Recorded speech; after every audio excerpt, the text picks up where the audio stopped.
A new tornado warning. It looks like is that going to be coming for northern Pike County, where that storm has just developed up north of Bowling Green up towards Frankfort right now. So a new tornado warning from about the Bowling Green area and north and northeast, and that's going to go up across the Mississippi River and head on into Pike County, Illinois, up towards Pittsfield. So that's the far northern storm up there. So really, it's about ready to cross the river now. But if you're in the path of this storm, this is northeast of Bowling Green, Reading, Atlas, Derry, and then into Pittsfield, you would want to be in your safe place right now. All of these storms along this line have the potential of rotating at any time.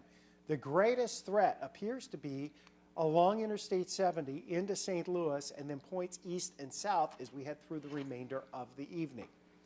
So when these storms are rolling in, if your phone goes off and you get those tones on your phone, that means you're close enough to that polygon that has triggered the tornado warning. It means you're very close to being in the path of a tornado. So treat that seriously. We're going to stay here with you tonight. You're going to go to the lowest level of whatever building you're on or in. If you're in your home, you can go to your basement.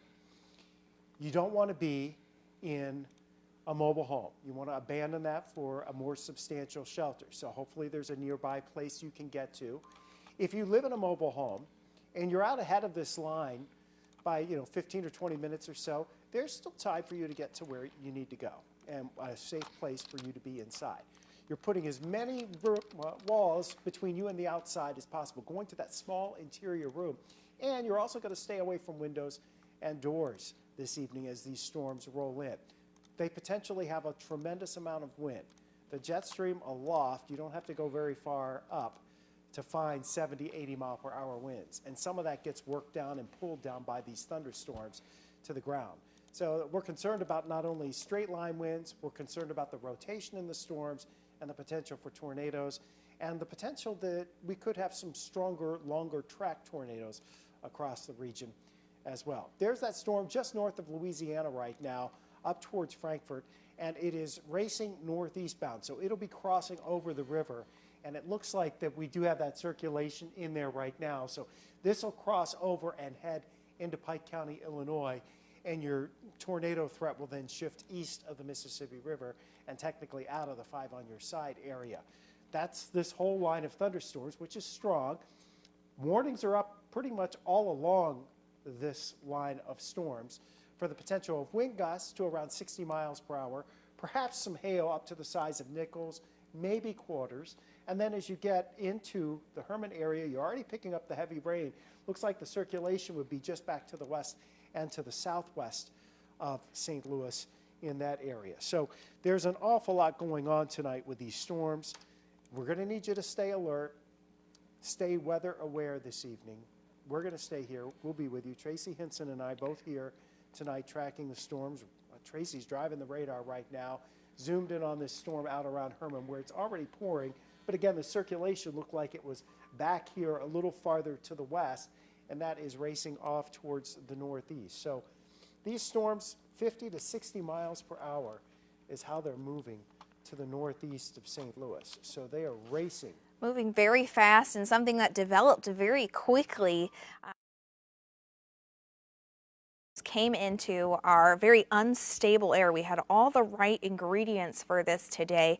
We were just waiting to see what would happen as this started to come through. Fast moving storms, as you have said, potentially capable of producing a tornado. We have seen rotation in some of these cells based on the radar. Also the potential for some hail as well with these storms, something up to about an inch. So some pea-sized hail has been reported. Some outside of our area report shows that the Walmart in Mexico has put people, this is what we want to hear, 200 people went to the back of the store to a safe area of that store in Walmart in Mexico, Missouri. That's what I want to hear. These are this will not be a very long tornado warning for certain areas as this goes through, but something you definitely need to be aware of. You need to go to that area of your home or wherever you are tonight that is the safest, a room with the most walls between you and the outside or your basement.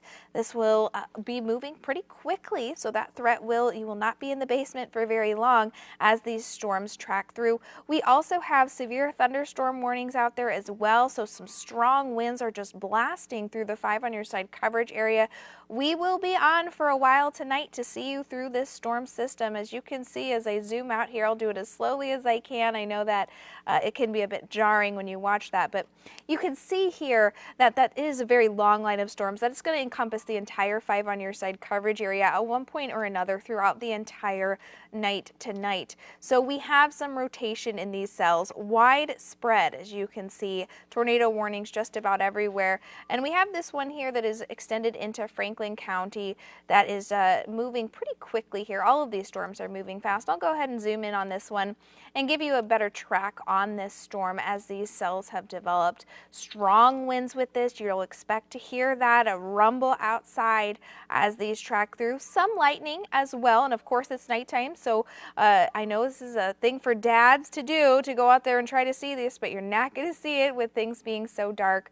Let me go ahead and put a track on this system right here, as we'll see this storm continue to move through. So into Port Hudson by about 7:07, Washington by 7:21, Innsbruck by 7:27, and then Forestell by about 7:33. So I want you to be aware of this storm. It's moving very fast, so you have limited time to get to your basement or to that room that's within the most walls between you and the outside. It will move through quickly, but certainly a system that is generating some strong winds with the potential for rotation out there as well. As we've been talking about, we just have all the correct ingredients for storms like this tonight, with a very long line of severe thunderstorms, as well as that tornado risk. These tornado warnings, we expect to watch them just continue to push through slowly and steadily through our county through our counties on the 5 on your side coverage area throughout the rest of the night. You know, into the St. Louis area, we're still probably a good hour and a half, even 2 hours away, depending on where you are in the metropolitan area, Scott. Okay, so, you know, we got a new warning. We actually have a couple of new tornado warnings. One is up in Pike County now for the western portions of Pike County, and that stretches into northern portions of Montgomery County as well, and also back into Audrain County. That storm is moving northeast. Tornado warning for that is west of Bowling Green. Bowling Green right now is not in a tornado warning at the moment, but you may very well be with this storm. The circulation is certainly in there, and it is working northeast bound. These are all moving. All of these storms are moving at 50 to 60 miles per hour, racing off to the northeast. Okay, so we have our next tornado warning a little farther south. That's the one that includes a chunk of Montgomery County, a part of Warren County, and into Franklin County, and of course, Gasconade County. There are multiple circulations along here embedded within this storm, and they are moving towards the northeast. It looks like the most likely area to be seeing a tornado, there's a couple of spots. One would be just north of Canaan and just off to the west, it looks like, of Gerald. And this would be in Gasconade County, along Highway 78 out there, and west of Highway 19. And then as we go a little farther to the south, the rest of northern portions of Phelps County with a tornado warning. Circulation showing up very close to the Vichy area, just northwest of Rolla, and that is pushing along the Marys-Phelps County line. That is racing off towards the east and the northeast, so that may end up clipping southern portions of Gasconade County. Bottom line, this is a very long line of thunderstorms. It is producing severe weather right now, and with that severe weather, we're going to see some power outages. We are going to see some down trees, some down power lines. That's definitely going to be happening as we go through the evening hours. And already, Scott, we have seen a report of a downed tree, not part of the 5 on your side coverage area. This is part of Osage County, and law enforcement there has said that there's a tree down blocking both lanes of Highway 63 there, so it's about a mile south of Highway 50 in Osage County, the Westphalia area. So that's just showing you that this storm is already producing, winds and thunderstorm damage capable of knocking over trees right now. So we will continue to see that. We've got another one here from Boone County. So not quite our coverage area, but it gives you an idea of what to expect. We expect to see some reports come in for our coverage area. Route M, there's a tree down near Cedar Lane. That's in Boone County. So yeah, and out around Kingdom City, they've had some thunderstorm damage reported with some trees down in the Kingdom City area. Most people from St. Louis who go to Lake of the Ozarks would be familiar with Kingdom City, that being the prime stopping point, kind of halfway on the way to the lake. Ameren, Illinois has advised us that they have moved the storm trailers and supplies and additional equipment over towards Mount Vernon to be prepared to respond for the Ameren, Illinois side of our coverage area. I'm pretty sure the Ameren, Missouri folks have done likewise and are in a position tonight to respond once it is safe to do so. But we have a bunch of counties under severe thunderstorm and tornado warnings right now. So let's just go from north to south. And tornado warning in Pike County. This is northeast of Bowling Green.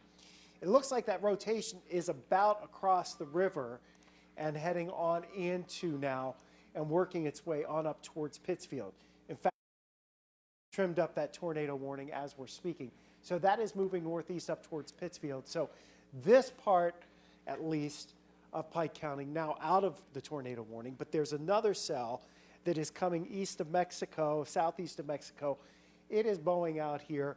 So we have the area for portions of Montgomery County into the southwest and western portions of Pike County with a tornado warning. You should be in your safe place for these areas right now. As we look a little farther south, Montgomery County down into Gasconade County, and then Gasconade County into this portion of Warren County and Franklin County.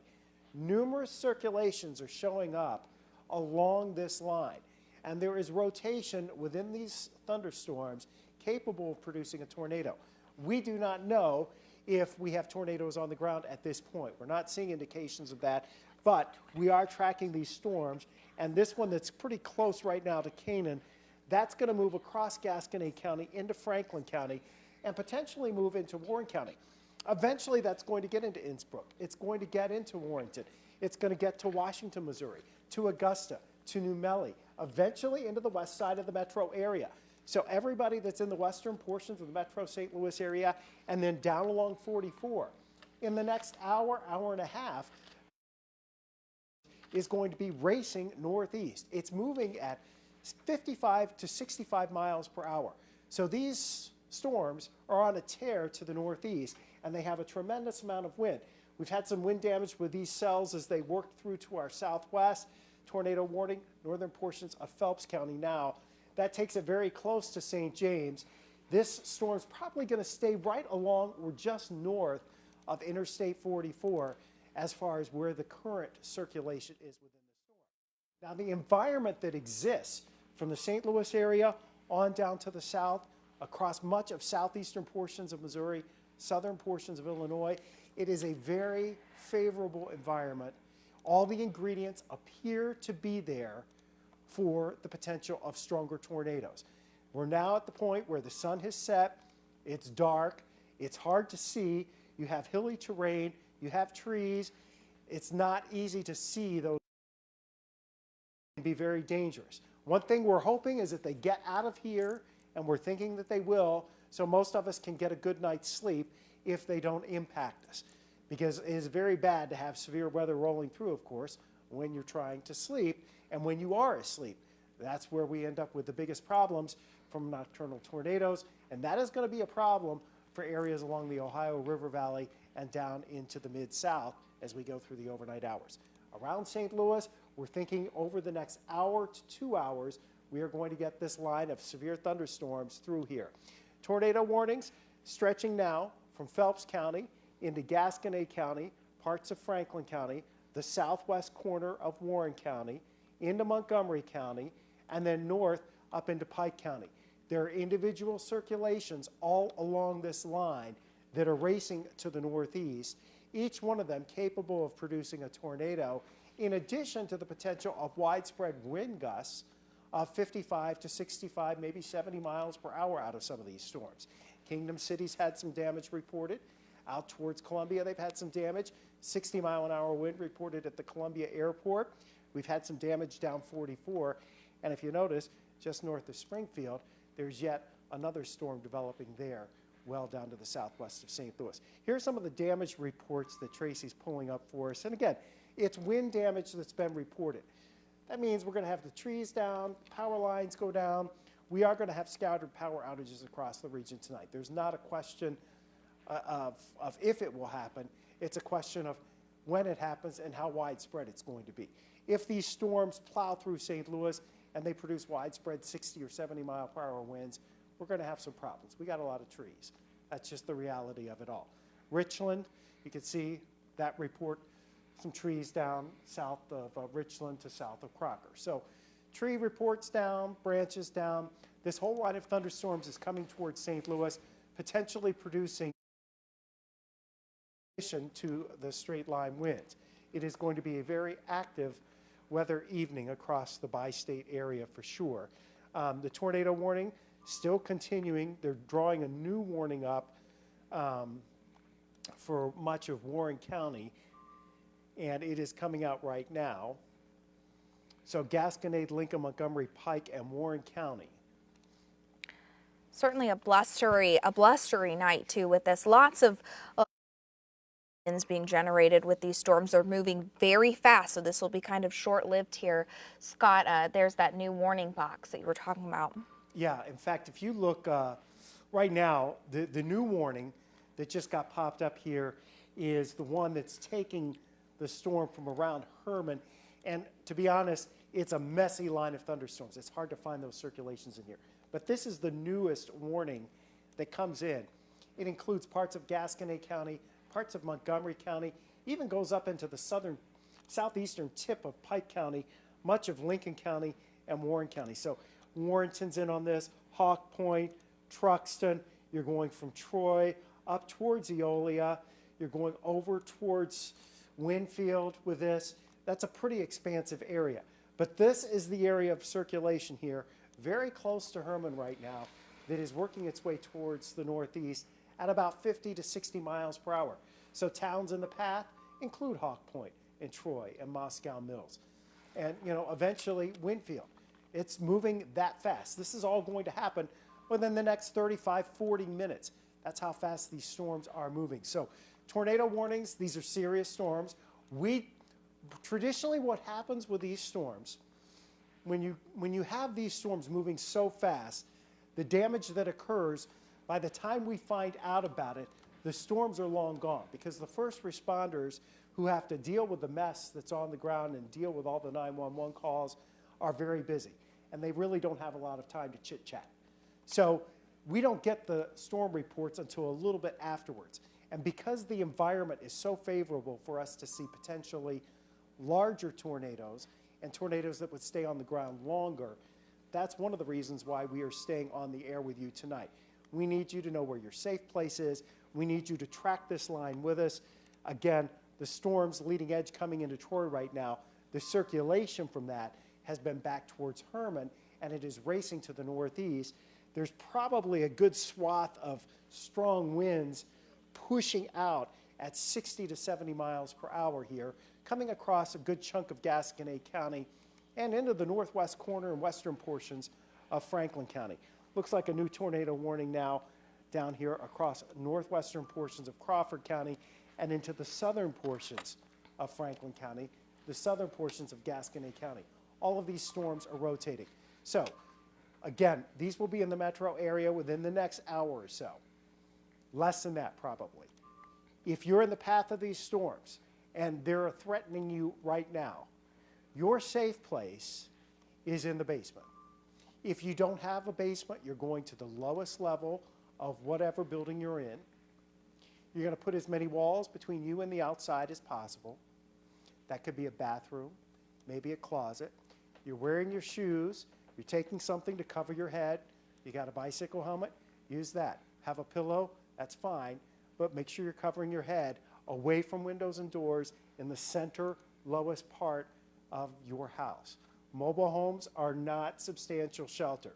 If you're around the St. Louis metro area and you live in a mobile home, you have time to get to a more substantial shelter.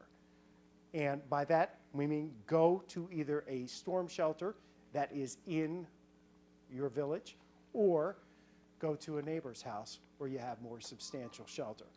This warning, tornado warning, runs through Sullivan, right up 44 into St. Clair. So tornado warning, Franklin County, northwest portions of Crawford County, and it's basically tornado warnings are all along this line. There are embedded circulations all along the line. They're all rotating storms. They are all racing northeast. There's kind of your time frame on that Tracy has plotted out for us.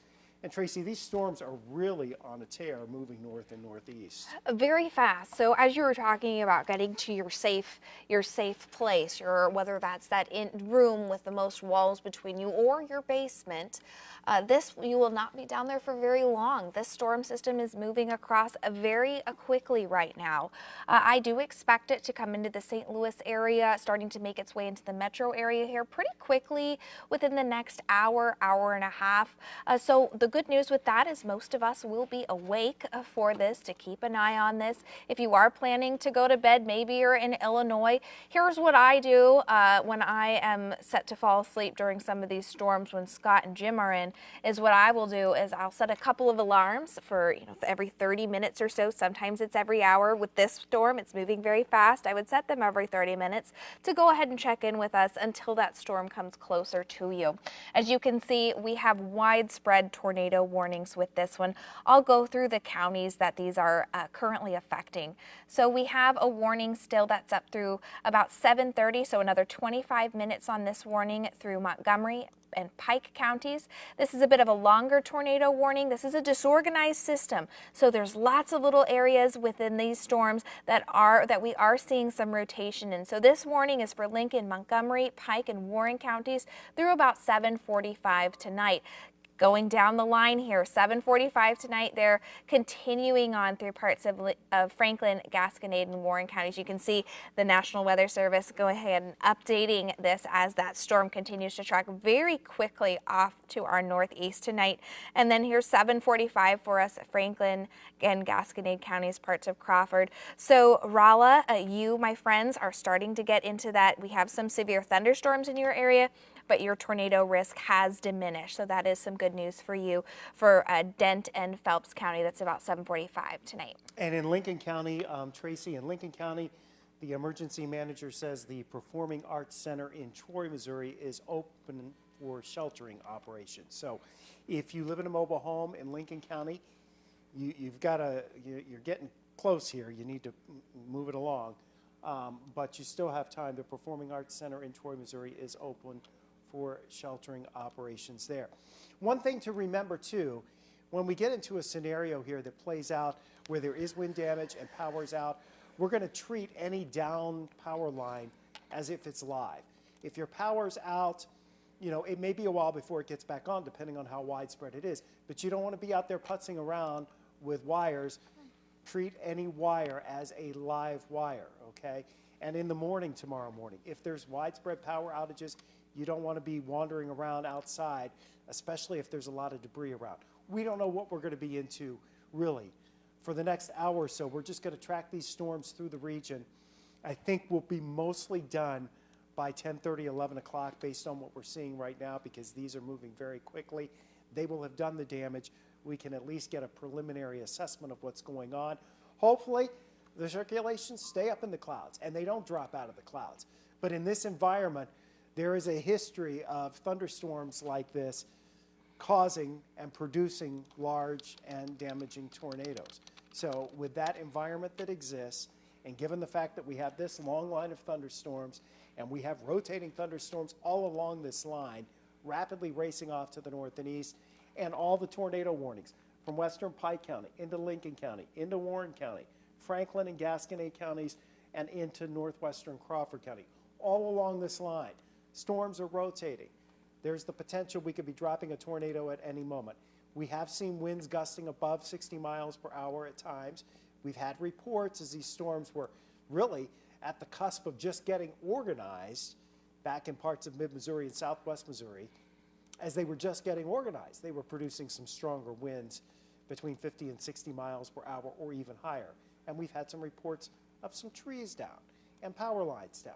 So we think that's going to be a continuation of what we see over the course of the next couple of hours right now. Tracy's kind of probing with the velocity, looking for the circulations in there. And there's so many circulations right now embedded within this area. There's multiple circulations here. Yeah, pretty disorganized system with this. What I'm looking for is, when we see that kind of coupling there on the radar to see this rotation. I know we did get a report from Montgomery County near the town of Middletown that the radar is picking up some debris in the area of rotation with that particular storm. So that's most likely moving through here from the area of Middletown and going to make its way here across into the Bowling Green area. So a rural area nonetheless, but still right along 161 there up into Bowling Green is kind of the trajectory of how that line is moving. Yeah, that's kind of right up along the upper reaches of the Quiver River.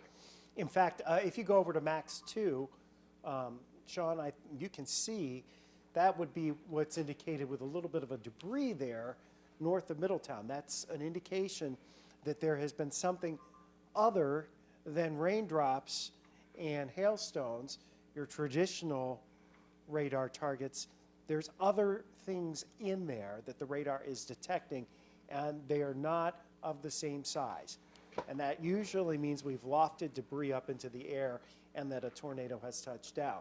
So we would think that there is a tornado, probably has been on the ground or either is on the ground, going into southwestern portions of Pike County right now, based on what we're seeing at this moment there on the correlation, the dual pole radar features. So, and we're tracking those as you just watched all of these storms sliding northeastbound. They are racing rapidly to the northeast all along this line with rotation. Sean, you can go back to Max 1 if you want.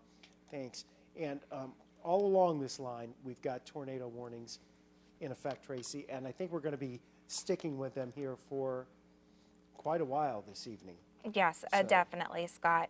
So that tornado warning through Lincoln, Montgomery, Pike, and Warren County, something that we have heard reports of, or actually it does have that radar indicated debris signature on it, which means something is being lofted into the air. That storm system will continue through about 7:45 tonight. That's the area that's highlighted here in that red cone. This is a very disorganized system, as we've noted here. It's moving very fast, though. This is something you want to definitely take seriously tonight. Get into an area that separates you between as many walls as you can between you and the outside. So I'll go ahead and show you the system, put a little track on this as well as far as who's up next. I'll draw this a bit further back so you can get a good idea. Now is the time to take this seriously. Into Troy by about 15 minutes or so. Hardin by about 7:50 and 7:53 into Richwood. Currently, we are waiting for reports of power lines down. We do expect to see that, especially with some counties already, some areas already outside of the 5 on your side coverage area. But this is a good idea of the storm reports we've already seen. Most of them are trees down over roadways. Kingdom City has a tree down on Route FF. So just to show you, strong winds brought down a tree near the city of Bell. And then we also have further out some reports of hail, albeit small, but mostly wind reports tonight. And then we have those trees down. So I do expect a bit of a mess tomorrow when we're waking up to see all this in the light of day, as this will come through and affect really all of the 5 on your side coverage area. This is a wide line of storms. You can see those tornado warnings ahead of it. We do have a couple of severe thunderstorm warnings as well. Scott's getting ready to go over those warnings with you and what you can expect throughout the rest of the night. As you can see, let's go ahead and show you which areas we're looking at. And Scott, what do we have? Well, this area now in Pike County, we've expanded the tornado warning there now, so most of Pike County is under the tornado warning. That circulation was north of Middletown, so it's working up towards the Bowling Green area. And the radar was indicating that, yes, there was some debris indicated lofted with that. So tornado warning, Pike County, tornado warning, Lincoln County, down into Warren County, stretching into Franklin County, northwest Crawford County. If you're in the path of these storms, you need to be in your safe place right now. They are approaching the metro St. Louis area. It is warm, it is muggy in the metro. All the ingredients appear to be there for the potential of longer track, stronger tornadoes to move through the St. Louis area in addition to gusty winds. The potential's there. How this all evolves and how those ingredients mix and come together during the course of the next 2 to 3 hours, that remains to be seen. But we do know we have seen circulations, and we're tracking this storm here in Lincoln County and out of Warren County. That one is going to be heading across the river into Calhoun County.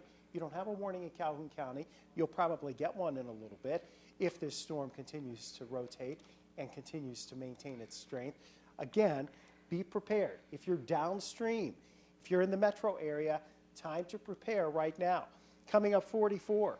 Southwest, once you get the Highway 50 exit there, as if you were going out towards Union, once you get to that exit, from there on to the southwest down 44, there is a tornado warning in effect. You can essentially see how we've got just all kinds of little waves and kinks in the line here. They're all rotating storms, and they're moving off towards the east and the northeast, capable of producing tornadoes, also capable of producing strong winds in excess of 50 to 60 miles per hour. So very long line of thunderstorms here. The atmosphere around St. Louis and down to the south and southeast of St. Louis is primed. All the ingredients seem to be there for rotation. So if you're in the path of these storms, you need to be in your safe place, especially if your phone has gone off or you got an alert that there's a tornado warning in your area. Cell phones will go off for any of these warnings. As we work our way north, Warren County, Franklin County, Gasconade County, this one up into Lincoln County, and then going into Pike County. We have our severe thunderstorm producing a possible tornado, and so tornado warnings all along this line. We've had scattered reports of damage so far. Again, emphasizing here, we don't always get the damage reports right away. They tend to filter in a little bit later as the evening wears on. Also a lot of cloud to ground lightning with this. Again, now looking at the tornado warning extended into, it looks like western St. Charles County. This one is going to include Wentzville, Lake St. Louis, probably parts of O'Fallon as well, certainly out to Wright City. That's for that wavy part of the storm that continues to move very close to the Missouri River, sliding to the north and northeast at about 60 miles per hour.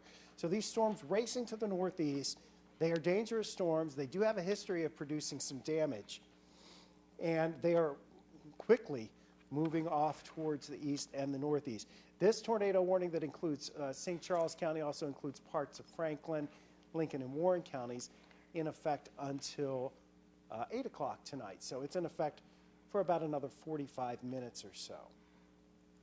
And Scott, as you've mentioned, these storms generating damage that's mostly like trees down. You could come across some power lines that are down. Certainly something you want to treat everything as live until it's been safe. And this is a very wide system tonight. We have all the ingredients for these severe storms that we're seeing develop with this tornado risk. Just that warm weather we had today kind of helps. That warm air helps these storms rise and grow to be severe. We have seen some pretty limited reports of hail with this as well, so certainly going to be loud out there as this crosses over. Mind you, though, these will not last very long. It's a very thin line of storms with not much even behind it. Look, I'll even show you, I'll zoom out even more here to show you that there's not a whole lot behind this storm system. We're watching a little area over Springfield right now that is generating some severe thunderstorms, but nothing so far that has generated a tornado warning further out to the west. So that's what we want to see when you're watching something downstream, to see how this storm is going to develop over us. We have a lot of warm air right now. This is going to be something that's very fast. We have the rotation out there. There's been so far a lot of cells have indicated that we have that rotation for tornadoes. So not just one, but a couple out there of areas of concern. So you'll definitely want to make sure you're in your basement when this comes through. If you're in the St. Louis metro area, we probably have about another hour to an hour and a half to go, depends on how far east you are. Of course, if you're further to the east, a little further out. And this is moving to the northeast very fast. So some areas, it looks like, Scott, might not even be affected by that tornado warning. You know, we had that watch up earlier for parts of Madison, Iron, and St. Genevieve, and it looks like for now these storms are taking a really northerly trajectory as these come through. Yeah, we'll see if something else develops farther to the south, because, you know, you go a little bit farther to the south down into Kentucky and Arkansas, there's another big batch of intense storms there as well. So, you know, we're kind of tracking this whole area and watching it evolve across the region. And it seems like there's two separate areas. One is across parts of Kentucky down into Arkansas.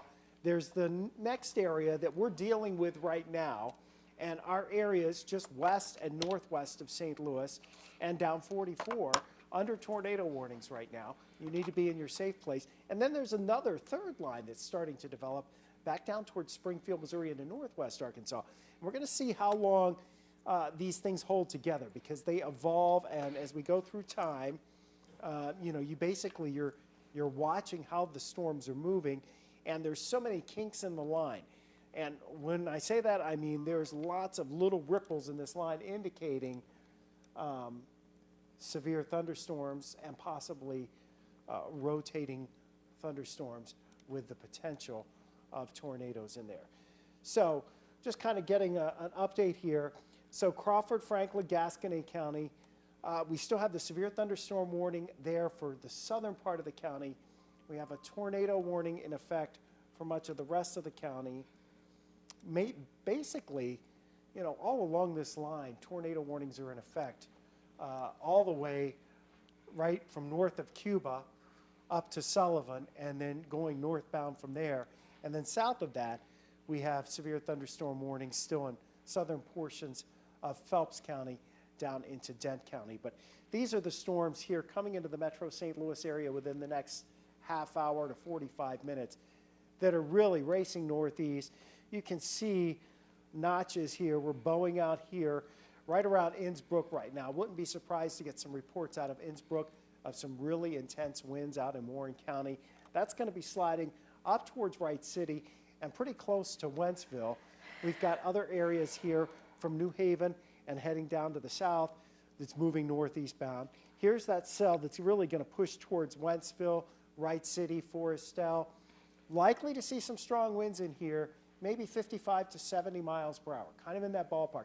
You don't have to go very far up into these thunderstorm clouds to find winds that are howling at 65, 75, 80 miles per hour. That jet stream up there is howling tonight. And that's one of the things that's driving these storms. And they are racing northeast very quickly towards the St. Louis area.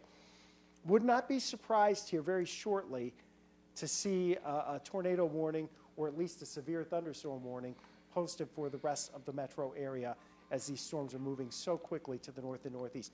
Again, embedded circulations in multiple places along the storm. One's going to be running up right along Highway 50 here. One's running up right out of Innsbrook, headed towards western St. Charles County. That circulation's in there. That's going to push up towards Wentzville, maybe just south of Wentzville, towards Lake St. Louis. All of this is racing northeast bound. It will make it to Alton. It will make it to Wood River. It's going to make it to Edwardsville. The question is, will the storm still be rotating at that point? And will we still be looking at the intensity? The reason we think the answer to that is yes is because out ahead of this area of thunderstorms It is quite warm. It is quite muggy, very humid for this time of year. The ingredients are all together and in place for these storms to act on that and use those ingredients to create severe weather. So you need to prepare ahead of time in the metro right now. You don't have much more time before these storms are going to be pushing in.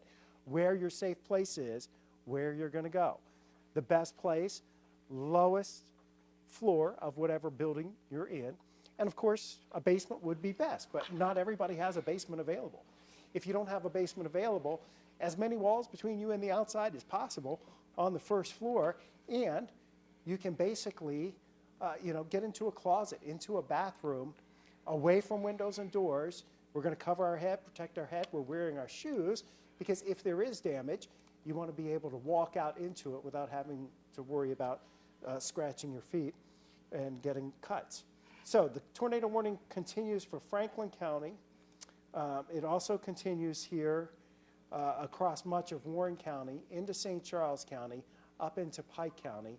These storms racing northeastbound. I'm looking for any new information here. And so far, we're not getting a lot of reports of damage, as is typically the case because those damage reports come in a little bit later. I've gone ahead and put a general track on a particular storm for us, Scott, that we're keeping an eye on here with its rotation. Expected to move into New Melle here in just moments, and then Lake St. Louis, so pretty populated areas, 743 into Dardenne Prairie and 745 into O'Fallon, about 750 into St. Peters. That's rough guidelines here because these storms are moving very fast. This area is over the radar site, which is why it looks like it's diminished. That is actually not the case. It's just the radar has a little bit of a harder time scoping the sky when it makes that track over the radome there. So 749 into St. Peters, about 746 into O'Fallon. But this is coming very quickly. You will not have to be in your basements long, as we've mentioned, as this storm is really just roaring past very, very quickly. And I expect to see some moderate to heavy rainfall with this as it makes its way through. So some parts of western St. Charles County, you are in that watch box. Wildwood, you're up next. Parts right along the river there, so into St. Albans and then further off to the west in Washington. Right now you're in seeing some of that heavy rainfall. We have some rotation in these storms. This is an overall very long trajectory of storms. As you can see, it's extending all the way kind of just north of Interstate 44 there near Sullivan, all the way up into Bowling Green with tornado warnings right now. This is going to continue to track closer and closer into the St. Louis metro area within the next hour, hour and a half. So I do expect us to start talking about spots like St. Charles here in the next 30 minutes. I know it's Friday night, so they have Christmas traditions going on Main Street in St. Charles. So definitely something you want to be indoors. You want to seek shelter. If you know somebody who went out tonight to one of our many wonderful Christmas displays, you want to give them a call and give them a heads up. They might have missed, a newscast or the weather warnings for today. And since it was so warm, good possibility we have some people out tonight. So if you know of someone out and about, do let them know that this is heading their way so that they could possibly get to a safe spot or maybe head home a little early tonight, Scott. Yeah, this whole line is pretty intense, and there's just a ton of circulations all along the line that are embedded in here. We are getting reports back from Kingdom City again. They do have some downed trees reported out there. There's more than one report out of Kingdom City. I was looking at the power outages here in Missouri as well. And back in Osage and Marys County and Miller County, there's a fair number of power outages, not as many in Gasconade and Montgomery, Lincoln, and Pike just yet, but there are some, and that's an indication that we are looking at the potential of wind damage here, scattered power outages, some downed trees and branches. We don't know if any of these twisting thunderstorms, the dangerous twisting of the wind, has actually touched down in any one spot. But we do know that we have on the radar screen lots of circulation showing up, and that the environment is such that if one were to touch down, it could very well be an intense and long-lasting storm. And that's one of the considerations that we have when we're trying to put a forecast together and trying to stay up to speed on severe weather is what is the environment like that these storms are moving into. And these storms that are rolling right now out of Warren County into western portions of St. Charles County, pouring out here right now in Wentzville, and then heading down into Franklin County. You know, you get through Berger and back out here, approaching Washington right now with a really heavy rainfall. It's really starting to pick up. But there are notches all along here indicating the jet stream has dipped down some into these storms and kind of pushing and shoving them along. So we would expect to see some pretty substantial winds, 60, maybe 65 miles per hour out of that. And even that will cause substantial damage or significant damage with trees and power lines down, can easily do so. And it can even be more widespread than what you would see from a quick spin-up tornado, which I think is probably what we're looking at here. We're not looking at supercell thunderstorms per se, but we have been looking at an awful lot of rotating portions of these storms as the evening has worn on. So from this cell that's around Washington, Missouri now, approaching western portions of St. Charles County, that's going to be into New Melle momentarily. It looks like it's moving, the heavier rain's moving in there now. St. Peter's about 7:52, a little after 8 o'clock for Bridgeton and Florissant, and maybe by 8:15, it's over into Alton. Bottom line is, this is racing. These storms are racing northeastbound. They have rotation in them. They have had wind damage with them. They're dangerous storms. It's a fair amount of cloud-to-ground lightning, too. But we need to be in our safe place right now. If you're in any one of these polygons, any one of these severe thunderstorm or tornado warnings from these severe thunderstorms, then you need to be in your safe place, which is going to be in the basement. And if you don't have a basement available, then you're going to work your way to the bathroom or a closet on the first floor. And now, as we advertised a little bit ago, Calhoun County with that tornado warning, and that cell's going over into northern portions of Jersey County and up into Greene County. And it looks like that may include a little bit of eastern portions, perhaps, of Lincoln County as well. So that is a new tornado warning there tonight for this area up to the north of St. Louis. Hardin, obviously, in the path of this, going to be into the Carrollton area as well. And a tremendous, we've noticed the amount of cloud-to-ground lightning there just west of Hardin. That looks like it really picked up here just the last couple of minutes, Tracy. Oh, yes, absolutely. I'll go ahead and put I just drew that a little bit off here, but give me a minute here and I will tell you how many lightning strikes we are looking at within that particular area. So I'll go ahead and broaden this view out a bit, take off that radar scope. Just realize that this system is moving along very, very fast today. It is a quick moving one. So as far as lightning goes, it is starting to pick up a little bit. That's no surprise. It's coming into that really warm air we had today. You know, so with that warm weather was nice during the day, but we're kind of paying the price for it now. Let's see, so about 32 strikes of lightning. That's nothing to joke around about for sure. We have some broader view here, about 40 strikes of lightning, some very strong lightning out there producing some very heavy rainfall that I would expect to overwhelm, creeks and streams very fast as this system progresses here. But our main concern, it looks like we have, that tornado warning that's continuing through here. Let me go ahead and show you a broader view of this, as this is just a very complex system that's a bit disorganized tonight. Downstream of us, further to our south along the Arkansas border, we have some tornado warnings there, and some kind of right along Missouri, Kentucky, Tennessee, and Arkansas tonight. Back into what we're dealing with, as you can see, most of our warnings right now are to the north. We have our newest warning that we've been talking about and what we expected to have here. That's through 8:15 for parts of Calhoun, Greene, Jersey, and Lincoln counties. And then further down to the south, we have that one that is affecting parts of St. Charles. So we have Franklin, Lincoln, St. Charles, and Warren counties. This is through about the next 30 minutes here. And then I haven't forgotten about you down in Franklin County. Your warning will be up through about 7:45 tonight. So it's kind of moving right along Interstate 44. All of these storms are capable of producing some rotation. We have all the ingredients just right for that. So certainly we expect to see some reports of damage. And as Scott was talking about earlier, we already have a few out there.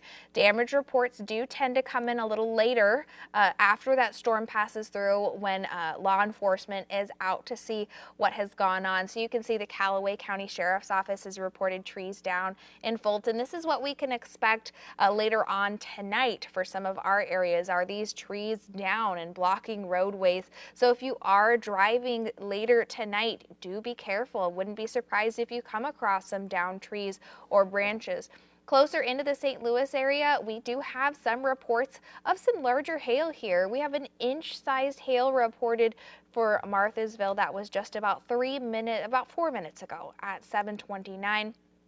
And then in Union, smaller hail, pea-sized hail, a little over a quarter of an inch there. That was just west of Union. So that's just proof that these storms are producing some damage as well as some hail with them as well. Getting a little mix of everything with these storms tonight. We've seen some hail, of course, some strong winds, always a problem for us as storms come through our area. And then we do have that rotation that is generating some potential tornado damage. We did get a debris signature earlier, which is a sign that something has touched down likely and is spinning up some debris. Of course, with how tornadoes are determined, we will not know until the National Weather Service does an on-the-ground evaluation of damage that they would do tomorrow, most likely, and in the next coming days, to see where tornadoes have tracked. They look for different things like trees down, the direction those trees have been knocked down, and the direction debris has spun through. Scott. Okay, so again, the tornado warnings are in effect all along this line. One now coming out of Lincoln County over into Calhoun County, moving into Greene and northern Jersey County. Definite rotation here, now pretty much across Calhoun County. That's moving northeast. So if you're in the path of this storm, you need to be in your safe place now. Your basement's the best bet. If you don't have a basement, then you go to as many walls between you and the outside as possible. New tornado warning now into the metro area.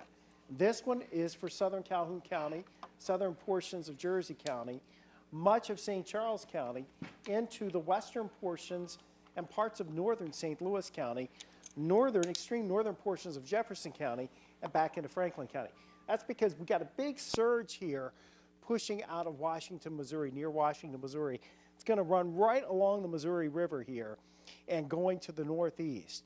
So rotation is in here. Also the potential of strong winds going to move right over the core of the metro area.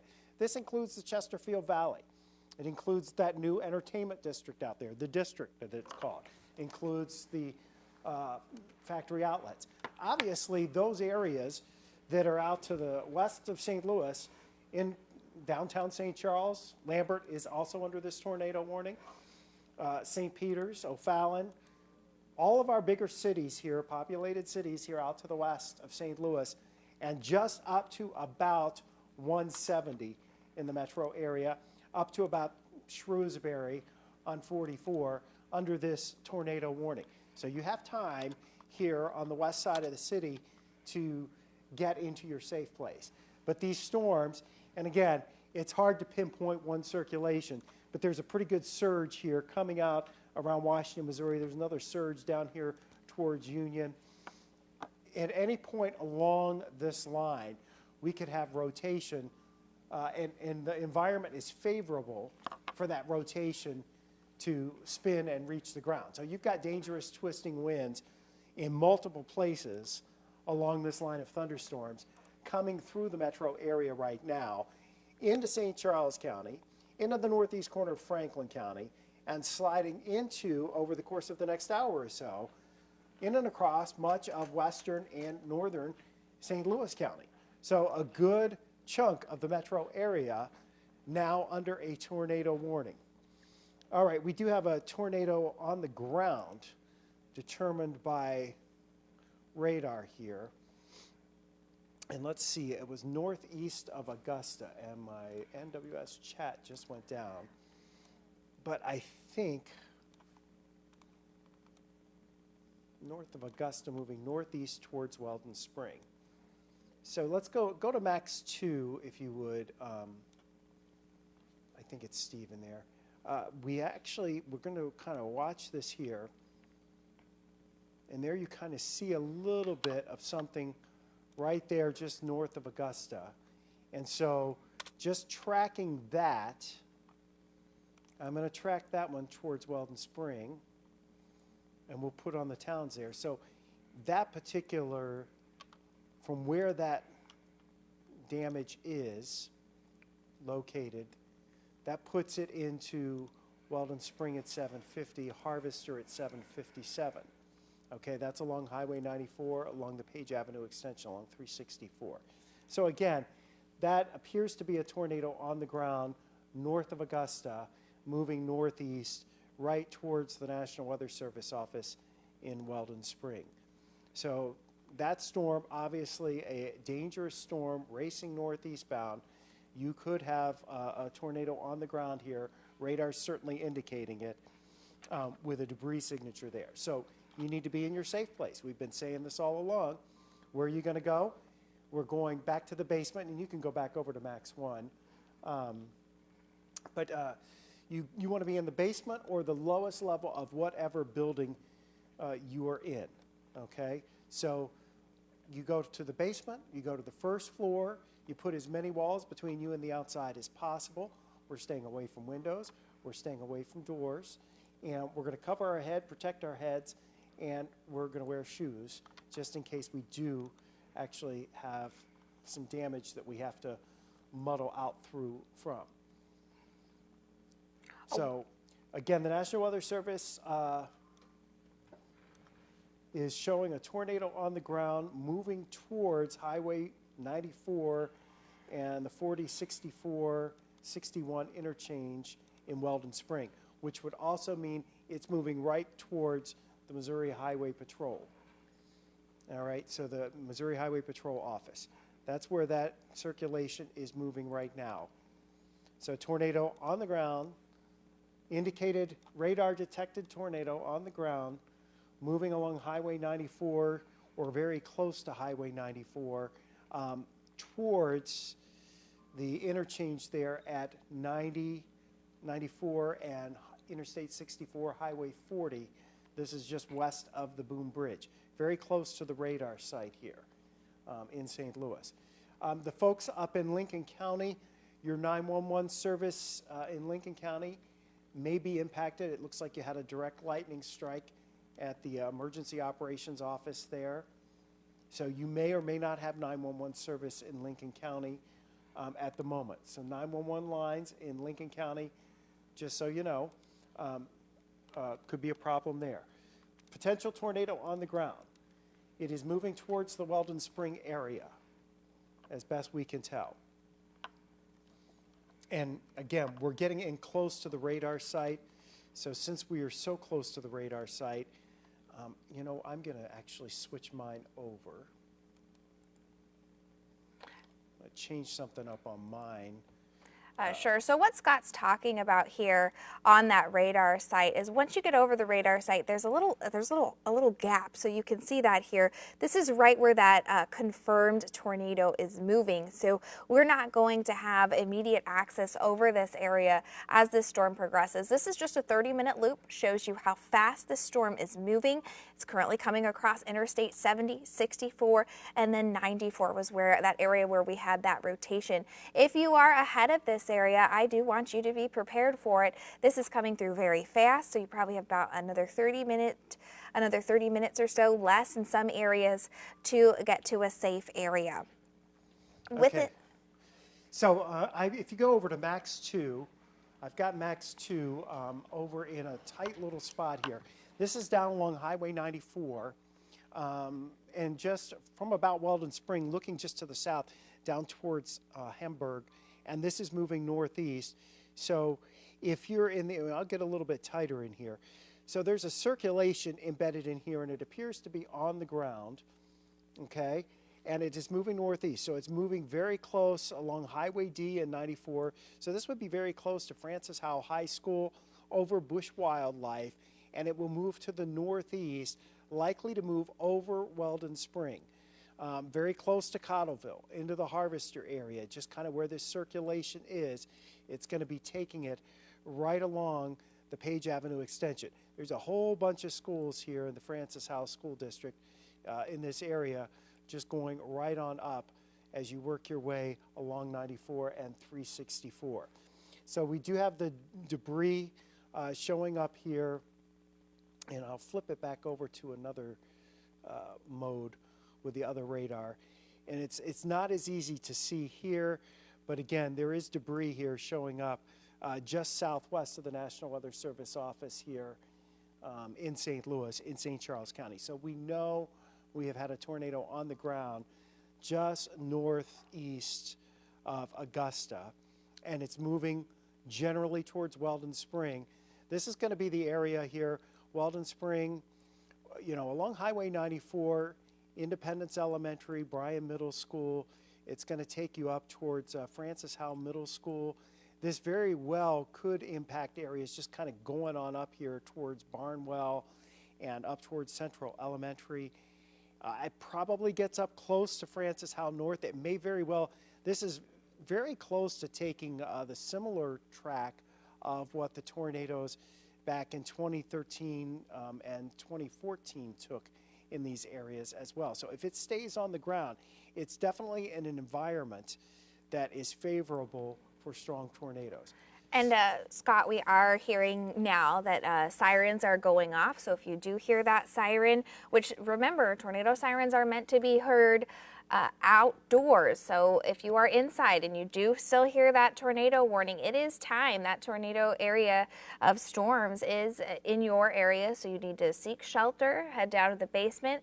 Like I've been mentioning, these are moving through very fast, so you will not have to seek shelter for very long. So definitely take this seriously and head there. Strong winds can really wreak a lot of havoc on certain areas. We've already had reports of trees down in many areas further off where this is already tracked through. We have that tornado warning right now in effect for most of the St. Louis western metropolitan area, and you can see this extends quite a long line here. I'll go through the tornado warnings. It's been a minute since we've done that, so we still have that tornado warning through about 8:15, so another 30 minutes for parts of Calhoun, Greene, Jersey, and Lincoln. We have that big area that covers St. Charles and parts of St. Louis County as this continues on, and then that's the farthest one that we have. Now down the line of this particular storm, of this line of storms, we do have some more that are coming up behind it, so let's go ahead and travel south across down Interstate 44 here just to see what's coming next. So we do have some severe thunderstorms. Branson right now has a tornado warning. This is generating quite a bit of lightning in some pockets as well.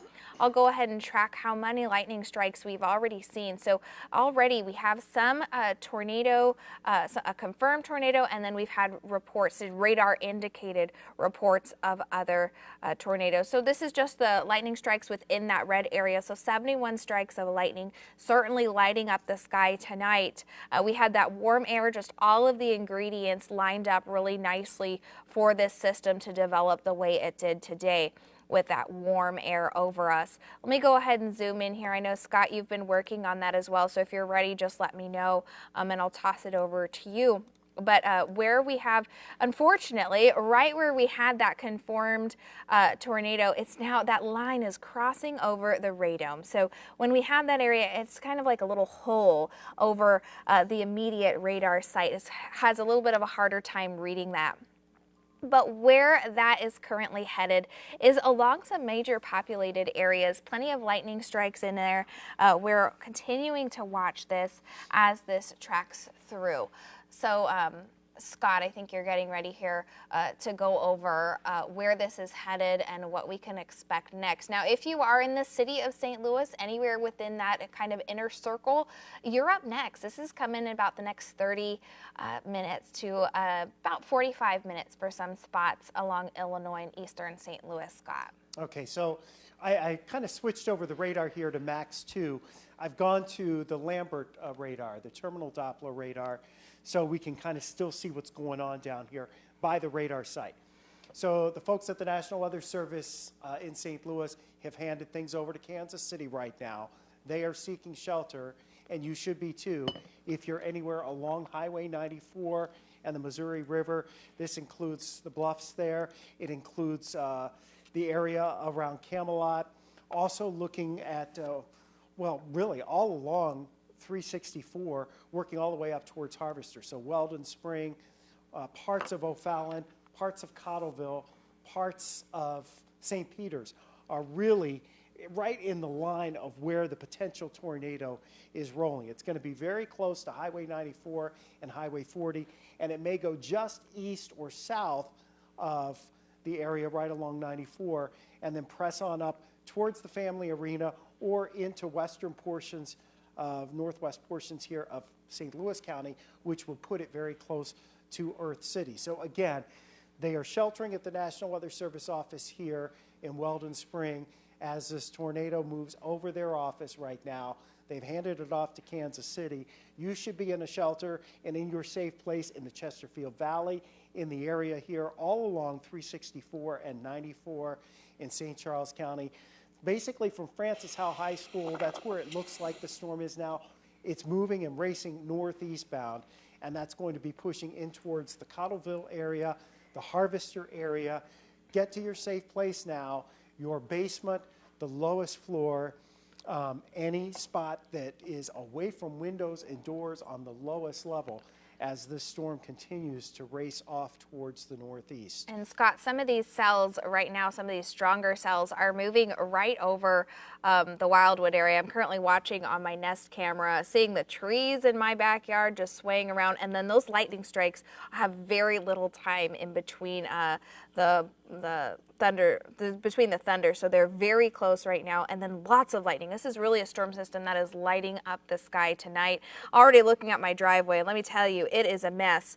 So if you are driving home tonight, maybe you are out and about, you are going to want to be very careful driving home because odds are you have branches and debris in your way.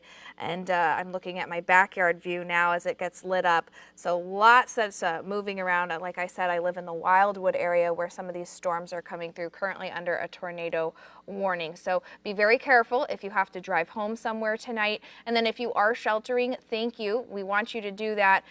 Like I mentioned, this will not be a particularly long time to wait as this line moves over you.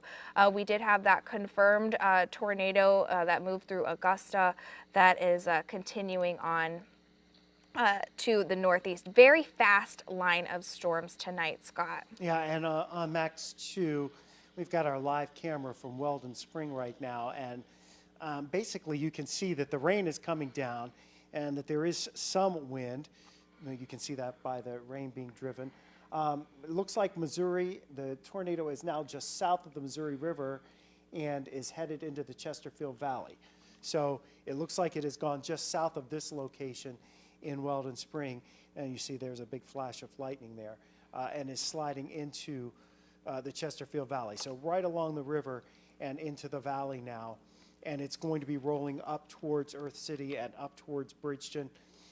Probably it may impact Maryland Heights here. You are under that tornado warning.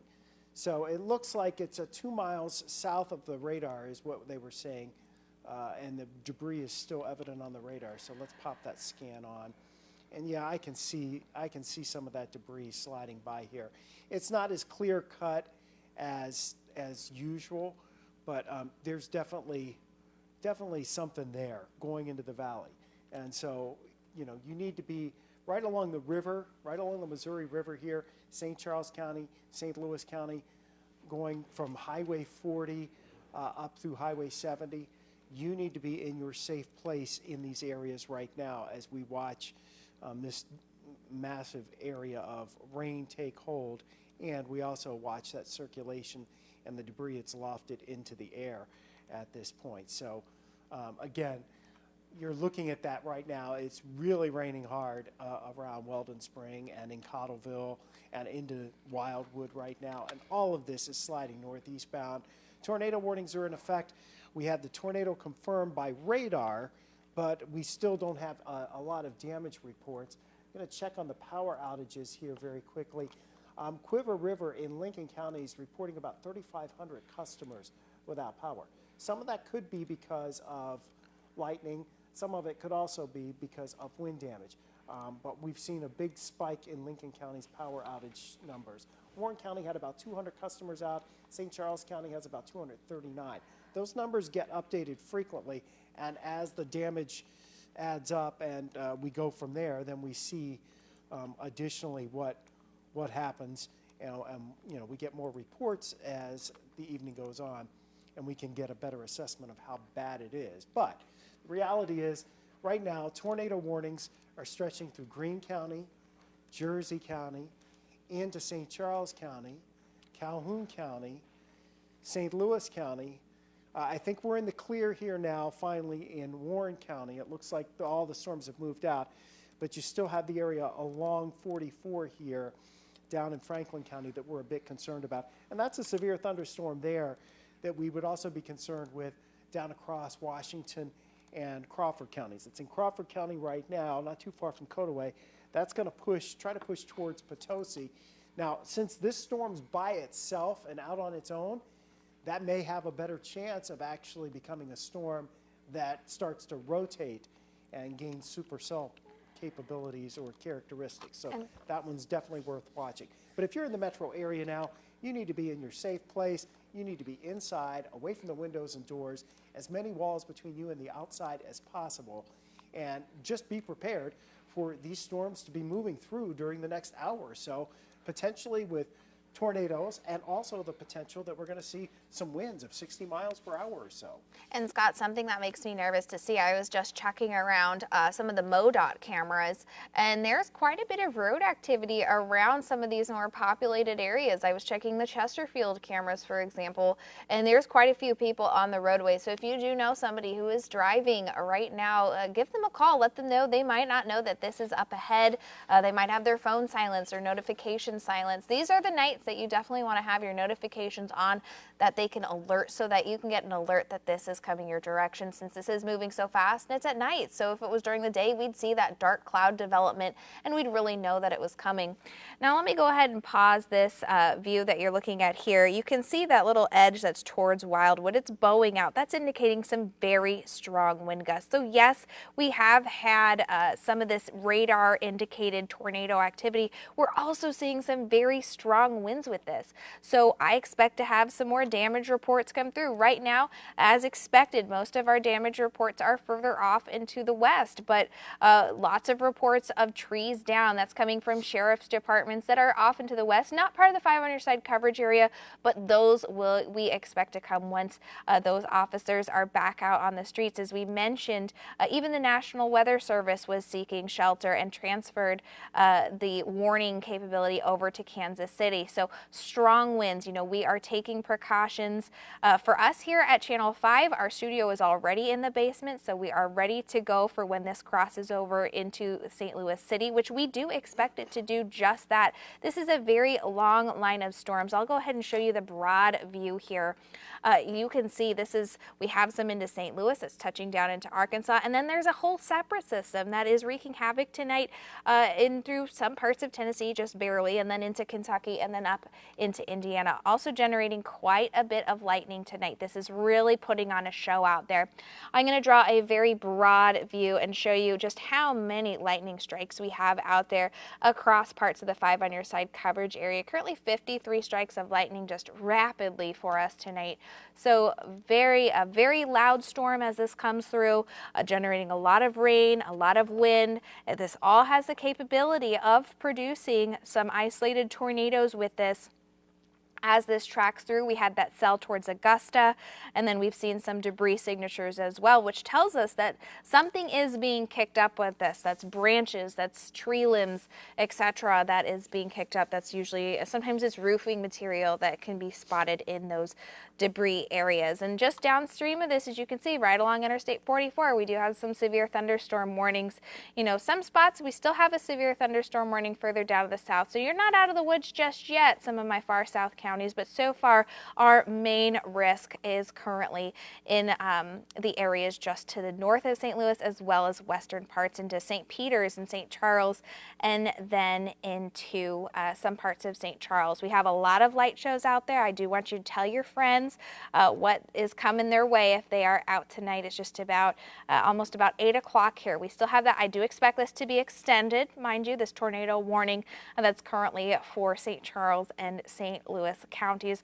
I'll zoom in here and show you a little closer view of this system and then put it into motion. As you can see, moving very fast tonight, generating a lot of lightning, some strong winds with it. When you start to see that little bow, that's indicating winds over 40 miles an hour. And of course, within these individual thunderstorm cells, expecting to see wind gusts of about 60, even 70 miles per hour is definitely not out of the question, Scott. Yeah, and so here we're looking at the terminal radar here from Lambert, and we're anticipating that that is the area here, and I'll kind of try to show it to you, that this area down to the south is maybe the debris ball, and somewhere pretty close to the family arena, or maybe, you know, just approaching Earth City. Somewhere in here is that dangerous twisting potential tornado. And right now it's very close to, if not on top of, the family arena. That's going to take it over towards the casinos and into Earth City, towards you know, all the major shipping facilities that are located there. So it's going towards Earth City. It's going to be passing, it looks like, on the west side of Bridgeton, maybe on the west side of Hazelwood. If it continues on this path, it would follow up towards Missouri Bottom Road and Abashan Road, may stay to the north and west of Howdershell Road. But again, you need to be in your safe place here, right along the Missouri River and on either side of Highway 70 here, St. Charles, St. Louis County. This is a confirmed tornado that was indicated, confirmed by radar, and we can still see here a couple of areas of concern. There's potential that we may have some issues there. It looks like along 364 and 94, where they kind of split off there, taking the Page Avenue extension versus going towards downtown St. Charles and up towards Lindenwood. So again, this whole area, you should be in your safe place right now. We're tracking these storms through here. They have been producing heavy rain. They've been producing wind damage and potentially producing tornadoes. We don't have, other than the radar confirmed tornadoes, we don't have any confirmed reports from anybody else just yet. But you know, we do know the power outages have been increasing, especially in Lincoln County, which had one of the first tornado warnings. St. Charles County power outages have jumped dramatically, up over 4,400. And now in Franklin County, we're pushing 2,000 customers without power there. So we do know there is damage happening. We don't know how extensive it is or how widespread it is, but this is coming through the metro area right now. These storms are pushing into an environment which is, at this point, very much conducive to additional strong to severe thunderstorms, potentially producing some larger tornadoes.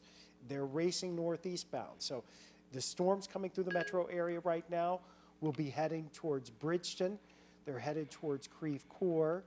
And we're talking in the next 5 to 7 minutes when you really should start to see things pick up there.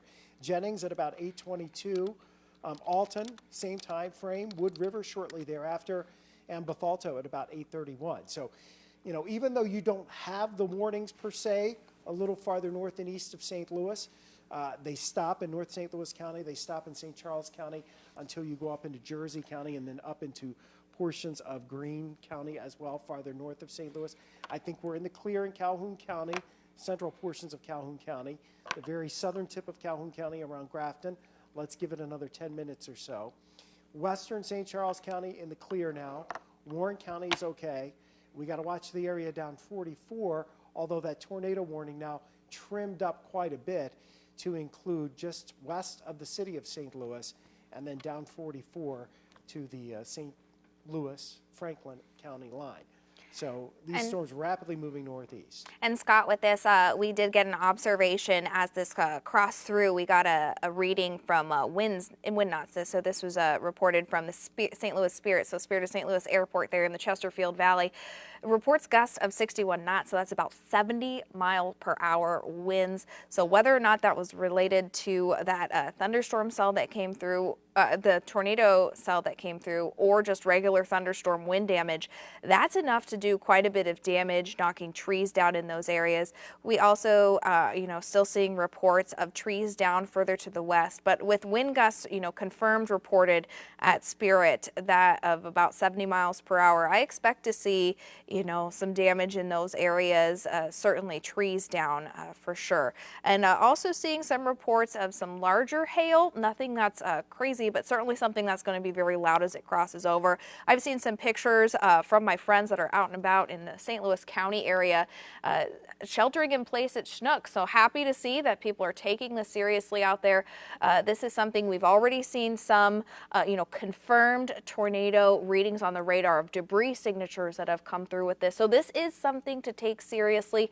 The risk will be, it's a short window of time that you need to seek shelter. So please do that for us tonight as we continue to track this through. You can see those tornado warnings mostly just around the areas of Western County into St. Louis and then further to the north. If you're down to the south, you're not out of the woods just yet, but you're mostly dealing with severe thunderstorms, which can still be damaging with hail and strong wind gusts. And we'll watch for the potential for isolated tornadoes, Scott. And it looks like that cell that's producing the biggest problems right now is very close to or just west of Lambert, in the Bridgeton area, right along 270. It looks like you really have a pretty tight circulation there. And, I'm just going to do a quick little check on the winds. The radar is estimating the winds there are running about 70 miles per hour, which would line up well with what we were looking at earlier from coming out of Chesterfield. Are you able to? I'm bringing that up right now, We're going Scott. to see if we can see if Lambert's still online. I did check the Weldon Spring camera. It is now offline, indicating a potential power or internet outage in that area. We also have problems with the National Weather Service chat at this point. So Yeah, it's been in and out tonight, certainly, Scott, with that. This strongest wind and circulation looks like it would be right about 70, right over 70 and 270 right now. And I'm seeing winds here showing up between 70 and 75 miles per hour. So Bridgeton, Hazelwood would be in on this. It's going to try to get on the west and north side of Florissant, especially. With Looks your like the strongest airport winds. camera is down, Scott. I know you were just asking about that one. Yeah. Looks like that one's at least. Oh well, nope. Looks like we have it up. Okay, so maybe it's up, or maybe that's from a few minutes ago. But it is, will be interesting to see what the winds will be like out at Lambert here in the next few minutes, with the winds gusting to nearly 70 miles per hour in the Chesterfield Valley. In the last few minutes was the storm moved through. That storm is now pushed northeast. It's up in the Bridgeton area, likely, and also on the north side of St. Charles, we're showing some winds here of 60 to 70 miles per hour. So North St. Louis County, Bridgeton, going up towards Hazelwood and Florissant. I would suggest you folks be in your safe place at this point. We do have a new tornado warning for Jersey, Macoupin, Madison, and St. Charles. And of course, you hear all of our warnings going on. There's all of our warnings. We are in the basement here at Channel 5, so we will be with you as this comes right over us. Yeah, and we were just talking about this.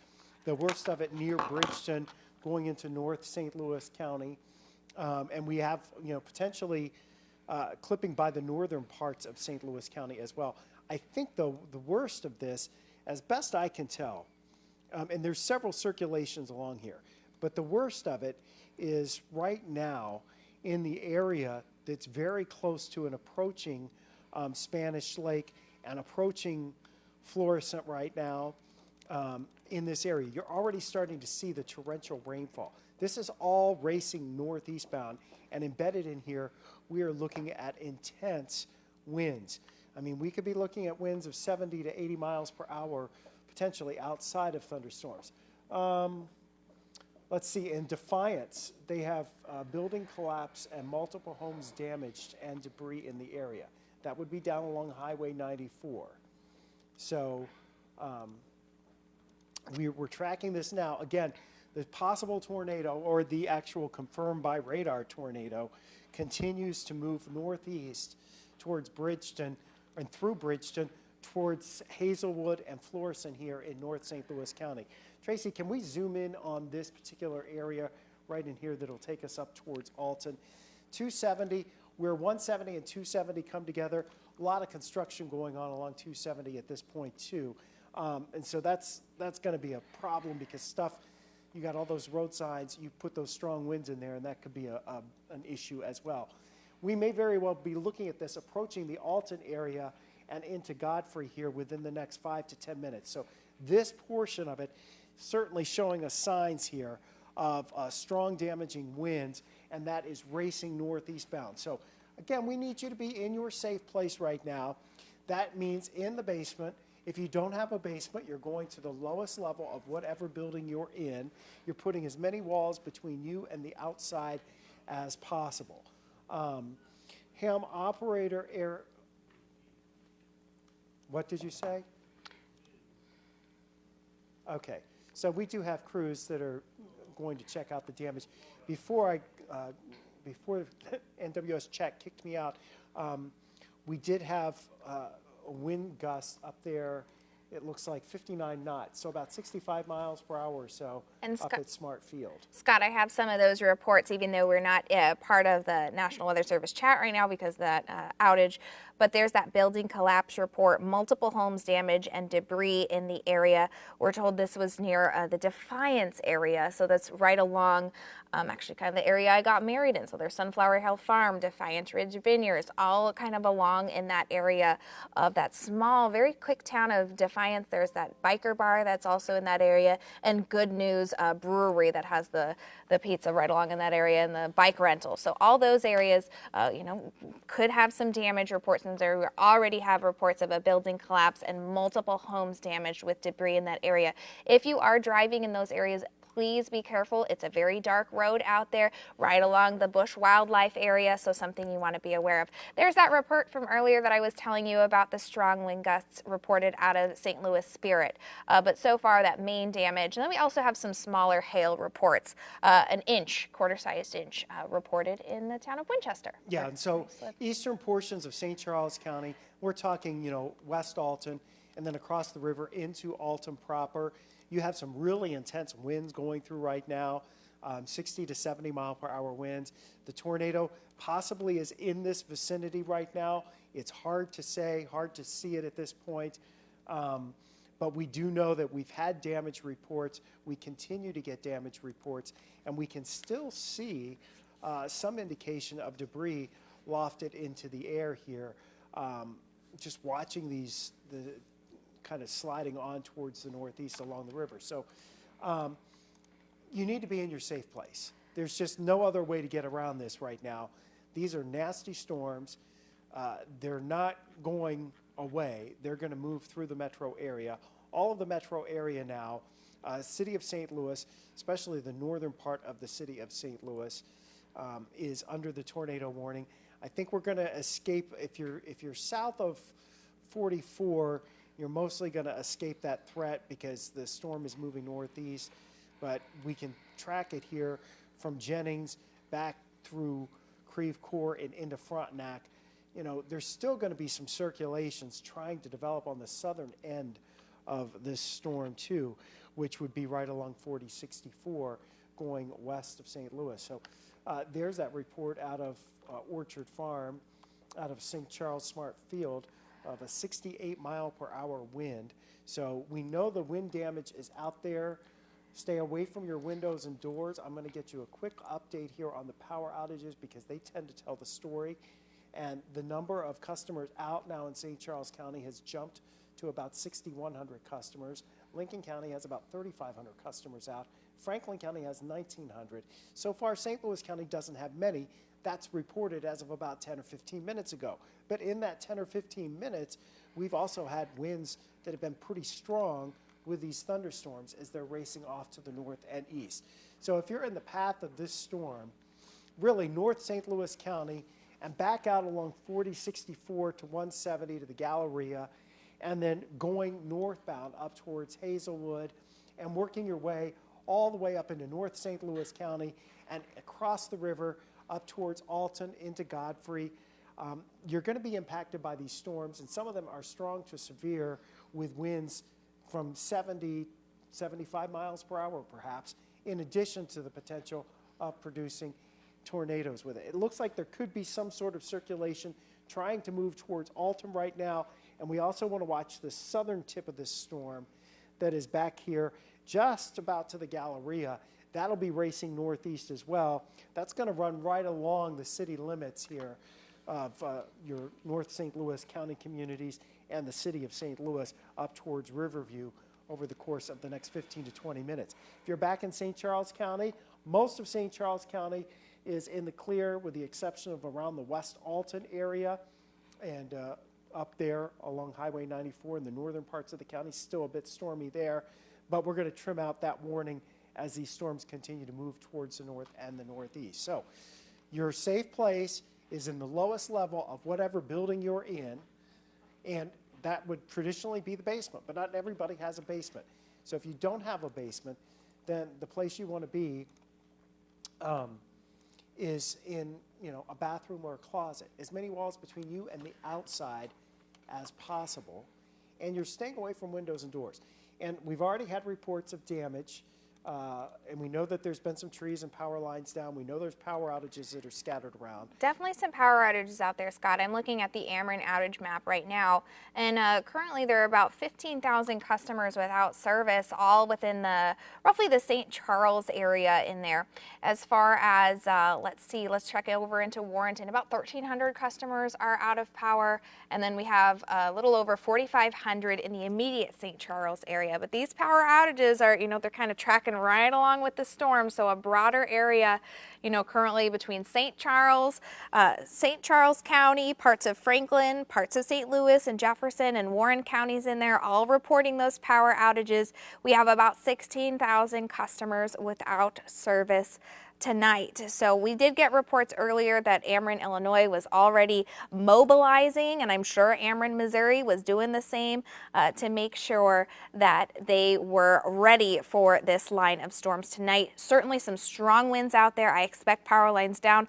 Do remember to keep in mind that, just treat those power lines as if they were live, and if you are driving tonight, to be very careful, Scott. Yeah, and you see how this box of the tornado warning is. It looks like the northern part of this, they did have the tornado with it. That's producing strong winds, but we're not seeing as much of a circulation now.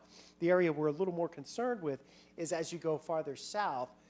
Keep in mind, it is warm and muggy. If you've been outside, you know how warm and muggy it is.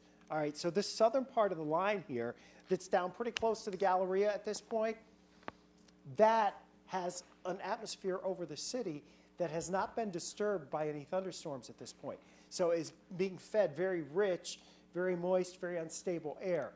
We're starting to see some little circulations develop along here, and I'm looking around Clayton, and I'm showing, on the radar screen, 50 to 60 mile per hour winds at radar beam height. So likely to see some very strong, intense winds, but there's also some evidence of some rotation in here. It doesn't take much in this type of environment for something to once again spin up and drop down out of the sky. And we're right over the heart of the metro here, coming out of Clayton, coming out of University City into St. Louis proper. And then we're going to cross the river here, going into Madison County. Wood River is going to be impacted by that. Granite City impacted by that. And eventually, it'll get over towards Edwardsville and Marine. So at the very least, be prepared for wind gusts between 50 and 70 miles per hour, perhaps higher. And there's also the potential that we're still going to see some isolated tornadoes spin up as this is pushing across the region here in the next hour or so. And for us, with this, lots of lightning being generated by this. I'm not sure if we're able to bring up any of our cameras. I know we have the 100 above the park camera. Certainly bouncing around up there. I've seen a couple of lightning strikes. The arch camera here should be showing some of that as this crosses over.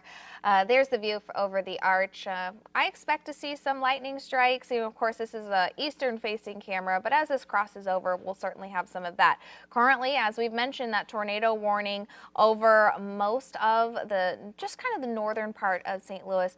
And back to the radar here for you. You can see we have lots of lightning strikes. Let me go ahead and put a quick count on that for you. It's always interesting information to have as we watch this system. So about 48 strikes. And then as far as storm reports go, this is why we need to take systems like this seriously. We have had some reports of damage and some pretty intense damage as well, especially for near Augusta, near Defiance there. So a building collapse as well as reports of multiple homes damaged with debris in the area. This was one of those storms that we watched that we saw that debris signature, so we knew that a tornado was on the ground. Since then, we've also had some pretty strong wind gust reports as well. Spirit of St. Louis reporting a gust of close to 70 miles per hour there, and that was just around 8 o'clock, so not very long, these reports, as this has crossed through. We've also had some reports of hail, not particularly large hail, but still about an inch in Baldwin. That's certainly an impressive little line there. Now, as far as this system is currently considered, as the system we're currently watching, you can see there's where that tornado warning is, and then further down the line along Interstate 44, we do have some severe thunderstorms that we are keeping an eye on as well. With this, as I mentioned before, we do have some power outages out there. Ameren and both in Missouri and Illinois definitely going to be working tonight to get get power restored. About 16,000 people are without power in the counties of St. Charles, St. Louis, and Franklin counties. A little further out to the west, those power outages continue tonight, Scott. Yeah, and we're going to continue to see these problems here. It's on. We're going to continue to see these problems right here with the tornado warning sliding off to the east and to the northeast. And, well, We might have run out of batteries for you, Scott. I think we did. Scott is out of batteries, so I'll keep watching this for you tonight. Of course, we get emails about this time of people who are like, why ruin programming? But, we've already had damage reports out there. We want you to be aware of this storm as this comes through tonight. And this is already reported damage, so this is a very real system as this comes across. So let me go ahead and zoom in on this system, show you what areas we're keeping an eye on as this continues to track through the St. Louis area. Certainly putting on quite the light show tonight with all those storms. This little cell that has since moved across into Creve Coeur was one we've been keeping a very close eye on as we watch this come through. So certainly reports of damage. Oh, we have some video of Wentzville to show you. Thank you, Sam, producer Sam, back in the booth. Let's see here. From Bill, Yeah, rain. you can hear the tornado Sounds like the tornado siren going off there. I've already gotten some texts from my friends, taking shelter in Schnucks and different grocery stores around town as they had their projects. But certainly very heavy rainfall with this, putting on quite the light show as well, and then those tornado warnings. So I appreciate everyone who is taking this seriously and taking shelter, because we have had reports of damage in the area, something you don't want to be around those windows looking out at this storm, but I'm sure Bill was safe as he took that video. Yeah, and so we'll get back to here and try this again with the storm that we're really honed in on here. And it's this area that's just, it's in North St. Louis County. It's about ready to cross over into Madison County here. And we're kind of getting a little bit of a hook kind of action here. And so it does appear that there is some pretty intense wind with this. And I would bet that we have a circulation in here. So we're going to run with that tornado warning still continuing off to the east here into Madison County, North St. Louis County, the Jennings area. This is going to slide northeast along 270. This is up by the Chain of Rocks Bridge, going over towards Granite City, towards 255, 111, Route 3. That circulation racing northeastbound would come very close to Edwardsville in about 15 or 20 minutes, assuming it maintains its strength. But this is an area to definitely watch, and you should be in your safe place now in this area here from the Chain of Rocks Bridge, just east and south of there, all the way over towards Edwardsville. And again, get down low. Get down to the lowest level. Basement's best. If you don't have a basement, then you want to be headed to the closet or to a bathroom, interior room, with as many walls between you and the outside as possible. This is racing off to the northeast. They're running at about 55 to 60 miles per hour. So they are fast-moving storms. And we've had a few new storms develop here back out towards Bridgeton. You already raked over by that first batch, and now you've got some more that are developing. We'll see if they rotate as time goes on, but the environment's certainly favorable for rotating thunderstorms and the potential for tornadoes. And with that favorable environment and these storms moving into it, that's a great concern for us tonight, especially since we've already had reports of damaging winds over 70 miles per hour in a few places. Yeah, so with this 70-mile-per-hour winds, we've also had, reports of damage with this in parts of near Augusta, so into the Defiance area. Also a report taken at about 8:11 here from St. Charles County, a thunderstorm gust of about 68 miles per hour. So some very strong winds. Even if that's not associated with one of those, with that tornadic rotation, that's still enough to do quite a bit of damage. As we mentioned, there are multiple power outages across the St. Louis area as this has come across, into St. Charles, and it looks like they're already, Ameren's doing pretty good. They've restored at least power to 5,000 people because customers without service has gone up from about 15,000 that I checked on earlier to about 10,000 now. So this is coming across very quickly and currently moving. That cell that we were talking about that is of interest that we're certainly keeping a close eye on with a bit of that rotation is towards the Spanish Lake area, crossing over into Edwardsville here very quickly. Everyone in this current tornado warning area, I would expect you to be hearing your sirens. Now is the time to take action and get to that safe area in your home, whether that's a room with the most walls between you and the outside, as well as a basement. So let me go ahead and I'll broaden this view out a little bit and go ahead and just show you where this is headed as it continues to march right on through the 5 on your side coverage area. Just a very broad band of storms for us. This is just a 15-minute loop here for you as this comes through. And it sounds like we have a viewer picture to show you as well of some hail. So small, but still some hail that we had out there, just showing you that these storms have been making quite a mess out there between hail, strong winds, wind gusts up to 70 miles per hour. And then we do have those damage reports. Of course, in the light of day, we'll have a little bit more information on what came through, whether that was straight line wind damage or whether that was indeed that tornado damage, which we do expect from that Defiance area. But tornado surveys are done the next day. They're done in daylight. So we will hear more reports from the National Weather Service as they can survey the damage tomorrow, Scott. All right, so Macoupin County and Madison County in Illinois, that's our main concern right now for the potential of tornadoes. That's where we have our tornado warning. Yes, it does stretch back into northern portions of St. Louis County, the northern portions of the city of St. Louis, but it doesn't look like there's anything imminent in those areas right now. It looks like it would be more along 270, just west of Edwardsville, and really just east of the Chain of Rocks Bridge, moving towards Edwardsville, and then that area up to the north. A couple of cells, there's just a couple of circulations embedded in here. One will be moving closer to Staunton, Illinois. Eventually, these are going to race off to the northeast and get over past and east of Interstate 55 here as you go northeast out of St. Louis. The rotation still, as we've been mentioning, close to the Chain of Rocks Bridge, and that's headed northeast. So that takes it over along 255 Pogue Road there, and then up towards Edwardsville. So it includes, the rotation would likely be passing pretty close to SIUE. So, if you're in those areas, we definitely want you in your safe place and want you there now because the rotation is still there.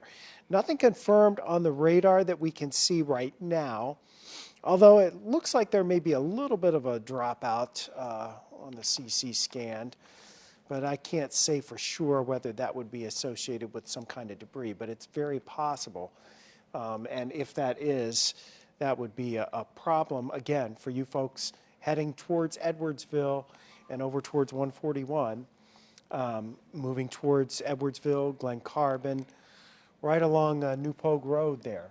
So that's the area to watch here, just probably south of South Roxana, and moving northeastbound. So you need to be in your safe place in these areas right now, because it does look like there's a bit.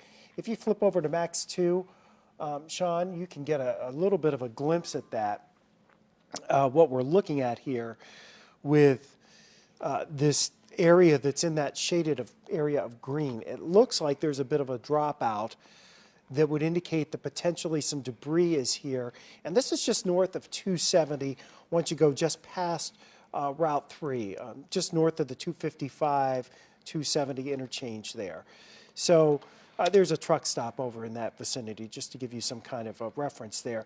And that is moving northeastbound. So if I kind of zoom back out on this and just put a track on that moving towards the east and northeast, you know, and I'll give it a little bit of a broader perspective, but that's going to be in Edwardsville within the next 3 to 5 minutes. It's moving that fast.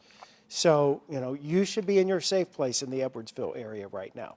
This is what it looks like on the radar. It doesn't look, you know, overly suspicious, but there is just a little bit, perhaps, of a hook here approaching the Edwardsville area. So this is where we would anticipate there being some circulation, and it's moving right towards Edwardsville right now. And so you need to be in your safe place and seeking shelter at this point. We're going to track these storms northeastbound. Again, they'll move right through Edwardsville and then on to the northeast from there as they do race northeast. They're still moving into an environment that continues to be favorable for deep circulations and tornado production. Now we'll see what they end up doing, but they're still capable of that. And that's one of the reasons why we have stayed with you. We do have a new severe thunderstorm warning that includes much of the rest of the metro area. Basically from about Wildwood south through Pacific, down towards Cedar Hill, over to Arnold, Melville, Oakville, and into South City back to Creve Coeur. So we continue to track those. That would be, I would suspect, a tornado possible scenario playing out too, simply because you're looking at the spin in the atmosphere being primed as it is for that potential. So just be prepared tonight, because everything is pretty much, I would say, Tracy, everything's pretty much on the table here when it comes to severe weather this evening. It certainly is. We've had all the ingredients for it. That's why we had, you know, we were under a risk well in advance of this system, as we knew that the ingredients would be just right for this kind of, and especially a very disorganized system. So this is coming across, this comes across very fast. We do have video now shot by one of our photographers in Chesterfield. Chesterfield was one of those areas that had wind gust reports of up to 70 miles per hour at the Spirit Airport. So that's in the Chesterfield Valley. You could see some lightning and those trees shaking around out there, and certainly a lot of water on the roadway. If you are in any of these areas and your drive home perhaps, or just maybe your drive in the morning, these areas can get quickly overwhelmed with even just a little bit of rainfall, especially near the Wild Horse Creek area and then some other spots in those low-lying areas of the Chesterfield Valley. So you're going to want to be aware of some ponding on the roadways, as well as the potential for some water on the road. Okay, so as you can see, there's that tornado warning that we are still dealing with. We are watching the system. This was moving kind of near the Chain of Rocks area, quickly into Edwardsville. Edwardsville, you're just starting to get into some of that heavier rainfall and possibly some of those very strong wind gusts and a bit of rotation out there as well that we have been monitoring. Now further down to the south, we also have a severe thunderstorm warning. So if you are in the area of, Wildwood, Pacific, you were already hit the first time as this system came through, and then we have some of that rainfall coming in behind it. A broader view, because I'm not leaving it and leaving you out if you're further down to the south, it's just that you're not being affected right now by this the way some other parts are. So Farmington, you've kind of gotten lucky tonight. You were under that tornado watch earlier. Right now, things are looking pretty good for you. We are continuing to watch another line that's down towards the Rolla area, another severe thunderstorm warning that's just starting to come into Phelps. This is where all this developed kind of earlier as it makes its way, as these storms usually do, right up along Interstate 44. Quite a bit of lightning out there. This has been putting on a show for sure. We have reports of damage in some areas as well. Let me go ahead and pop up that damage map for you and go over some of the damage reports. Let's go back to radar and Sure thing, that Scott. Edwardsville storm. Yes, okay, here we go. I'm going to zoom in on that So for the you. Weather Service is upgrading this to a considerable damage potential because they can see the debris here. And again, we said New Pogue Road, there's West Union Street, here's Edwardsville, 159, north and south through Edwardsville, and there's 157 as well. So this is rolling right on in towards the Edwardsville area, towards Glen Carbon. This circulation is going to spread in across this area, and there is an indication of debris with this. So that's telling us that, yes, there is something here rotating and causing problems in this area. So the National Weather Service upgrading that tornado warning to a considerable damage tornado warning as this storm really, as it's hooking around and approaching, moving through Edwardsville. It looks like, I would bet the circulation's pretty close to Edwardsville right now, but there may be a secondary circulation back here to the west. But it's moving through now, going to be sliding through. That includes SIUE, although I'd bet on the circulation being a little bit farther to the north. Even so, you need to be in your safe place. Sturdy buildings, lots of walls between you and the outside. So we have the confirmed large and dangerous tornado right over Edwardsville, getting that large debris signature right now. And that warning actually is extended over, taking that storm over towards Greenville, Illinois. I want to go over to Max 2, and we're going to put the scan on here. Yeah, you can see, well, we got actually a couple of areas there that are suspicious, but there's the one near Edwardsville where you're basically looking at this. That's a debris signature on the radar. So the radar is confirming a tornado on the ground, touching down, having lofted up debris into the air. This was running along 270 east of the Chain of Rocks Bridge, and now this is going to be sliding over past Edwardsville and sliding on to the east, going basically right along Interstate 70 here, going over towards Grand Forks, potentially impacting the areas around Alhambra. So the warning is extended all the way over into Bond County as well, Greenville and the path of that. The immediate path of it would be Hamel, Illinois, and this area really between Hamel and, I would say, let's go between Hamel and Edwardsville, where we really have that circulation in here. Graney, Pin Oak, Marine, Illinois, a town you may have heard of. But again, from Glen Carbon up Highway 159, up Interstate 55, 143 runs across here too. You all need to be in your safe place at this point. This is a tornado on the ground, tornado moving into or through Edwardsville at this point, and I'm going to see if we can get our Edwardsville camera up. I can take care of that for you, Scott. I just popped it. Oh, you got so it? Okay. Yeah, we'll see what happens if it changes. So we're just bringing up a camera right now that shows you the street of Edwardsville. We'll see if we can bring that. There we go. Thank you so much, our director in the back. I appreciate that help. So there's just that camera view over Edwardsville. Yeah, and you know, it looks like it's a static picture, which it could be with a computer. It could be that we lost the signal. We don't know. But it's giving us a static picture right now.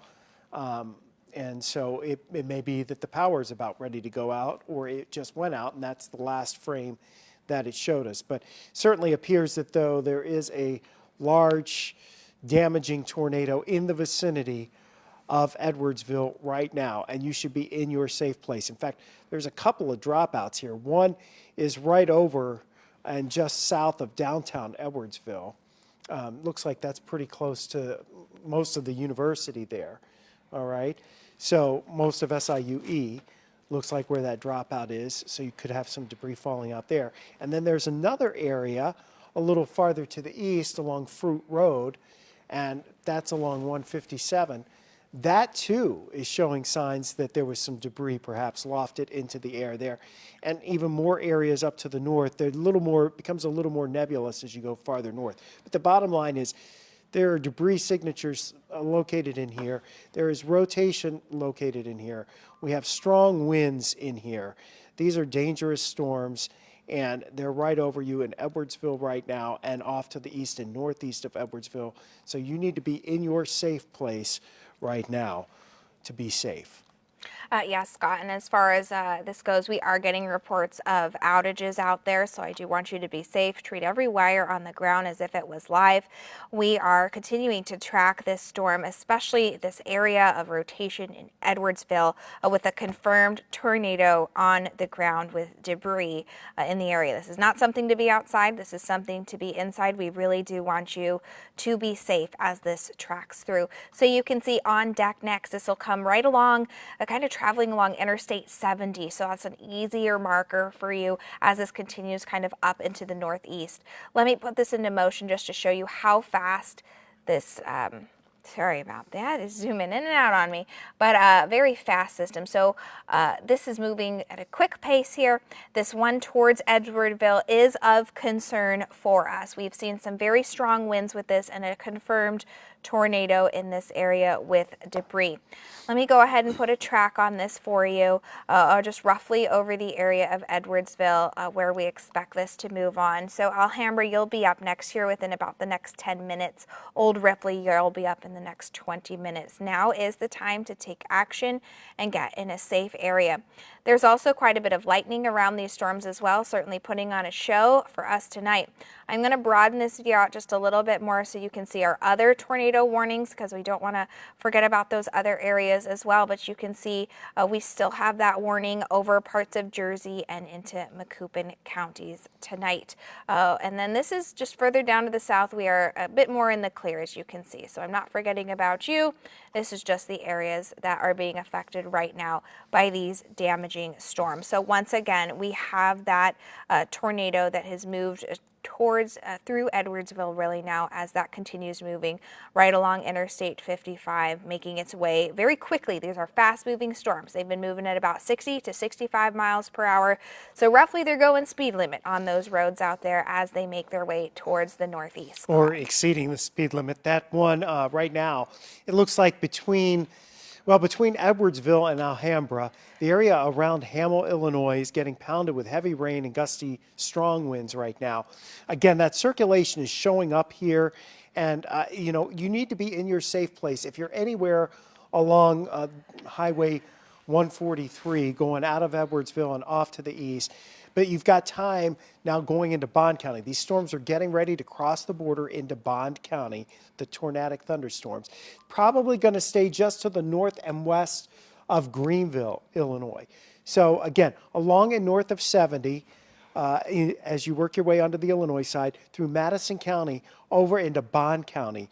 This is where we're looking at rotating, dangerous, twisting winds in the storm and tornado potential. Now, one of the things we're looking at here is on the various scans that we see, we kind of go back and forth looking at to see if we can find the debris. And you've kind of got that on Max 2 right now. And you can see the area that was pretty intense there with the debris south of Edwardsville seems to have let up a little bit. So maybe the tornado touched down, lofted some debris around Edwardsville, and has weakened a bit and lifted now off to the east of town.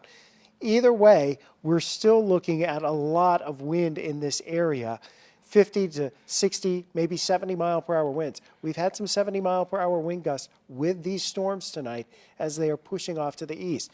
And the thing that's important to note tonight, there is a setup in the atmosphere where all the ingredients necessary for thunderstorms to produce tornadoes seems to be in place. All those ingredients, they seem to be coming together from St. Louis, east and south of town right now. That's why we have these tornado warnings in effect.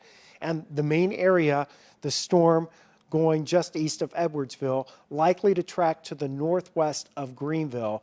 That warning is in effect, let's see, until about 9:15. Well, for Madison and Macoupin County until 9:15. So, we've got multiple circulations in here. Anywhere within this cluster of storms, it's just safe to stay in your safe place until these all pass through, because we got another one for Macoupin and Madison County. And we also have the severe thunderstorm warning down in South St. Louis County and into northern Jefferson County.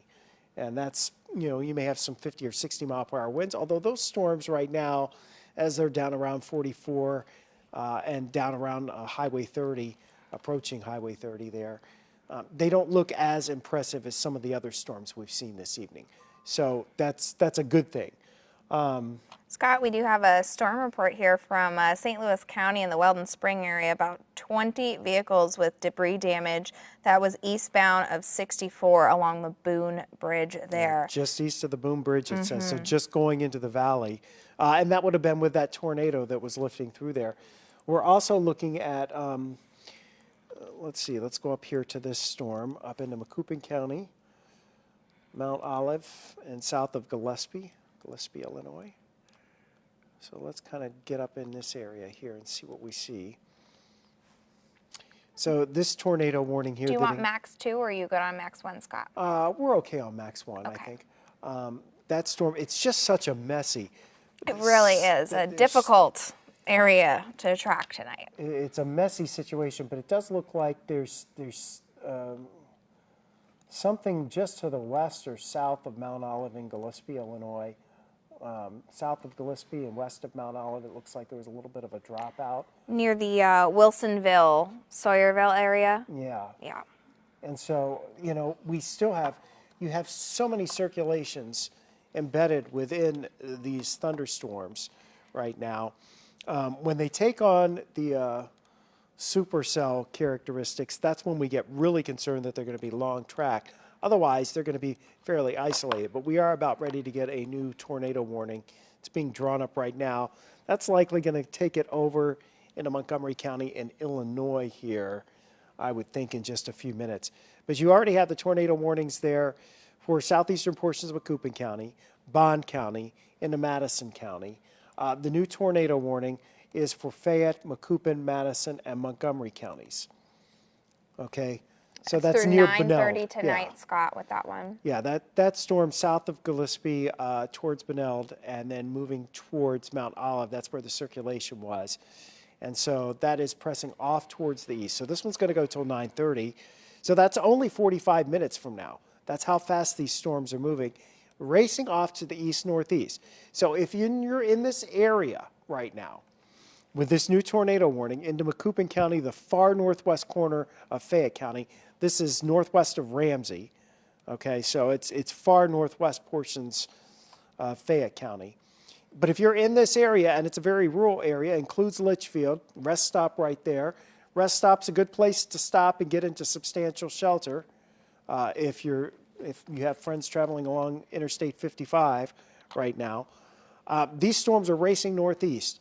They're racing northeast at about 55 to 60 miles per hour. So they're not staying in any one place for any length of time, but they are racing northeastbound, producing wind gusts 60 to 70 miles per hour. And occasionally we're getting the twisting of the winds, we're getting that rotation, and we've seen radar-confirmed tornadoes tonight, and we've had a fair number of reports of damage now coming out of St. Charles County, Defiance in particular, down along Highway 94, with some substantial building damage there. Obviously the cars, or the damage to the cars as that storm went across Highway 4064 in the Chesterfield Valley just east of the Boone Bridge. And now you see these storms here off to the east and northeast of St. Louis. This is the one, the little kinks in the line that we keep watching here. This one very close to Alhambra, moving off to the east. Another one up here around Mount Olive, that's moving off to the east-northeast. So these two areas here, east and northeast of St. Louis, those are the spots that we are watching at the moment for circulations and the potential that we will see a tornado drop out of the ground. So you need to be in your safe place.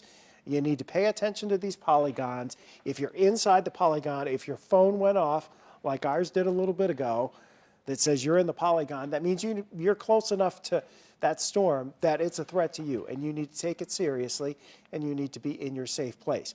Where is your safe place? That's going to be in your basement. If you don't have a basement, you're putting as many walls between you and the outside as possible. You're going to a center room. You're going to a bathroom. You're going to a closet. You're going to wear your shoes. You're going to take something to cover your head. If you got a bicycle helmet, great. If you have a pillow, that'll work too. Just something to protect your noggin.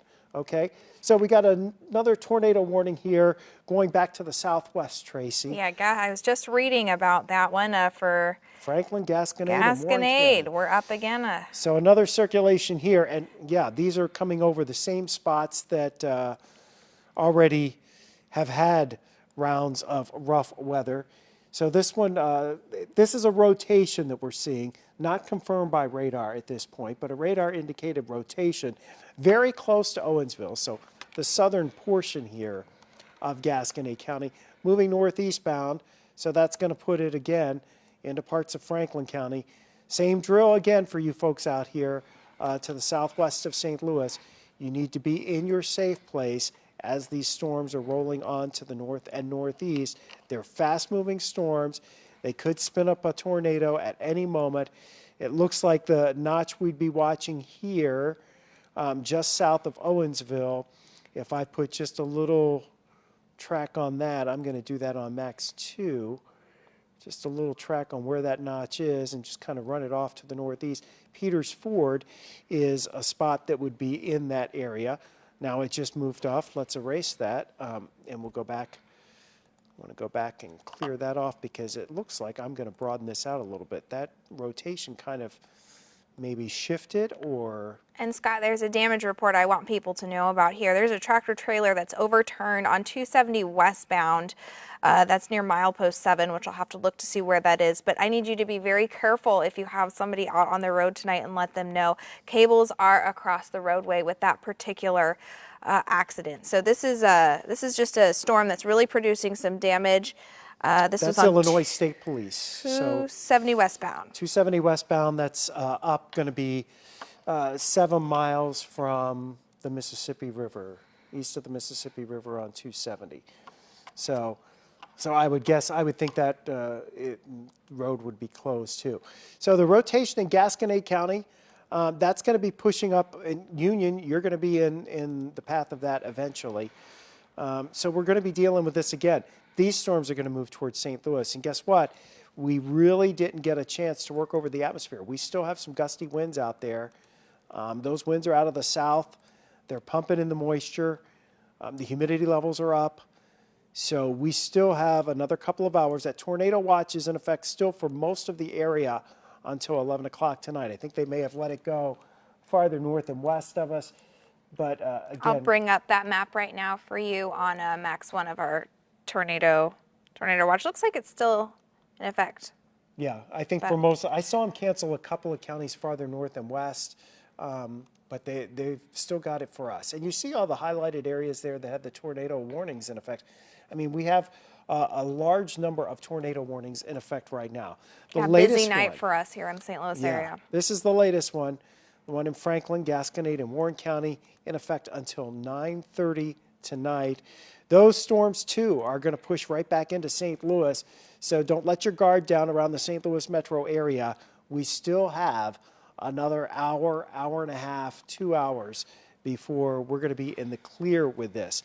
So this is a tornado warning. If you're in Franklin County, even south of Innsbrook in Warren County along the Missouri River, you should be in your safe place right now as these storms roll towards you.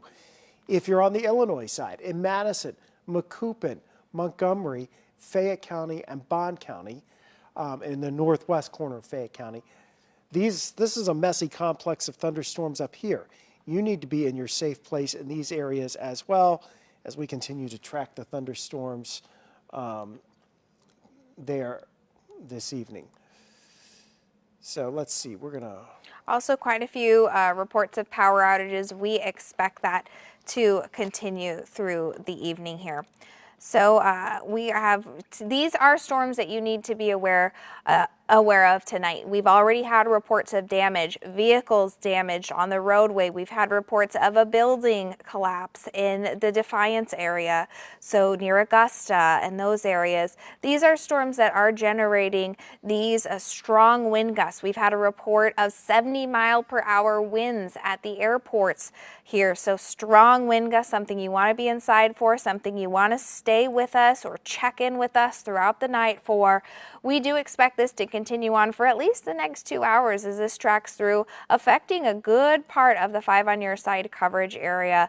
We have that cluster of storms that is causing some problems for parts of Illinois, and then we have that somewhat recent area of the tornado warning for Franklin, Gasconade, and Warren counties. That's extending through 9:30. Now, if you're in some parts of Illinois, your warning also continues through 9:30 with a totally separate system within there.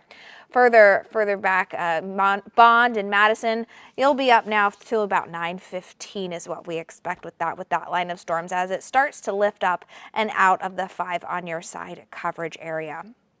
We've had those damage reports, we've had radar indicated rotation, and we've had confirmed tornadoes tonight. So please do take this seriously and make sure that you are ready to head to your safe space if one of these areas is coming towards you. That would be your basement or an area with the most walls between you. I know they're starting to get a little bit later now, but if you might have a friend on the road, give them a call. Make sure they know to head to a good spot, a rest stop perhaps, or a local business. I've already had some people send in pictures of sheltering in place at a Cracker Barrel and a Schnucks. So I'm happy to see that people are taking this seriously tonight, as we have had reports of damage, and we want to keep everybody safe tonight, Scott. Yeah, and we've still got the tornado warnings. We still have the rotating thunderstorms. We still have the potential they're causing some damage. We have some Illinois power outage numbers here. In Madison County, close to 8,000 customers are without power right now. That seems to be about the hardest hit so far in Madison County, which would make sense because that storm went across and along 270 and then rolled into the Edwardsville area. And now that storm, potentially with its tornadic circulations, is moving out of Madison County and into portions of Bond County. And then we look to the north, we have that storm that's now crossing over 55. And we've got the circulations in there as well. It looks like maybe not as well defined as what we were seeing earlier, but from Hillsborough to Nokomis on the Illinois side, you need to be in your safe place right now as these storms continue to move through. They are producing winds to around 70 miles per hour, and they've also been looking at, we've also been looking at some reports of hail, but it's really the wind gusts and the fact that we've had some circulations and potentially some tornadoes touching down tonight that's really given us pause. It's not been as clear cut as you would expect for something like this. It's December. You don't think of severe weather in December, but the ingredients are more spring-like than they are December-like. And as a consequence tonight, these thunderstorms have been producing damages. They've been rolling through the area. That one gust to 70 miles per hour in the Chesterfield Valley. We had damage reported out of Defiance. We've had scattered reports of tree damage in several places. And unfortunately, I don't think we're done. As we look back to the southwest, we still have the tornado warning here for this line of storms that's across, well, it's coming out of Gasconade County, moving into Franklin County right now. It's off to the west of Union, about ready to move into New Haven. Gerald, you're getting the heavy rainfall right now, and it stretches on down to the south towards Oak Hill. So this is rolling on to the east and to the northeast. And we've got a new tornado warning that was just issued now. And that's a radar indicated one for Bond, Fayette, and Montgomery County in Illinois. Basically the same one that we were just looking at, the cells that we were just looking at here. The one that's pretty close to Shoal Creek, That's going to be racing off to the northeast. This time, Ramsey, you were out of the warning a few minutes ago. Well, you're in this one. So this is north of Vandalia, north of Interstate 70 here on the Illinois side that we're looking at. A tornado warning, Bond, Fayette, and Montgomery County. And really the area to be concerned about looks like it's Shoal Creek and kind of going from Shoal Creek on towards the east and to the northeast there. Donaldson, Coffeen, Illinois, Fillmore area, Bale City, eventually into Ramsey, if that storm maintains its rotating strength and if it also continues to track the same way that it has been tracking. Those are big ifs in the environment that we live in tonight. So we'll clear that off of there for you, and we'll go back, look at the, okay, let's go back here. And again, looking at the severe thunderstorm warning there, that one's going to expire down in South St. Louis County, but we'll see if we don't get another one here back to the west and southwest of St. Louis as time goes on. That storm does fill in a little bit more than what the radar is showing there right now. Areas east of St. Louis, severe thunderstorm warning, the newest one for that circulation that's approaching Donaldson right now. You should be in your safe place, just north of Shoal Creek. This is over northern portions of Bond County, moving through southeastern portions of Macoupin County. It is going to move over into portions of Fayette County. So again, your safe place is the lowest spot in your home. That's the basement, that's great. If you don't have a basement, then you're going to a closet or a bathroom in the lowest level of whatever building you're in. You're protecting your head, you're wearing your shoes, and you're going to stay away from windows and doors as we kind of watch these thunderstorms roll through and the potential of the damage they could cause. The tornado warning, basically, if you are east of St. Louis, we continue with our tornado warnings here out along the north of Interstate 70, Bond County, up into Montgomery County, southeastern portions of Macoupin County, over into the northwest corner of Fayette County. There are multiple rotating thunderstorms in these areas, so you should be taking them seriously and be in your safe place. Metro area getting a little bit of a break, but here's this next wavy line of thunderstorms out to the west. That's moving out of Gasconade County into Franklin County. As it does so, it's got some notches in there, some rotation, capable of producing thunderstorms or tornadoes out of these thunderstorms. Could happen at any moment without much warning, so that's why the tornado warning is in effect, because even though we can't confirm it, the circulations are showing up on the radar screen. You too need to be in your safe place here. This warning, which does extend up into southern Warren County, is in effect until 9:30. This line of thunderstorms moving northeast is going to go across a good chunk of Jefferson County, back across St. Louis County, and then across parts of St. Charles County as well. So we're not out of the woods yet. We got to get this last line through. I think once we get that line through, then the focus really is going to shift farther east and farther south of St. Louis. Now you're saying it's late at night. This is not spring. This is not summertime. It's not that warm and humid. But, you know, even though it's kind of marginal on the humidity levels and the warmth and the instability, you got to remember the jet stream is a lot stronger this time of year.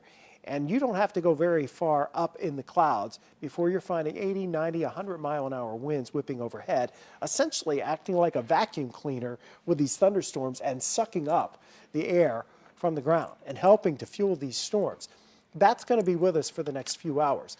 If the winds haven't picked up at your house, the winds are going to be howling here as we head through the overnight hours on into tomorrow morning.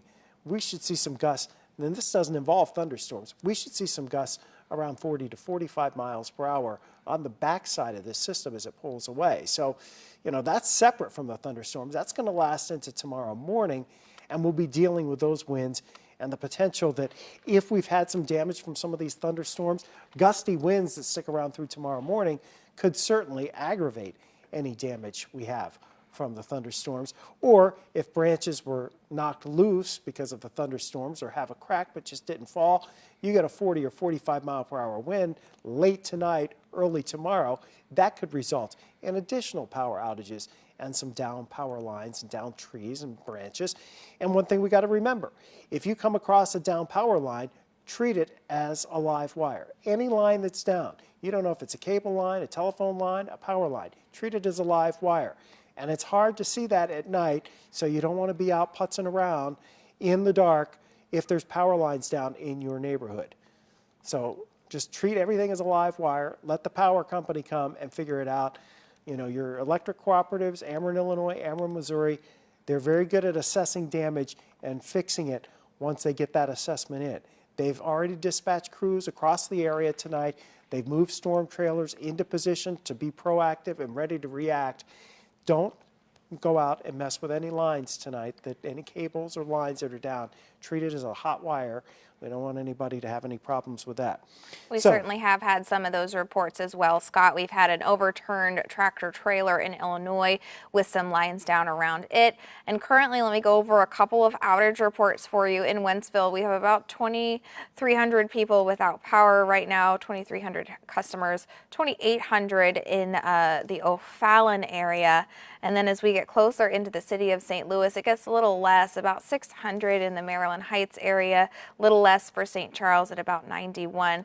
Seems like they are able to restore power in some of these areas quickly. About 3,000 outages right near Edwardsville. So I was expecting to see some bigger outages in this area because we had that confirmed tornado. 6,000 people in the immediate area of Edwardsville. And as you get closer towards 270 and into Glen Carbon, you have about another 2,000 or so.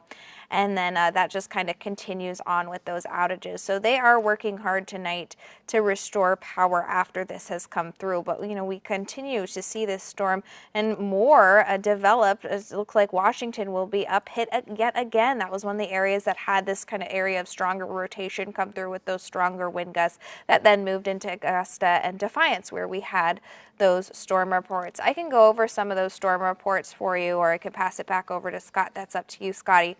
Just let me know. But some storm reports that we are seeing right now, you can see widespread out there.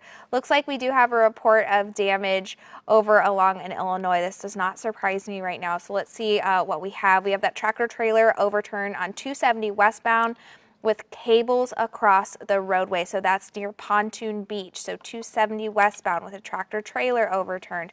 We have that building collapse that I've been talking about in the Augusta area with multiple homes damaged and debris in that area as well.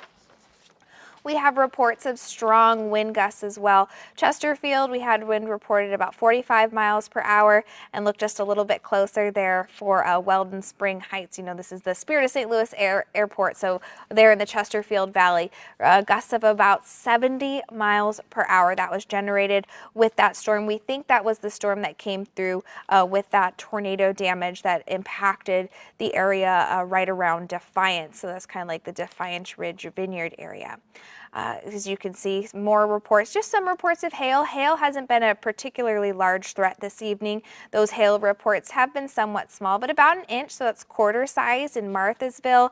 And then my old stomping grounds of Winchester reported also about another inch of quarter-sized hail as well.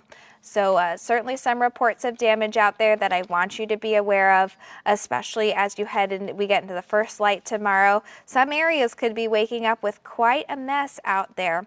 Let me go ahead and go over those warnings for you tonight as this system, once again, we're back on deck with this system that is currently moving through Gasconade and Franklin County. So this is currently through 9:30, you're under a tornado warning. So through 9:30, another 25 minutes with that warning.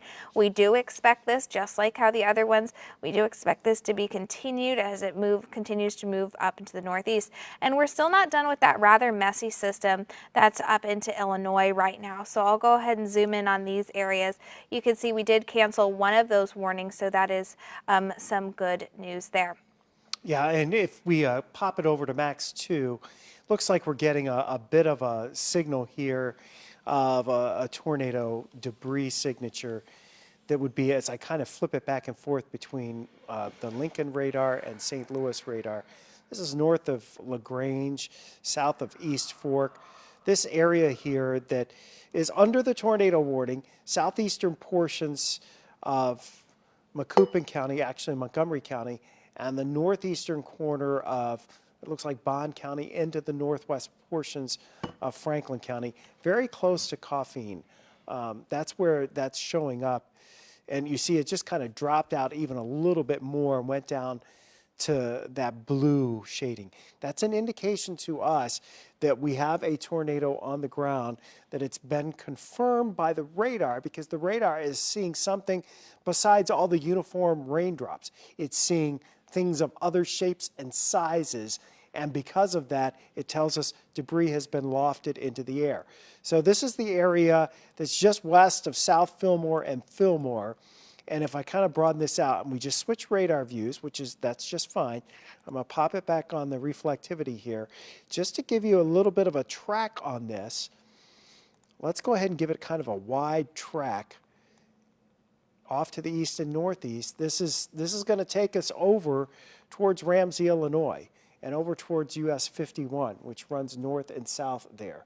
So this is a confirmed tornado, confirmed by radar right now. And I'm going to pop this on. So we've moved to a Google chat with the National Weather Service since we've had issues with the other stuff. So it's all good. And we're all following the same thing. Yeah, a big team of meteorologists tonight in St. Louis, all coordinating together to track this storm. And the operative thing here is we need you to stay safe. And that means right now we need you to get into your safe place, because we have the signature on the screen, and I'll back it back up here so it shows up a little bit better. Well, it just changed a little bit. But that area that's now moving in towards South Fillmore was where we are seeing debris that's been lofted into the air and off to the east now of Coffeen, Illinois. So it's moving into the northern, northwestern portions of Fayette County. So again, you folks in northwestern Fayette County, we've been saying this through the evening hours, time to get into your safe place now. These storms are moving at 55 to 60 miles per hour. So they are fast-moving storms, and it doesn't take very long for them to produce rotation and to drop that out of the sky in a big hurry. So we are definitely seeing the rotation. It's just off to the east of Coffeen right now. It is rolling towards the northeast. Fillmore, Ramsey, Illinois, it would really seem like Ramsey, Illinois will be in the direct path of that if this storm continues to maintain its current track and intensity. And then we turn our attention back to the southwest and look to this next area that's once again approaching from the southwest, and we're finding the area from around Innsbruck over to about Washington and down towards Sullivan here in Missouri. Well, that now has prompted the National Weather Service to issue a severe thunderstorm warning, which includes most of St. Charles, pretty much includes all of St. Charles County, the city of St. Louis County, northern portions of Jefferson County, back into eastern portions of Franklin County, and much of the rest of Warren County. That is a severe thunderstorm warning until 9:45. It is for the potential of strong winds. Perhaps there's some hail in here, but strong winds and the possibility that we could spin up a tornado here. This is going to move right across the entire metro area. Once again, this line, if it does not fall apart, it's coming across the entire metro area from Wentzville down to Washington to Pacific, Eureka, probably into Cedar Hill to Arnold, right into the city, okay? And there's the potential it could produce a tornado as well. So far, we haven't had anything confirmed out of that. What we have had periodically with this clump of thunderstorms off to the northeast of St. Louis through this evening has been several confirmed by radar tornadoes because of the debris signatures as they've been pressing off to the east and to the northeast. So these storms right now, again, winds are a big threat on a widespread basis. We're talking 50 to 60 mile per hour winds easily, perhaps a little bit higher than that at times. And we're also talking about winds that could be gusting as high as 70 miles per hour. Now, embedded within these circulations, we're also finding some tornadoes that have touched down. We can confirm that by the radar. We have not had any spotter reports. We haven't been able to see them. Tornadoes are hard to see at night. It's also dangerous for spotters to be out there during the night chasing these storms because you can't see, and there's trees, we have hills, and those are problems with chasing. This is not Kansas. So we haven't had any confirmed reports by visual, somebody seeing it, but we have had the radar confirming for us that the debris has been lofted by tornadoes into the air. Therefore, we know the tornadoes have been on the ground. We know they've done damage. We've seen the reports come out of the area around Defiance, down towards Augusta along Highway 94. A bunch of cars had debris, damage from debris, just crossing over the Boom Bridge right into the Chesterfield Valley when that storm was lifting through. And we've seen the debris signatures off to the east of St. Louis. So with these storms rolling in, you need to stay in your safe place if you're under these warnings right now, inside, away from windows and doors. If you've got a tornado warning in your neighborhood, which right now that includes northern portions of Bond County, the northwestern corner of Fayette County, especially in and around the Ramsey area, and the southeastern portions of Montgomery County, all in Illinois, off to the east and northeast of St. Louis, you're going to want to be on the safe side and be staying in your safe place with those storms right now. These are the ones that have had confirmed tornadoes with them sliding off towards the northeast. Ramsey, Illinois, that potential circulation is about ready to slide in your general direction. It's somewhere just off to your west, not too far from Fillmore right now. You're seeing that area right around Fillmore where we're seeing that. We've seen a few times tonight some debris signatures. And here, that appears to be what we're looking at here. It's spread out a little more. It's not as well defined as it was, but there's still items. Read that leaves, read that, parts of trees, bushes, whatever, lofted up into the sky that the radar is seeing, and it knows it's not raindrops. And that tells us that there's debris. So just looking at this, where that circulation is right now and where it's going off to the east and northeast of St. Louis, this is going out of Bond and Montgomery counties and headed over into the northwest corner of Fayette County. So you can see Fillmore, it's right on your doorstep right now. You should be in your safe place. Ramsey, you've got about another 10, 12 minutes or so, and it'll be there. So these are the areas off to the northeast of St. Louis where that tornado warning is in effect right now. And that tornado warning, I believe, is until 9:45 for these areas off to the northeast of St. Louis. These storms have been producing damage. Let's come back into the metro area right now. A few scattered storms from Troy up through Edwardsville to Hamel, Illinois. They're not severe at the moment. Here we are back with this area. Still have that tornado warning for a little while longer, but nothing confirmed out of that here back west of St. Clair. But the severe thunderstorm warning with a tornado possible has been extended from this storm northeast bound to include the eastern portions of Warren County into all of St. Charles County, all of St. Louis County, the city of St. Louis, northern Jefferson County, and into the northeastern corner or the northeastern half of Franklin County. And these storms, again, are racing to the northeast. Timing on them to put them into the metro area here. Whoops, let me get that. We'll pull this down. This is going to be a rough timing on these, but they'll get into St. Louis. Wentzville, you're talking, momentarily. The Chesterfield Valley about 9:30, Alton about 9:57, Edwardsville about 10:15. Okay, so that's the timing on these storms at this point. All right, so that severe thunderstorm warning there is for the metro area. We're just busy with storms tonight. We've got everything that under the sun right at this point across the bi-state region, with severe thunderstorms, possible tornadoes, all of this stuff sliding rapidly off towards the north and northeast. I'm just kind of clicking some of these icons off so that we can get them off, although I think they might have issued just another warning. If you're in Ramsey, Illinois right now, let's just go back to, let's see if it'll go back. Scott, we do have some crews.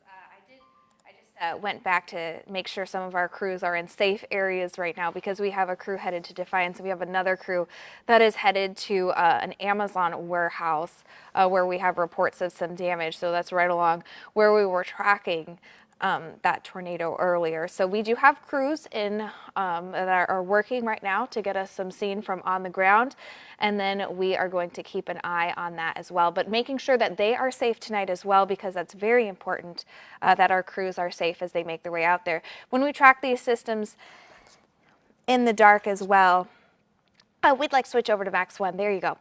So as you can see, there's that storm system. We have that severe thunderstorm warning, and then we also have that tornado warning that is in effect right now. It is covering some parts of Washington. So coming right over the area that was hit earlier that we had reports of damage. And this is tracking very fast right now. So any areas that did have damage, you're kind of headed for round 2 right now. So seek shelter and be safe tonight, Scott. Yeah, and you know, we're still tracking that radar confirmed tornado. It is approaching Ramsey, Illinois. If you're in the path of that, you need to be in your safe place right now. That storm is working out. It went through the Coffeen area, over towards the Fillmore area. Now it's approaching Ramsey, Illinois. And that's in northwest portions of Fayette County. So you need to be in your safe place as that storm is approaching right now. That includes the area perhaps around Bingham in Illinois too. So from Fillmore over to Bingham, really you should be seeing, you know, and I don't want you to go outside and do this, but there should be some debris literally falling out of the air in these areas right now because of these thunderstorms. As the tornado has been on the ground, we can confirm it being on the ground.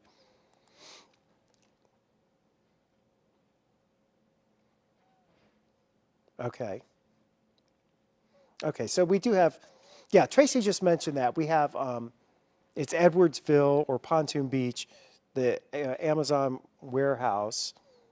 We don't know exactly how much damage there might be, but there is a response there. Let me flip this. There we go. Okay, so we can go back over to Max 2 now. We've got it back up. And here's our tornado warning. That's storm around Ramsey, and just west of Ramsey. You know, we've gone into a messy mode here tonight, a very messy mode with these storms, and it's hard to detect the tornadoes. But we are seeing just west and northwest of Ramsey, Illinois, the potential, well, we can tell you there's debris on the radar screen. So that's a radar-confirmed tornado. It is moving to the northeast. That's going to take it not too far from Ramsey, but if you're up along Highway 51 going north out of Ramsey, Illinois, it looks like it's pretty close to County Highway. I can't read that number because I'm getting old and we're on our backup computer systems here. County Highway 2850.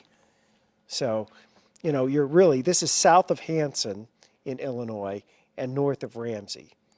That's where we have our debris signature showing up, northwestern portions of Fayette County. So that's where we definitely have debris and have, you know, a tornado that's been on the ground causing damage there. So the tornado warning continues for that area. The other area that we're watching is back, of course, to our southwest, in the area that is now starting to push into the western portions of the metro area. That's moving through St. Charles County and through portions of Franklin County. It's about ready to move into St. Louis County. So this storm, and the Weather Service is actually analyzing it, it looks like right now. And we can see, you know, there's some gusty winds with this. That looks to be the main threat. The question is, with these storms that are now from Wentzville into Lake St. Louis, down to New Melle, down towards Augusta, then stretching down just west of Pacific, down towards St. Clair. The question now is, will these storms begin to have rotation with them? It's certainly a possibility. The environment is favorable for that. So it's certainly a possibility. We have one tornado warning that still remains in effect. Well, technically two. We've got one for portions of Montgomery County and then the northwest corner of Fayette County on the Illinois side. So those are our two tornado warnings. We can confirm, if you want to go over to, I wonder what it's going to look like if I get it back this way. If you want to go over to Max 2, Sean, you can see this area north of Ramsey. And this is the area we've been watching. So that area north of Ramsey, that's the debris signature. So we know we've had debris lofted up here. That went over Bingham. That was coming out of Coffeen, Illinois. So we can anticipate, for sure, we know we've had damage in this general vicinity here. And that's up around Hanson, Illinois right now. So it's moving out of our viewing area. But it went over Bingham, and it was back here, you know, towards Coffeen. So that's what we're looking at here at this point. That's debris on the radar from a tornado. So if you're in Ramsey and north of Ramsey, I'd still say stay sheltered because you're getting into the thick of the storm right now, and there's potentially more active weather back here to the west, more rotation back to the west. It's a very messy signature. There's the radar signature, and the circulation showing up that's right along, about ready to cross over Highway 51, and that would be very close to just north of Ramsey up towards Hanson, Illinois, along US 51. Again, the northern parts of Fayette County in Illinois, you need to be in your safe place now. Here's a broader perspective of what we're dealing with. We have quite the number of showers and thunderstorms across the region. We have another big batch pushing into the metro area right now. That has a severe thunderstorm warning with a tornado possible, and this includes St. Charles County, St. Louis County, the city of St. Louis, and back into Franklin County. So these are the areas where we have the severe thunderstorm warning. We will continue to track these storms. Right now, there's no imminent tornado threat there, but the tornado is possible. It could spin up.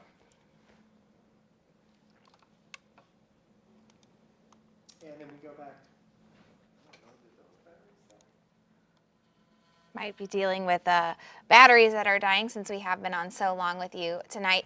We have that warning for Franklin County has expired, and then as you can see, we still have that tornado warning towards Litchfield right now that we are continuing to track through with this particular storm system. So as you can see, we do have that warning that was expired. We still have another one that's just further down to the south, and a severe thunderstorm warning that is under most of the west side of the St. Louis area, so into St. Charles and St. Louis counties. These are storms we need you to be careful about. We want you to pay attention to them.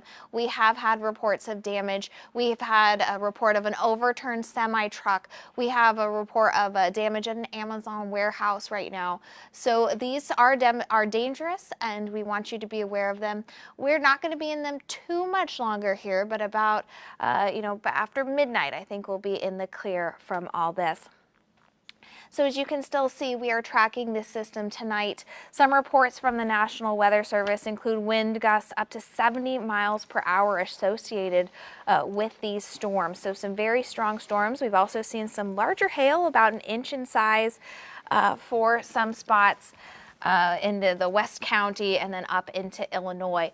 So this continues tonight here, and you can see we still have that warning. So that area that's over Washington right now, coming up through and breaking into parts of St. Louis County now, that is all going to continue to move up into the north. So any areas that might have been affected by damage earlier, well, you're going to get hit again with this area. It's a thinner area than the first one, at least for now. We could see that could pick up a little bit of momentum as it crosses over the Mississippi River, but currently it's a thinner area of storms, a smaller line, but generating some very strong winds with this. I've seen some bows in the radar that indicate some very strong wind gusts tonight out there.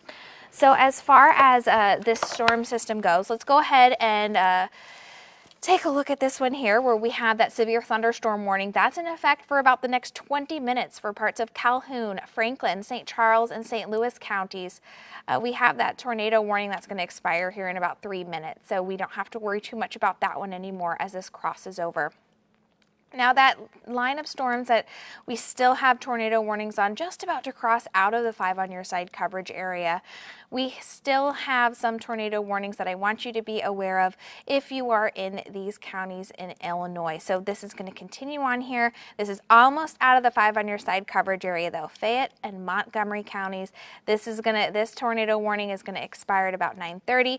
It has then been extended out of the 5 on your side coverage area into Shelby County with a warning that goes through about 10:15 tonight. And then under a warning through about 9:45 is just some parts of Fayette County there, as you can see highlighted in the red. These storms putting on quite a show tonight with lots of lightning and some heavy rainfall. And we just had all the ingredients were right for this today. We had some warm air. That warm air always helps these storms grow to be severe, and that's exactly what we're seeing. Lots of strong winds this time of year, Scott has been mentioning, in some of the upper parts of the atmosphere. So something you wouldn't experience close to the ground, but something that you certainly would perhaps if you were up in a plane. But here we go, as I just want to show you a broader view of this system. As you can see, affecting some parts of Paducah, Kentucky, very active tonight. So a wide area of storms that's affecting the Midwest tonight. Some severe thunderstorm warnings, but those tornado warnings. Okay, we have a view of Pontoon Beach here. We have a crew that has headed out there. That's in Illinois. We have reports of this warehouse with a collapsed roof. Looks like they're panning to where that is. But so emergency crews are on the scene of this warehouse where we know that the roof has collapsed tonight. So, and it looks like they're just getting set up. You know, the emergency crews are illuminating that right now. And clearly there's a large presence there. This is at an Amazon warehouse.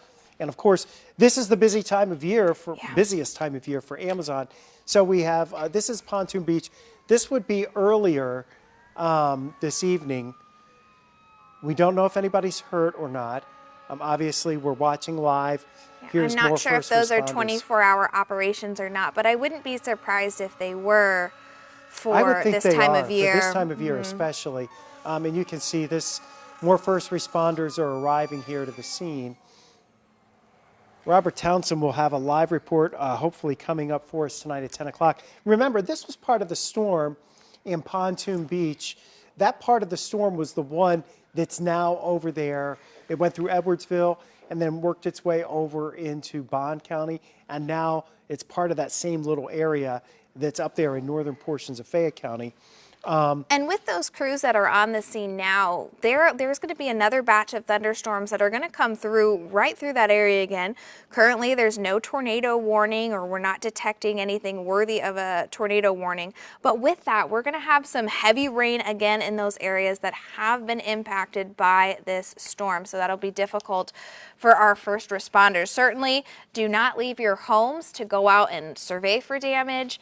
Leave the roads open for those first responders that need to respond to emergencies like that warehouse, the collapse in Pontoon Beach. Yeah, and again, we don't know the details on all of that at this point. We just know it's happened, and there are lots of first responders there. We're letting them do their job. We're not going to get a lot of information from them right now. This is what we tend to have to, when we go through a storm scenario that plays out like this. We've said this before tonight. The damage reports come in later afterwards, and you can't really bother the firefighters and the first responders because they're literally tied up right now doing what they do. So we don't always get the damage reports right away. Now, I did hear from Ameren, Illinois. They've activated their regional command center to assess the damage in Madison County and to the east. So there'll be more information on that. They've already pre-positioned some of the storm trailers that Ameren has. Ameren, Illinois and Ameren, Missouri have storm trailers that are preloaded with parts that you would need to restore power. And so they pre-position them when they can in a space where they can respond quickly. But they too have to assess the damage, treat all of your power lines, any cable, any line you see, treat it as a live wire. Let it be. Don't mess with them.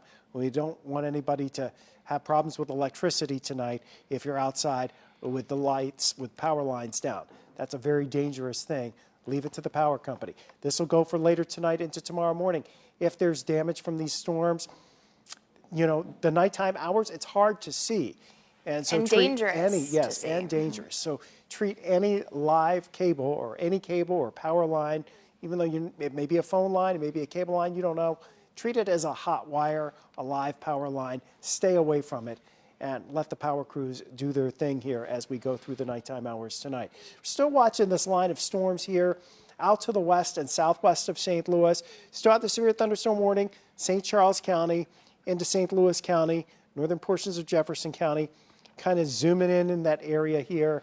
This is right down 44, out Highway 40, same areas that have already been pounded quite a bit. We are seeing some pretty strong winds evident with this.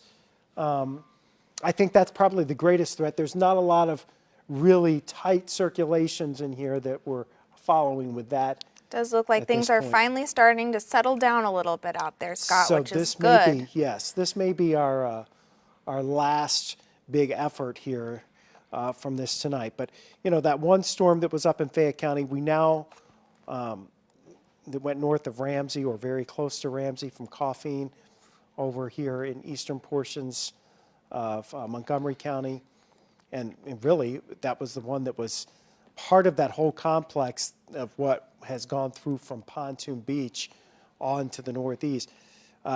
That's going to have a pretty substantial amount of damage associated with it, I would think.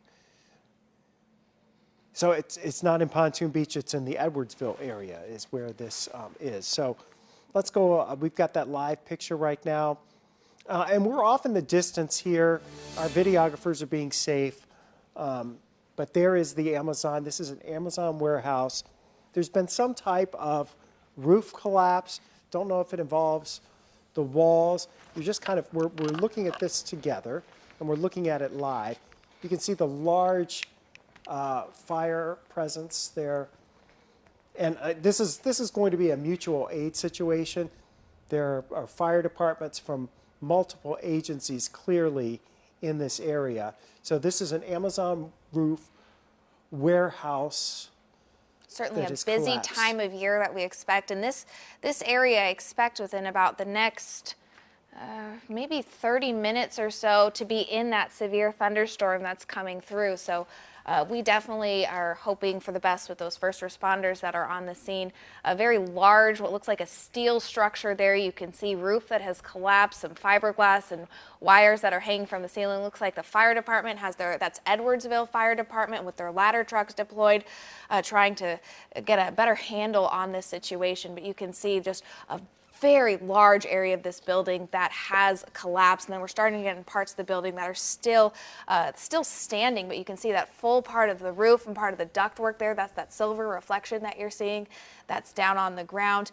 Police that's there as well. And then you're starting to get in some of the areas with the bays where the trucks are parked that look like they are doing just fine. Yeah, we currently do not have any reports of injuries. We will continue to bring you updates. Our reporter, Robert Townsend, is heading that way. We, of course, are staying out of the way of those first responders while they work. Looks like there's multiple ambulances with their doors open, ready to go. for anyone who may have been injured in this collapse. This was an Amazon warehouse. We do not have any confirmed reports right now, but of course we are letting those first responders work right now. So we will not have those reports for a little bit until we can get information back from them. They are currently very busy on the scene. I see those firefighters are deploying some water on the scene as well, potentially putting out any hot spots that could be an issue after a building collapse like this. That's something that's very important that they get on with that work. You can really see a lot of that steel structure there with that roof collapse, Scott. Yeah, and I think what we're going to be dealing with here in the next, it's more of a cleanup mode right now, and especially in that area. We still have the severe thunderstorm warning along the Missouri River here in St. Charles County, western portions of St. Louis County, northwestern portions of Jefferson County, back into eastern portions of Franklin County. So we're basically, once this goes through, and there could be some circulations developing in this too. There's one area here that's just southwest of Bridgeton that is especially suspicious. I want to zoom in on Max 2, if you would. And we've got that kind of honed in this area just to the west of 270 here in Maryland Heights. Kind of looking at a suspicious nub there. I'm going to pop the velocity on. It looks like there is some rotation there for sure. I don't see anything that stands out dramatic here. And I'm not sure that it's a real tight rotation, but nonetheless, we have a severe thunderstorm warning. It includes St. Louis County, and it also is a tornado possible severe thunderstorm warning, which means, these circulations are evident. The environment, the atmosphere is rich, and the environment is ready to create bad weather. I mean, that's just the reality of it. The atmosphere is primed to create nasty thunderstorms tonight, and we've seen some. Yeah, that's right. And I think we're going to see a few more rolling into the Maryland Heights area and up towards the airport and St. Anne and Edmondson, North County. I think you're still going to be looking at another batch of 50 to 60 mile per hour winds with these storms as they come on through. And we do have a report from emergency management that says they are working, people are trapped in that Amazon building right now. So that's why there's such a large emergency presence at that scene as they work to help those people out. So reports from an emergency manager in the area that people are trapped in this building collapse at an Amazon warehouse in Edwardsville. This system we tracked, we had some leeway on it. It did have a tornado warning for some time over it, and you can see just this building collapsed. There's the roof appears to be down on the ground. Lots of crews on the scene. There's the Edwardsville Fire Department is putting water most likely to make sure that no fires do happen, which sometimes they do after situations like this, most likely containing some electrical issues. We've seen multiple reports of power lines down with these storms tonight. We also have multiple ambulances on the site of this Amazon warehouse collapse. This is in Edwardsville. We have reports from emergency management that people have been trapped. I see some fire crews working around some of the debris that has fallen, as well as some water that's been put on the scene. There's those ambulances on standby, so stay out of this area, please. Make sure that these emergency crews have room to work tonight. So stay out of that area and let those crews do their work. We will have some slow updates throughout the evening, most likely, with this, as we will continue to watch this and stay out of their way as they work to help the people who are trapped inside this Amazon building right now. We have no word on how many people are involved, but that is why there is such a large presence there. This was confirmed by emergency management. And we have a new tornado warning now that includes North St. Louis County, and it's going to include very close to this area near Edwardsville. So as we were just looking at a few minutes ago in tracking these storms, really this one in the Bridgeton area, we're getting that little notch in there once again. And so this is a tornado warning that is in effect until 10:30 for Macoupin, Madison, and St. Charles County. It's in northeastern or eastern portions of St. Charles County, east of St. Charles, and going up towards West Alton, and includes the Alton area. It includes Spanish Lake. It includes the same area along the Chain of Rocks Bridge. They drew the warning so it didn't really include the city of St. Louis, but we got a couple of circulations right now. One's right over, it looks like St. Anne, so that's going to be darn close to going straight over Lambert Airport right now, where we do have a weather observer, so we may hear something from them shortly. The gusts out in West St. Louis County have been just under 50 miles per hour. But again, if you're in North St. Louis County, and really in this area here, from about the airport over along 270, Ferguson, north of Overland, I would suspect, but Overland, you're technically still in the polygon.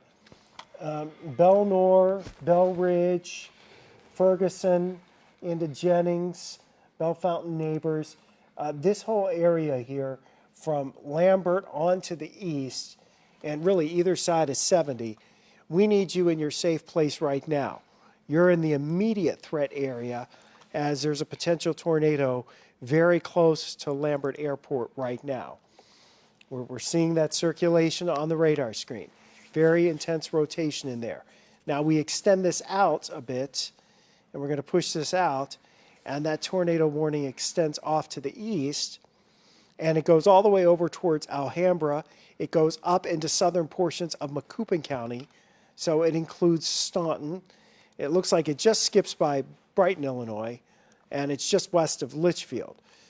But basically, the area where they're dealing with the situation in Edwardsville at the Amazon warehouse, that same area is now under or very close to yet another tornado warning.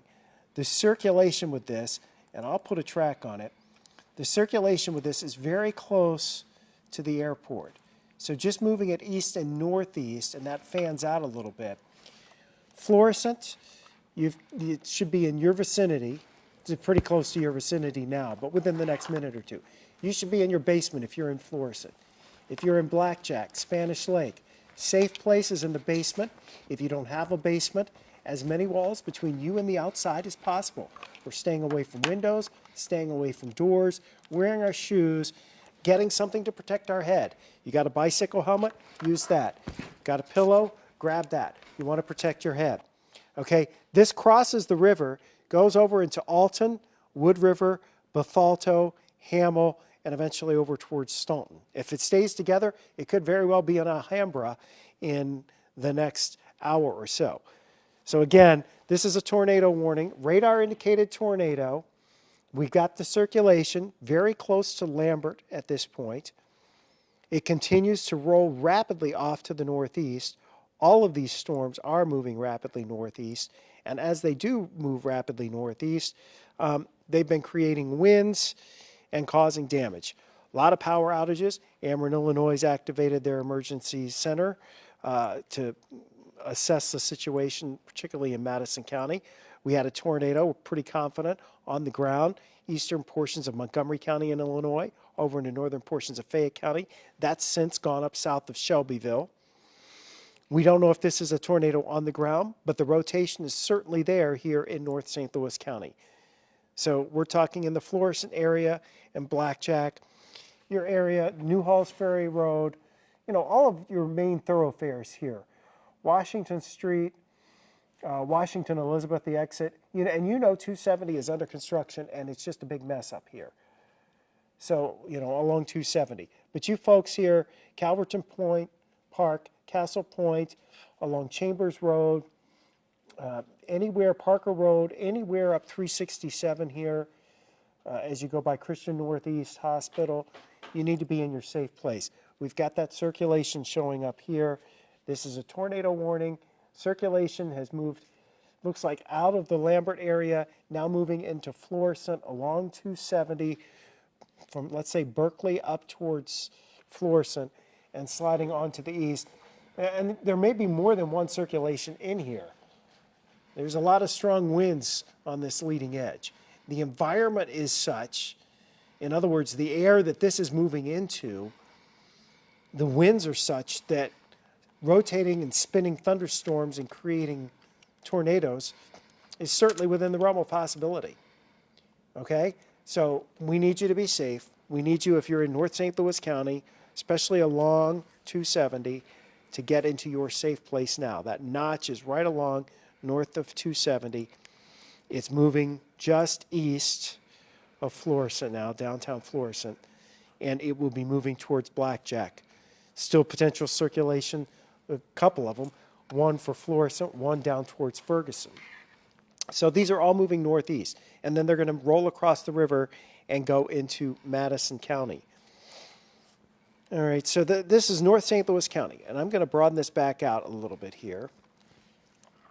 This is our latest tornado warning on top of the severe thunderstorm warning. That looks like they may have let that one expire on the severe thunderstorm warning. That's not to say that with this we might not have, hail or damaging wind gusts in association with this, but the tornado warning is something more prevalent with this one. We have told our crews out in the field to seek shelter as they are under this tornado warning right now. So we do not have live shots to provide you with right now from that Amazon warehouse collapse, but we are told that people are trapped, which is why there's such a large presence on the scene there. We're tracking this storm, as you can see, that is does include parts of Edwardsville in this current tornado warning box, though that main threat is currently right now in Florissant, Scott. Yeah, and just to not leave out our far southern counties, we're also looking at some of these storms down across Washington County, Missouri, Iron County, into Reynolds County. They're strong. They don't look severe at this point, which is a good thing, but they are strong. And they're also in that environment that's favorable for rotation. But we come back into the metro area, and of course, our biggest concern up into North County right now, where we continue to track that storm, it looks like the strongest winds are pushing in towards Blackjack and heading towards Spanish Lake. This is pretty close. This is going to be up along Parker Road. It takes you up along Lindbergh, where you meet up with 367. Going up across the Missouri River, Old Halls Ferry Road up here. That's where our circulation, this is where we're showing the strongest winds right now, especially here, Old Jamestown, Old Jamestown Mall's up here. It's pretty close to that right now. It's not far from that at all, our circulation that could be producing a tornado. So if you're in this area here along 270 and especially north of 270, you need to be in your safe place. That's where we're anticipating this being, tracking this potential tornado as it slides over into portions of St. Charles County, and we're talking the area around West Alton, and then over towards Roxana and Bethalto, maybe into Alton, maybe just south of Alton, that circulation may go. But one thing about these circulations and these storms, even though the overall storm itself, this line of storms is moving northeast, the circulations can evolve and effectively dissolve and then reform somewhere else. And so that's something else we have to watch for along this line. So North St. Louis County. Yeah, we've seen that continuously throughout the night. North St. Louis County, over into Madison County, southern portions of Macoupin County, southeastern portions of Macoupin County especially. Severe thunderstorm warning, or tornado warning, I should say. You should be in your safe place now. There's a lot of nasty wind out there along 270, especially going just north of Castle Point and Calverton Park. And over an area that we've already heard about some damage in those areas. Certainly we could have trees down, power lines down. So stay inside and make sure you are in a safe area right now. Yeah, and I think we're looking at 60 to 70 mile per hour winds here in North St. Louis County. Which is on par with some reports we've seen already tonight from Spirit Airport earlier in the night, as that system that went through Defiance, that tornado that went through the Defiance area passed over. So some very strong winds with that. I just switched my batteries about 15 minutes ago. I just switched them about 15 minutes. No, not in the IP. They're making sure Scott has batteries in his microphone so he can continue to track those storms. I got the mic for you tonight. Okay, so that particular area we're watching is in Spanish Lake. We expect this to continue to move through and to the north here. We've been keeping an eye on that. We have a crew. I told them to go and seek shelter as we wait for this line to pass, but they were at that Edwardsville Amazon warehouse collapse.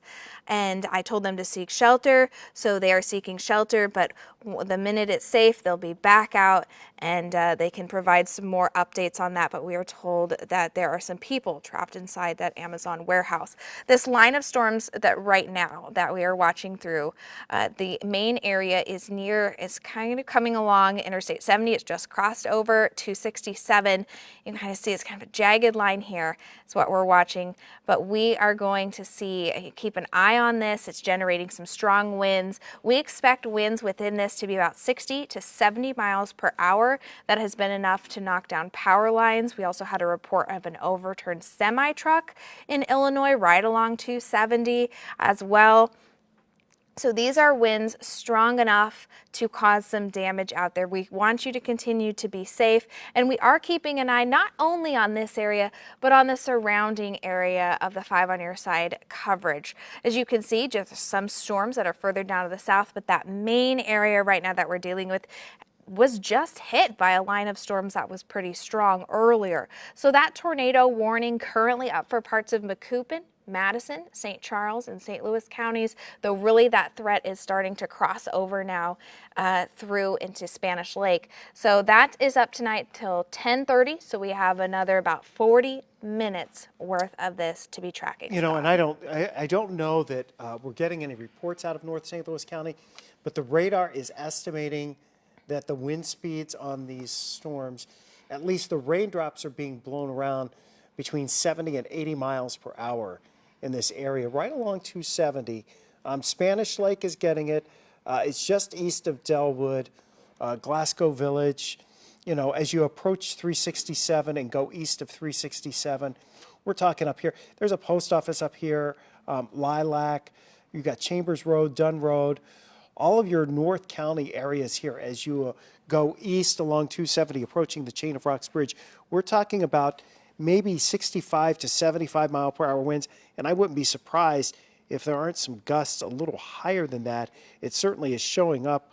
You know, I got a couple of little speckles in there showing up around 80 miles per hour just north of Spanish Lake. So these are serious storms, and there is a tornado warning for this area. You know, this may not be a rotation. This may just be flat out strong thunderstorm winds. Which oftentimes, Scott, can be confused. The damage from thunderstorm winds can be confused for tornado damage because they are that strong. Strong winds can be enough to take off roofs of buildings, can knock over trees, so they can be very dangerous. And we're already seeing strong winds.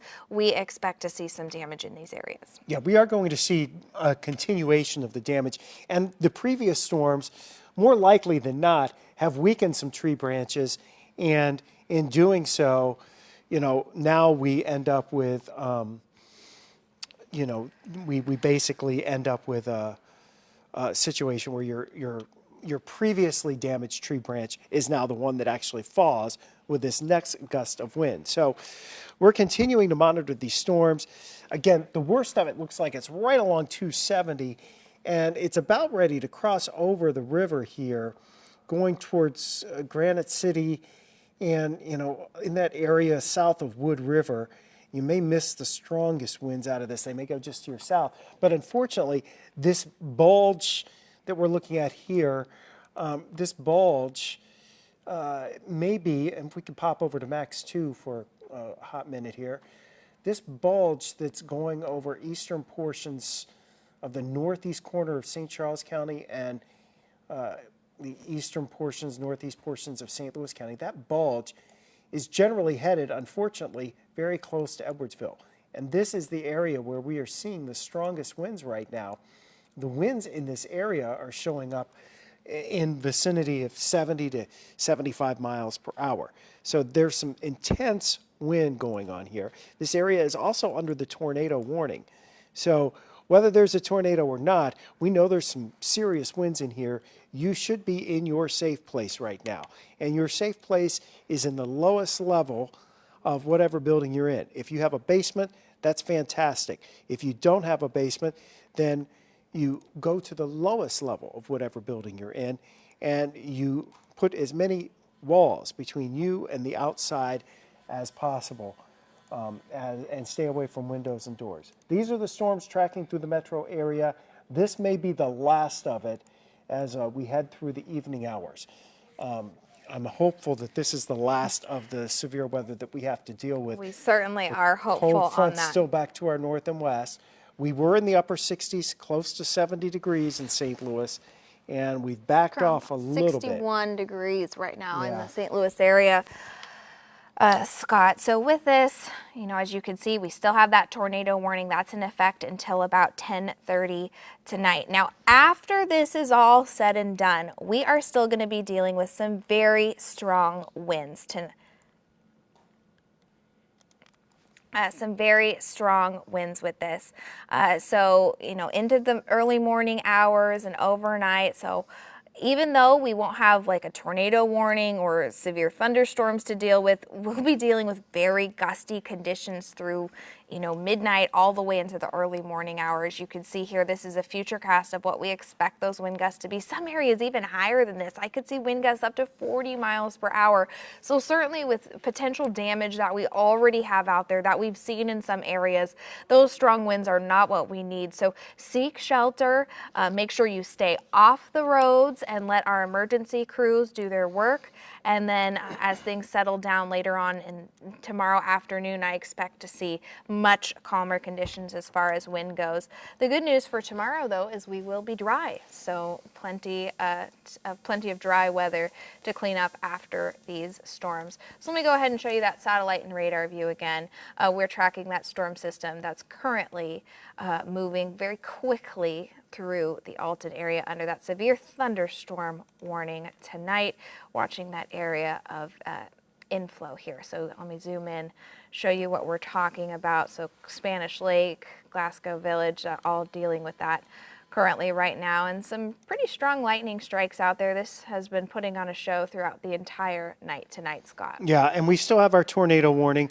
And particular now, it looks like that circulation is moving across the river and into Madison County, Illinois. So especially for Madison County and into the southern portions of Macoupin County, this tornado warning is in effect until 10:30 tonight. Now, in about a minute or so, we're going to pause for just a second to start our 10 o'clock show. But I just want you to know, in the control room, we're going to come right back over to weather after we start that 10 o'clock show and reset things. We still have our tornado warning here, and you see the National Weather Service looks like they just trimmed it up so that it is now for Madison and Macoupin County, even as we speak.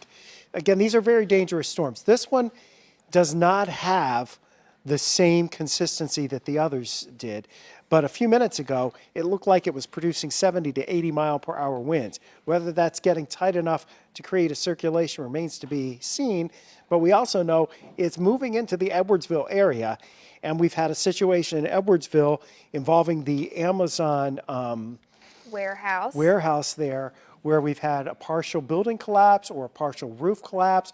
We can't really tell. All we can do is what we can see.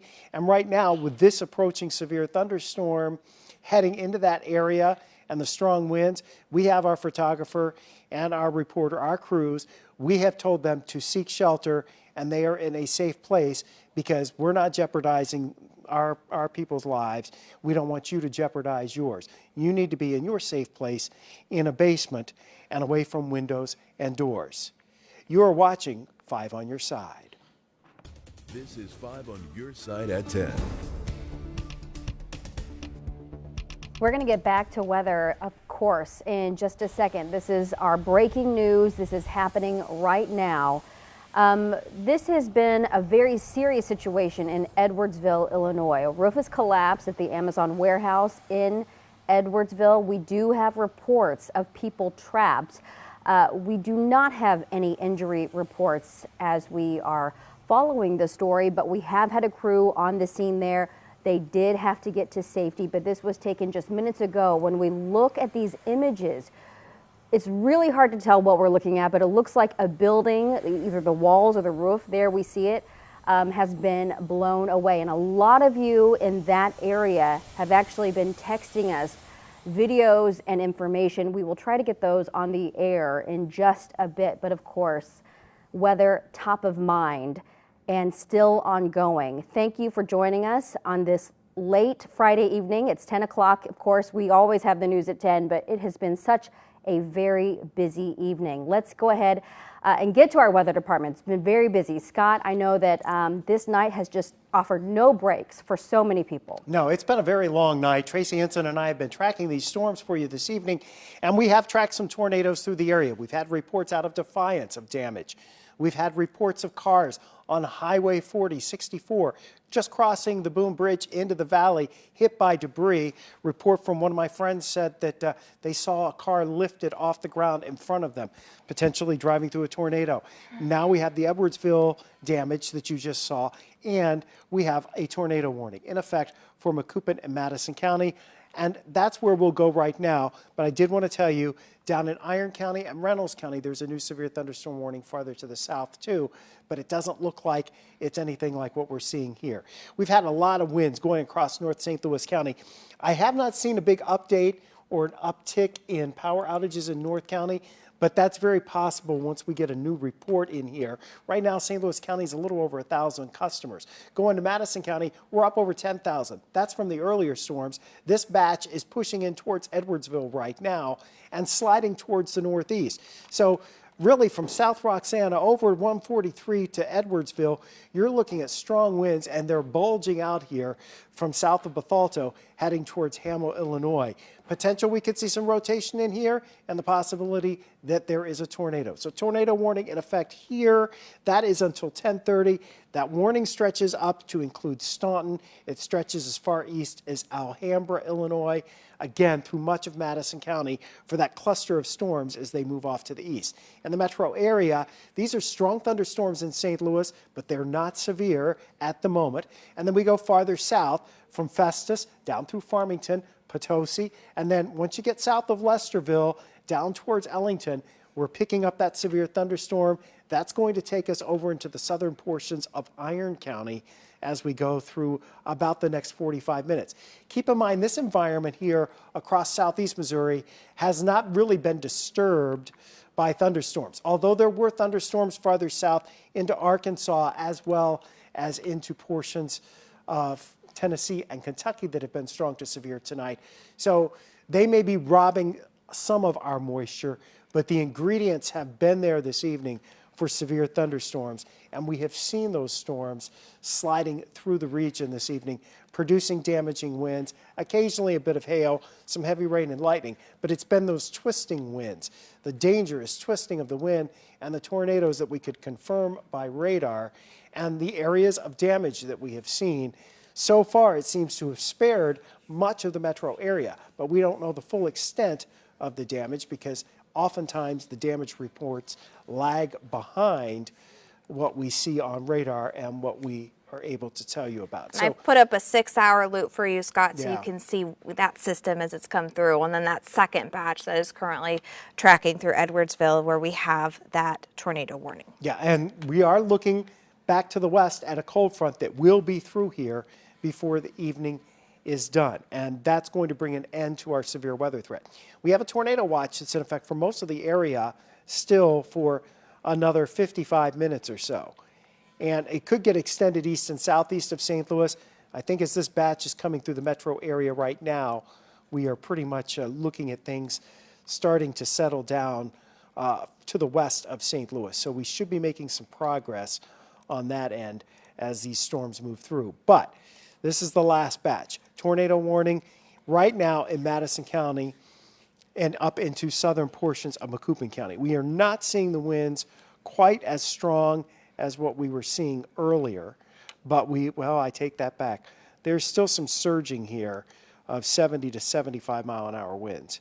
It's been up and down throughout the yeah, day. and We've it's had a surging break and again. then it picks right back up again, Scott. Kind of a bit of a disorganized pattern to it, really. Yeah, A and new in- severe thunderstorm warning that's just been issued for parts of Madison, St. Clair, and the city of St. Louis. I'll Yeah. zoom out so we can get a better view on that storm And system. that's the warning that this is the southern part of that line.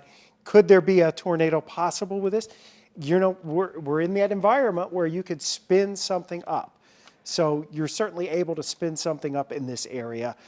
Right now, our main threat would be from the gusty winds between 50 and 60 miles per hour, perhaps a little stronger. At the moment, the strongest winds are showing up moving into the Edwardsville area. Unfortunately for those first responders, that could really complicate things if they get 65 or 70 mile an hour winds on stuff that's already been discombobbled a little bit and not in a state of, you know, secure, steady state structure.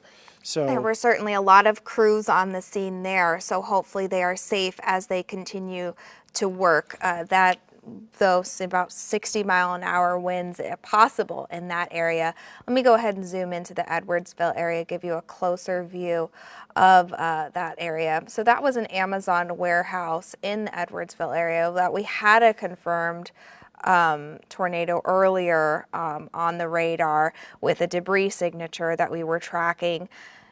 So currently some very heavy rainfall in the area, certainly possibly some strong winds, and it is currently under a tornado warning for the next 30 minutes. The main part of that system is currently moving through and will be into Pinoke just about next, which Pinoke is not quite in that tornado warning, but it is part of that severe thunderstorm warning. Hamel also included in that as well. yeah, we're going to be tracking these storms here for the next hour or so, and then they should be moving out of at least the metro area. Of course, we'll stick with you as we head through the evening hours. But these storms, you know, they have produced damage tonight. They have produced strong winds, at least 70 to 80 miles per hour. We've seen that observed, and we're still seeing that right now. So I think we're going to get to Justina in a few minutes because she's been tracking some of this damage. We've had crews all around the area tonight, and Justina, you were trying to get out to where we had some of our earliest damage. Did you get out there? Yeah, Scott. So our goal was to head out to Defiance where we're seeing that damage. But of course, because of you and Tracy, you warned us that the area may be under warning again soon. So it was unsafe. So we turned around, and this just shows the impact and the hard work that y'all are doing. So now let's take a look at some of the damage left behind. You can see that on your screen. So about 8:40, a little over an hour ago, St. Charles County Police, Fire, and EMS responded to a home on Highway F that has had the roof removed from high winds after the house shook. Now, multiple calls are coming in for property damage.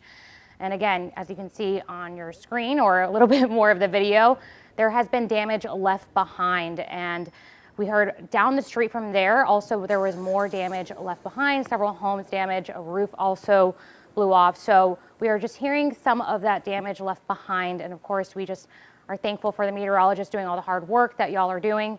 And we're going to toss it back to Scott for a little bit more information on what we're seeing. All right, so we still have the potential of severe weather here as we head through the remainder of the evening, especially from the metro area east and northeast over the course of the next hour or so, as we have our severe thunderstorm warning for the storm that's over downtown St. Louis and spreading east into the northern portions of St. Clair County and the southern portions of Madison County in Illinois.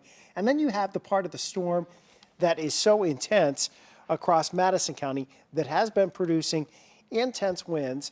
We're estimating at times, 60 to 70 miles per hour, maybe even higher than that. The radar's been showing at times the winds being a bit stronger and circulations in here. So the potential's there that we also are looking at, a possible tornado developing.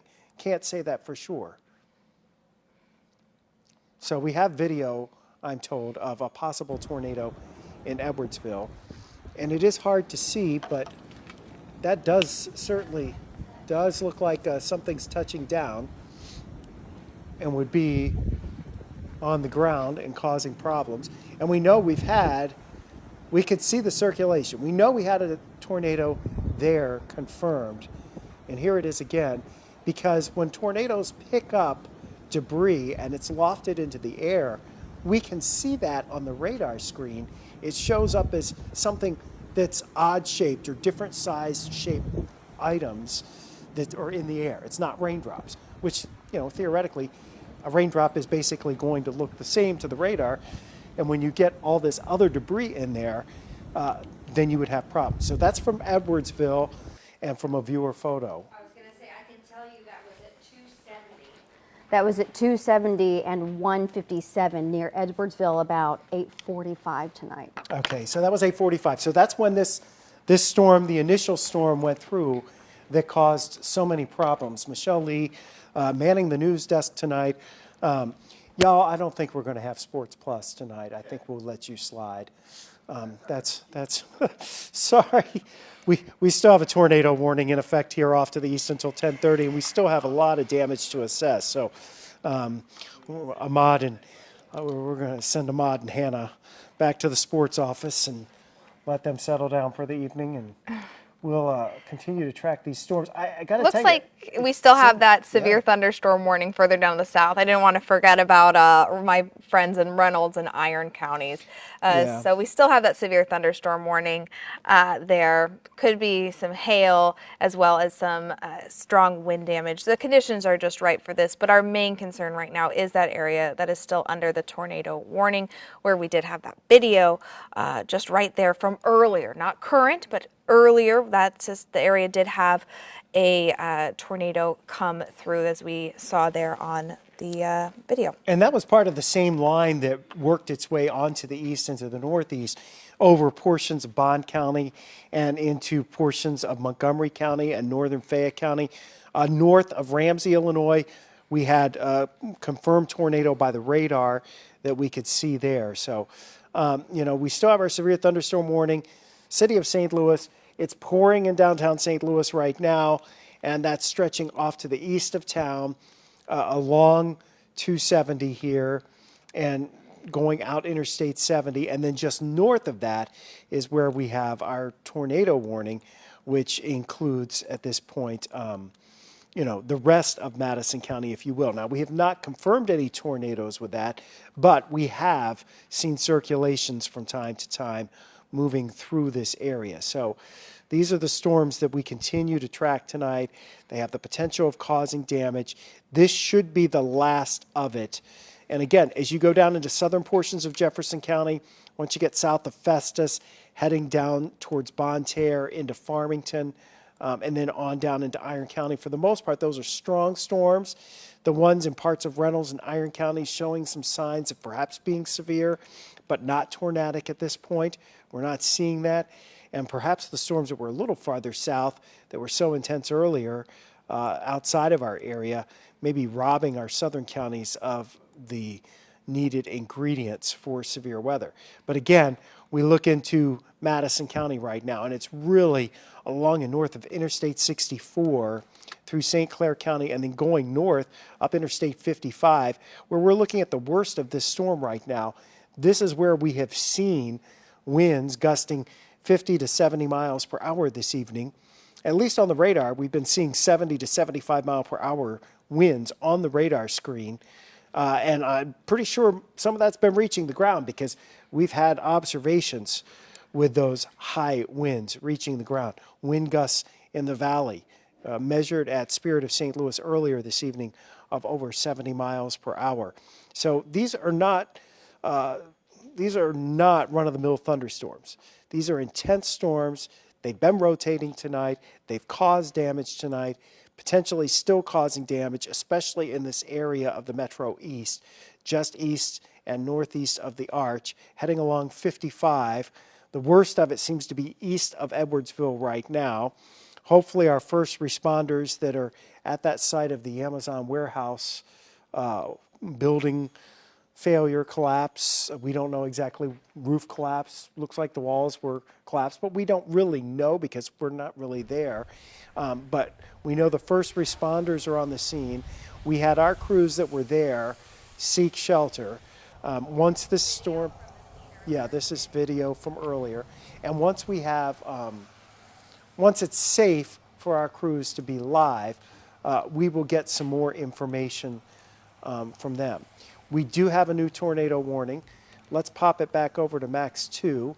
Those storms far south of St. Louis are getting a little bit on the tornadic side, it looks like. Starting to spin a little bit here across southeastern portions of Reynolds County, down by Annapolis in Iron County, and then that's going to go across into Madison County, Missouri. So now we're going to have Madison County, Missouri, and Madison County, Illinois, both with tornado warnings. So again, this is a very low populated area here to the south of us, the southern Iron County, and over into Madison County, south of Fredericktown.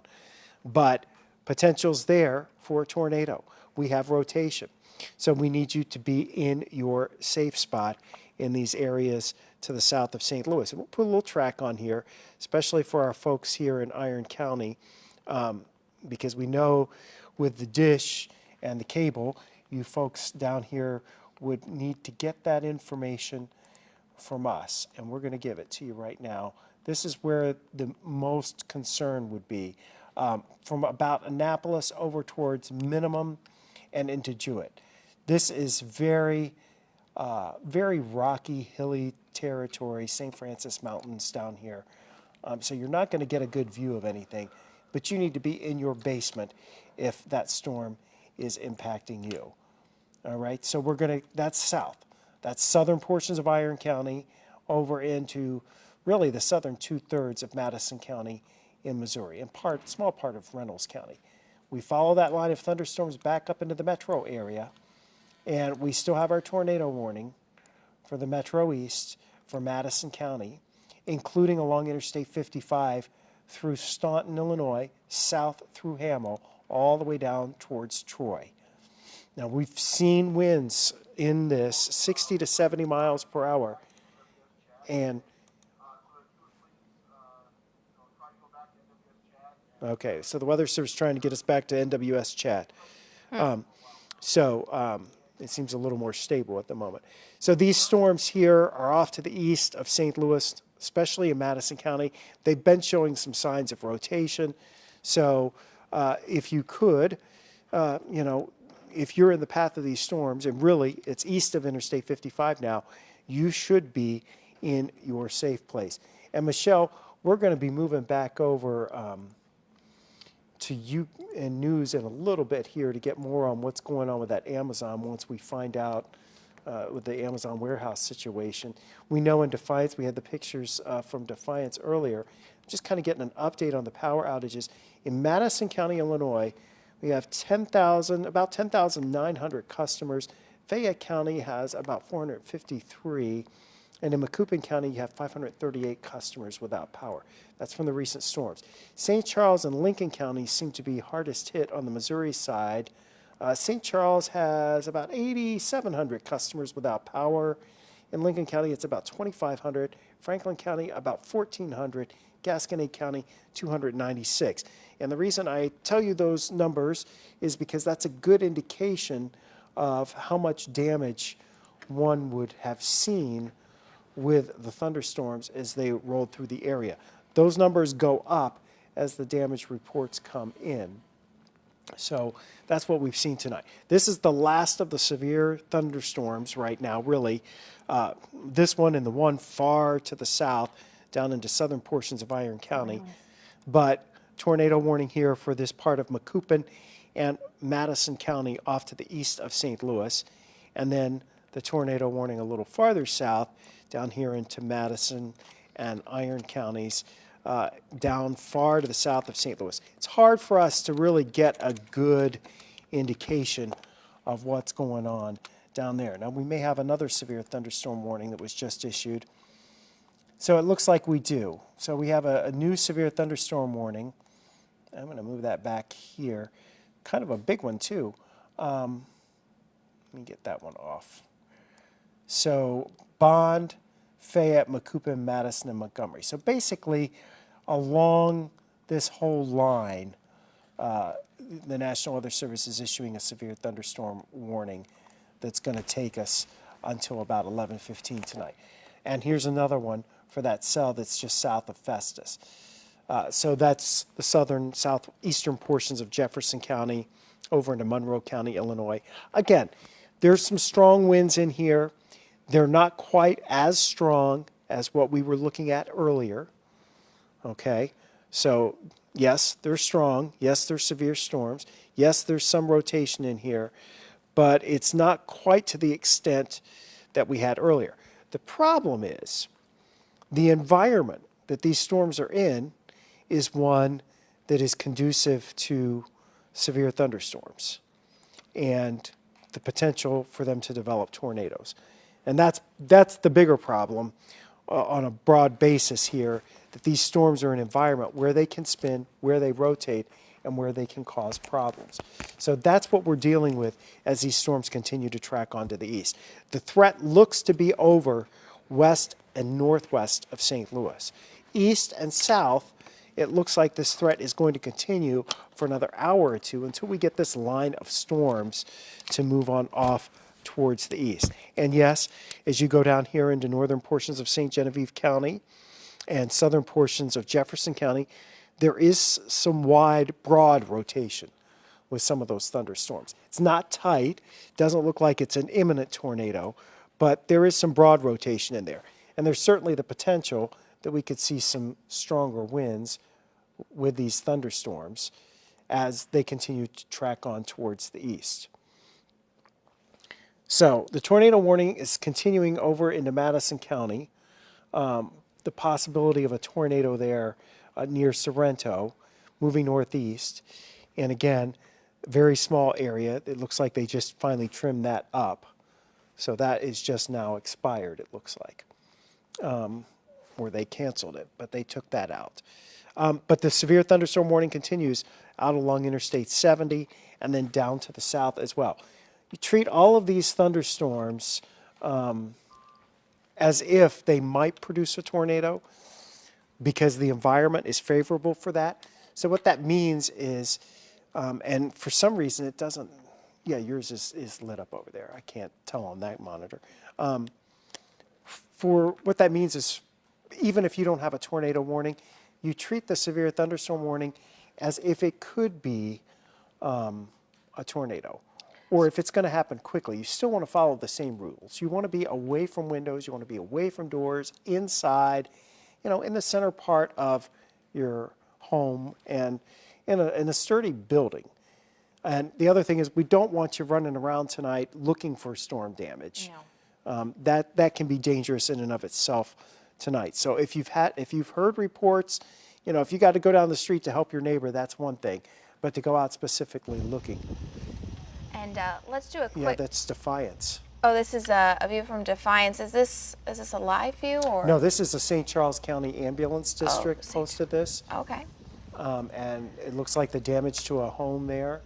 I don't have any reports of any injuries, but that was that first line that came through yeah. with some very strong winds. We had winds with that storm that we were tracking about 60 to 70 mile per hour wind gusts with that storm that came through from that area.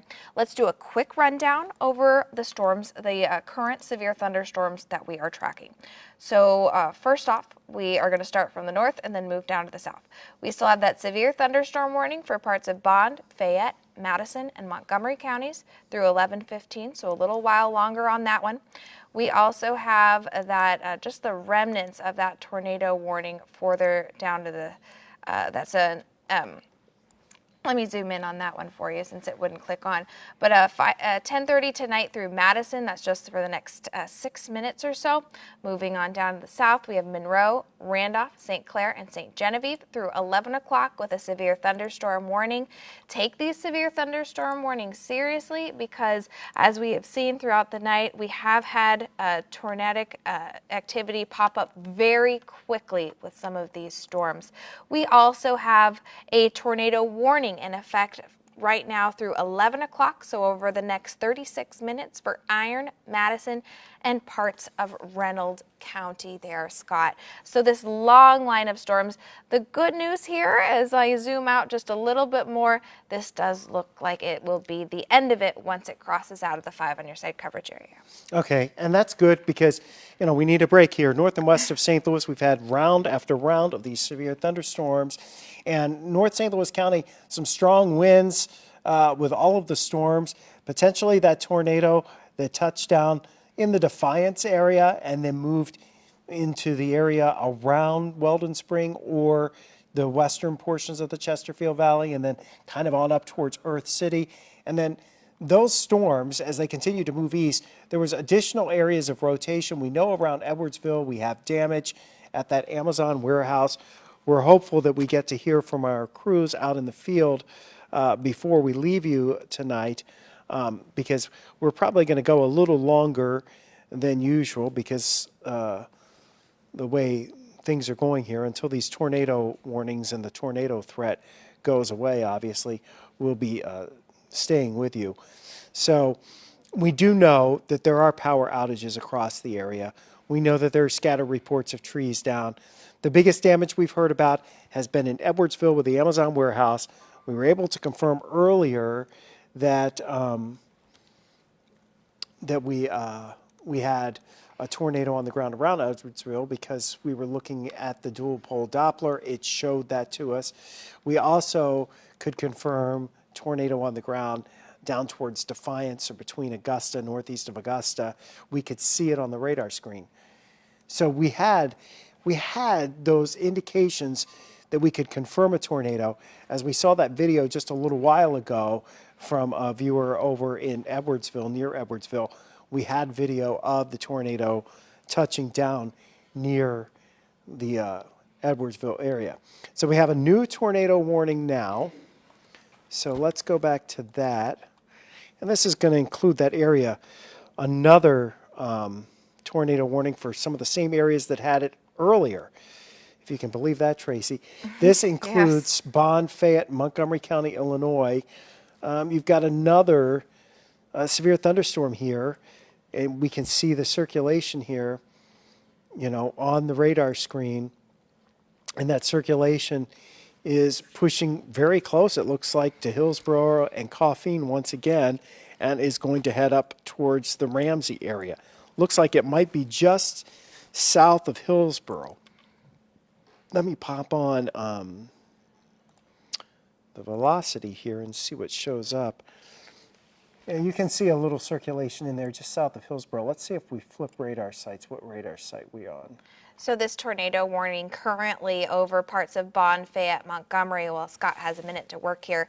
This is in effect for the next 45 minutes, this tornado warning. This is a good example of why we should take severe thunderstorm warning seriously, because this one, we tracked it as a severe thunderstorm. It started to have some of that rotation. They popped that tornado warning on top of it. So that's why, always take severe thunderstorm warnings seriously. And I have not forgotten about some of our counties further down to the south, as we are still tracking, potential tornado warning for Iron, Madison, and Reynolds County through 11 o'clock tonight. But it does seem like those storms that have been to the north have been pretty powerful as they've come through, generating some very strong winds. 60 to 70 mile per hour winds have been confirmed through some of these areas that these storms have crossed through. Like we have mentioned, this does appear to be the last of it, but we still have severe thunderstorm warnings kind of all scattered all across the 5 on your side coverage area, north and to the south of St. Louis. Scott. So the tornado warning for Reynolds County has now expired as the storm has moved east of there. Still for southern Iron and into southern Madison County in Missouri. And then we come back into the metro area. Well, you've got your severe thunderstorm warning on the way up as you go north of Farmington, north of St. Genevieve, or about in St. Genevieve, and into southern portions of Monroe County. And then we have the large severe thunderstorm warning that stretches from Madison County over through Bond and Fayette counties, and now the tornado warning that is in effect for a chunk of Montgomery County, northwestern portions of Fayette County, far northern portions of Bond County. And they may be trimming that up a little bit as time goes on this evening. But the bottom line is we're still looking at these storms rotating. They're still moving into areas that favor tornado development. And we've had damage out there tonight, folks. You know, we know people were trapped in the Amazon warehouse. We don't know if anybody's injured, but we know people were trapped. At least that's what we were told. And we have Robert Townsend there now. And now that these storms have pushed farther east of Edwardsville, hopefully we can get them back up and out there. And we're told we will join him in a few minutes. But this is the same batch of storms that we sent him to shelter for that went right over that Amazon warehouse again with strong winds and torrential rains and a lot of lightning. And now the potential that, yes, we could have another tornado on the ground going across portions of Montgomery County, northwest portions of Fayette County, and north of Greenville in Bond County, really north of LaGrange in Bond County. If you're in these areas and impacted by these storms, they're approaching you, you need to be in your safe place. And your safe place is away from windows and doors, the lowest level of the building that you're in. And the basement's best, but if you don't have that, that's fine. You go to a closet, you go to a bathroom, you're wearing your shoes, and you're taking something to cover your head, be it a baseball cap, or a baseball helmet, one of those batting helmets, or a bike helmet, or a blanket or a pillow, something along those lines, something to protect your head. These are all storms that are rotating, and they're in an environment that's favorable for severe weather to develop. So we got to keep you safe tonight. We're tracking these storms through, thinking now north and west of St. Louis, the severe threat is over.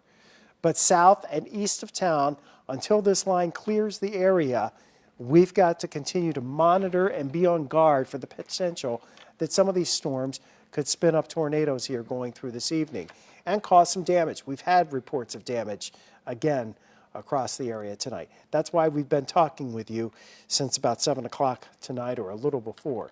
The evening has gone by quickly for the weather community as we've been tracking these storms. And the spotters have been immensely helpful tonight in letting us know what's been going on as best we can. So we still have the severe thunderstorm warnings. We still have the tornado,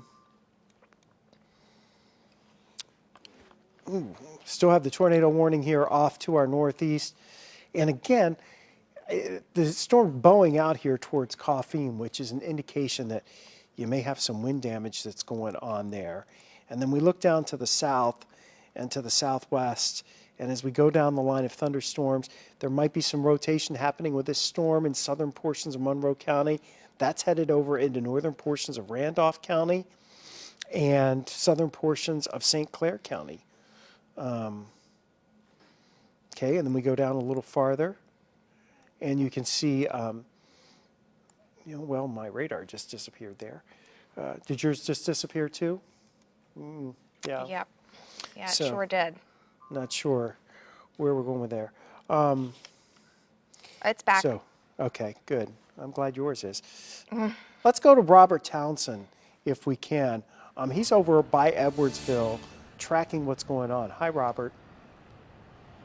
Hey there, Scott. Let me tell you, it's definitely a stormy night here in the Edwardsville area. If you can see all around me, oddly enough, the rain has stopped, but the story here is back there. Look at that. You can see all those flashing lights, lots of emergency responders here, fire and police vehicles, at least several dozen here.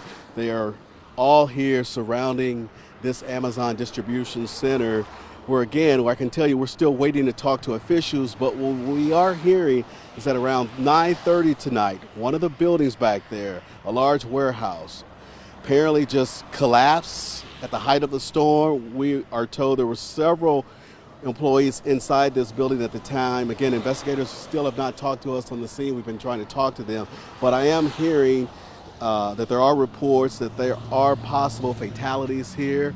Again, those fatalities may even reach as high as 10 right now. That's the number that's circulating right here as reporters and photographers are talking about this thing. But again, we were heading out here 45 minutes ago, and it was storming indeed. There was lots of rain, torrential rains, lots of wind, hail even, and just heavy downpours. It got so bad and out here, I mean, the complete sky was just extremely dark. People were talking about a tornado had possibly hit this area. My photographer, Bob Hayden, and I did not actually actually see a tornado, but I got to tell you, it got so wicked and scary out here that we actually had to hop into our news vehicle and just kind of race for cover. We stayed inside the car under an interstate as this big storm passed over. But again, back there, I've been reaching out to the Edwardsville fire chief, the police chief, even their city manager, all of whom I've not heard from any of those guys just yet. But the story back there is that what we're hearing, that around 9:30, at the height of a really nasty storm that blew through here, that building back there collapsed. And we are hearing there were employees who worked the evening shift. Those employees were inside. And sadly enough, again, the unofficial word just that's going on around here as reporters line the interstate here, and we cover this, we are hearing that there are possible fatalities. And again, the number that I'm hearing right now at this early hours, that number could have reached as high as 10. I mean, it's just really, really ominous out here. I mean, it's just oddly enough that we're talking about a stormy night, and yet as we on air right now, I got to tell you that it's completely kind of tapered off significantly. No more rain, but definitely the winds are still pretty strong. No more hail, but the winds are definitely strong, and traffic seems to be moving pretty normally back there. Of course, we're going to stay out here as long as we can, and as soon as we get an update, we'll pass it on. I'm Robert Townsend, live in Edwardsville. Back to you guys in the studio. Thanks, Robert. And of course, that's some sad news. If in fact there are fatalities, and we don't know that confirmed yet, but obviously that is not the news that we would want to hear tonight as we track these storms. We do have still a tornado warning in effect right now for that area east of Edwardsville. It is across portions of northwestern portions of Fayette County, as well as portions of Montgomery County. In Illinois, this is northeast, this is the area off to the east of Coffeen, over towards Fillmore, kind of bulging out. You all went through this earlier, and it looked like there was a tornado that was on the ground in this area earlier. Same scenario playing out here as with what played out in Edwardsville, where we had a tornado that we could confirm by radar, and then you had this area of thunderstorms slide in behind that, producing additional wind and additional problems and just aggravating the situation. So this is until 11:15 tonight, this tornado warning. And again, it looks like it barely includes Bond County. It looks like the main push from this is going to be winds about 60 miles per hour as they slide off towards the east and to the northeast. So very intense thunderstorms here. You got severe thunderstorm warnings all the way back into eastern portions of Madison County, stretching along Interstate 70 through Greenville. That warning goes over into Vandalia, and basically you got to wait another 15 or 20 minutes before it gets there, but that line of storms is going to get there. We're also watching this area, southern portions of St. Clair County and the southeastern portions of Monroe County, as well as northern portions of Randolph County. This area, these thunderstorms producing strong winds, potential that there's some rotation in here, so we continue with the severe thunderstorm warning for this area. We may have 60 to 70 mile per hour winds out of that. And then as we go farther to the south, you know what happened? I think this is Paducah. Yeah, it was Paducah's radar that went down because they switched. Paducah lost power. And so they've switched. Springfield is now issuing Paducah's warnings. So it's been one of those nights for the National Weather Service. Keep in mind, our friends at the National Weather Service in Weldon Spring had to seek shelter tonight. They had to hand off the warning duties to Kansas City because the tornado was approaching the National Weather Service office. One more tornado warning down here, southern portions of Madison County and southeastern portions of Iron County. This is far to the south of St. Louis, and that's until 11 o'clock tonight. Again, if you're in the path of any of these thunderstorms, whether it's a tornado warning you're under or a severe thunderstorm warning, treat it as if it's a tornado warning. You want to put as many walls between you and the outside as possible. You're going to the lowest floor that you can get to, and you're staying away from windows and doors, protecting your head, wearing your shoes. You see down along the Ohio River all the intense thunderstorms that are ongoing right now. down into parts of Kentucky, right along the Illinois-Kentucky border, and then the intense thunderstorms that stretch into western portions of Tennessee, back into portions of Arkansas. There's a couple of solid lines nearly of these intense thunderstorms that are sliding across the area. We're getting some reports out of Jersey County that they did have some wind damage up there, damage to some street signs. The severe threat is over for Jersey County. It's over for Greene County. It has ended for Calhoun County. Let's get into the metro area.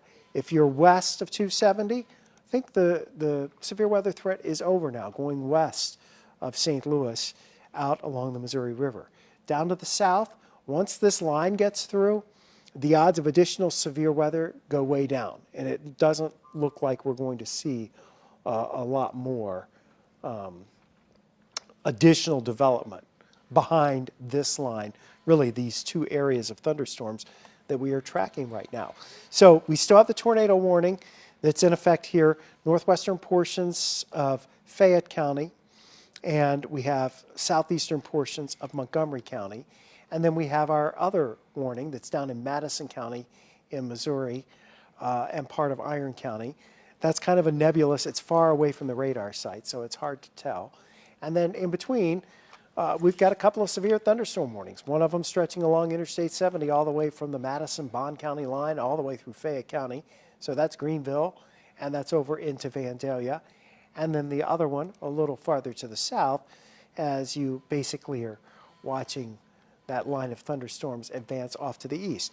The line of storms is rolling into air that can sustain rotating thunderstorms or create tornadoes. And we continue to get some more damage reports out of Montgomery County in Missouri, some damage near Middletown, and reports of a funnel cloud near Highway 161 and Route A. That was much earlier this evening. That's when we were first getting into really the onslaught of tornado warnings for our area, and that stretched up into Pike County in Missouri as well. So really this one storm that's bowing out here over into portions of northern, northwestern Fayette County, eastern portions of Montgomery County in Illinois, that one still has some potential to produce a tornado. Our tornado warning is still there. And then going south into southeastern portions of Iron County and Madison County in Missouri, that's our other tornado warning. But these storms that are across St. Clair County, moving out of Monroe County, Illinois, into northern portions of Randolph County, they still have the potential to do some rotating, although they don't look quite as strong as they were. That is definitely some good news for us we'll take tonight, any weakening we can get, Yes. any way we can get it. Still that bowing in the radar, kind of just past Colleen there, or Caffeine there, that's indicating some very strong winds, so you're still dealing with that further up to the north. We've had wind reports tonight up to 60, 70 miles per hour, so certainly stuff that can cause damage out there. Still under those tornado warnings for some of our counties, and then that line of severe thunderstorm warnings. Putting on quite a show tonight, lots of lightning, heavy rainfall, and then those very strong and damaging winds, as well as that tornado activity that we had in both the Defiance area as well as in Edwardsville. Now for us tomorrow, if you're wondering what our forecast is going to be like, I expect us to be much cooler as we have a big push of cool air that's pushing in. We're going to be in the 40s. We're also going to have very breezy conditions throughout most of the day, gusts up to even 40 miles per hour at times tomorrow, kind of pockets of it. Most of our winds will be sustained around 15 to 20 miles per hour, Scott. Yeah, and I think even through the overnight hours, don't be surprised as the cold air starts rushing in if we have some 40 to 45 mile per hour winds gusting here during the overnight hours. So could create more of a mess on top of the mess that some people are picking up. And if you've had tonight. some weakened tree limbs or branches up there that were weakened by these previous storms, there's a chance that you get another 40 or 45 mile per hour wind that you're going to knock that branch that's weakened out, and then you start back over with some of the power outages.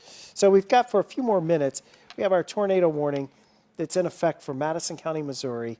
We also have the one for Fayette and Montgomery counties in Illinois. That one's running until 11:15, although the storm may be out of there by before that time. Just fast-moving storms tonight, Scott, that's for sure. Yeah, and when we look at the damage reports, we're starting to see them come in right now. I don't even know if we've actually. They did finally get the Amazon. They mentioned the Amazon in there. I don't know that they in the thing.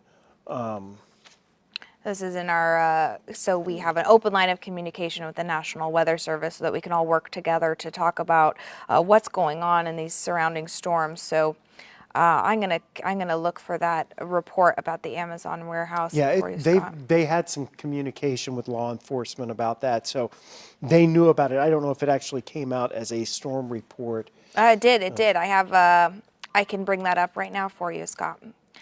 So here's just a view of the official storm reports we've had from the National Weather Service. I'll zoom in. As you can see, we are not alone. A lot of us have been affected by these different storms. I'll zoom in to where that Amazon, so we have two of those tornado confirmations here. So here's this one. So that's the one concerning the Amazon warehouse.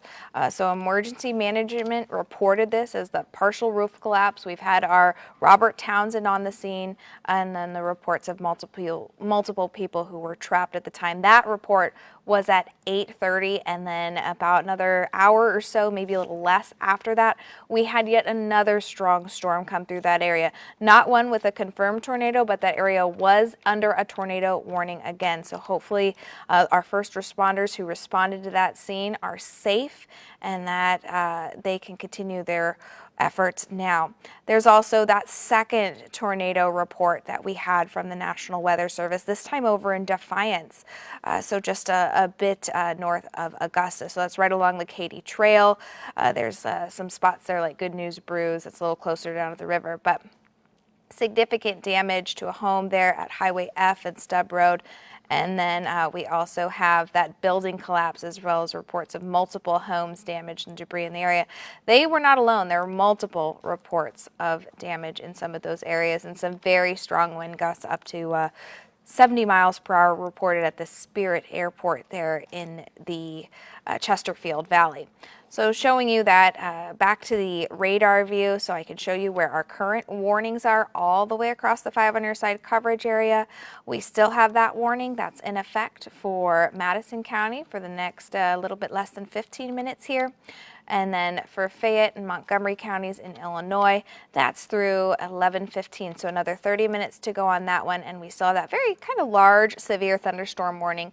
And these severe thunderstorm warnings are something to take seriously today, as we have seen tornado warnings spawn from those severe thunderstorm warnings, those areas that were under those severe thunderstorm warnings. Just a prime atmosphere tonight for those tornadoes. That rotation was really something we've been tracking through most of the night. There's that severe thunderstorm warning for Monroe, Randolph, and St. Clair.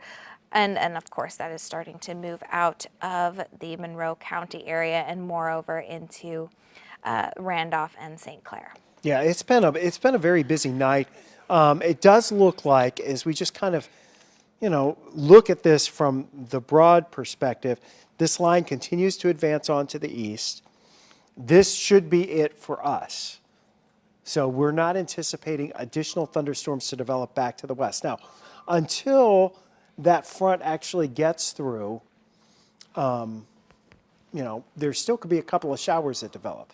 But I think we've used up most of the energy for severe weather, at least, with these two lines of thunderstorms that you see. One's down along the Ohio River and the Missouri, Kentucky border.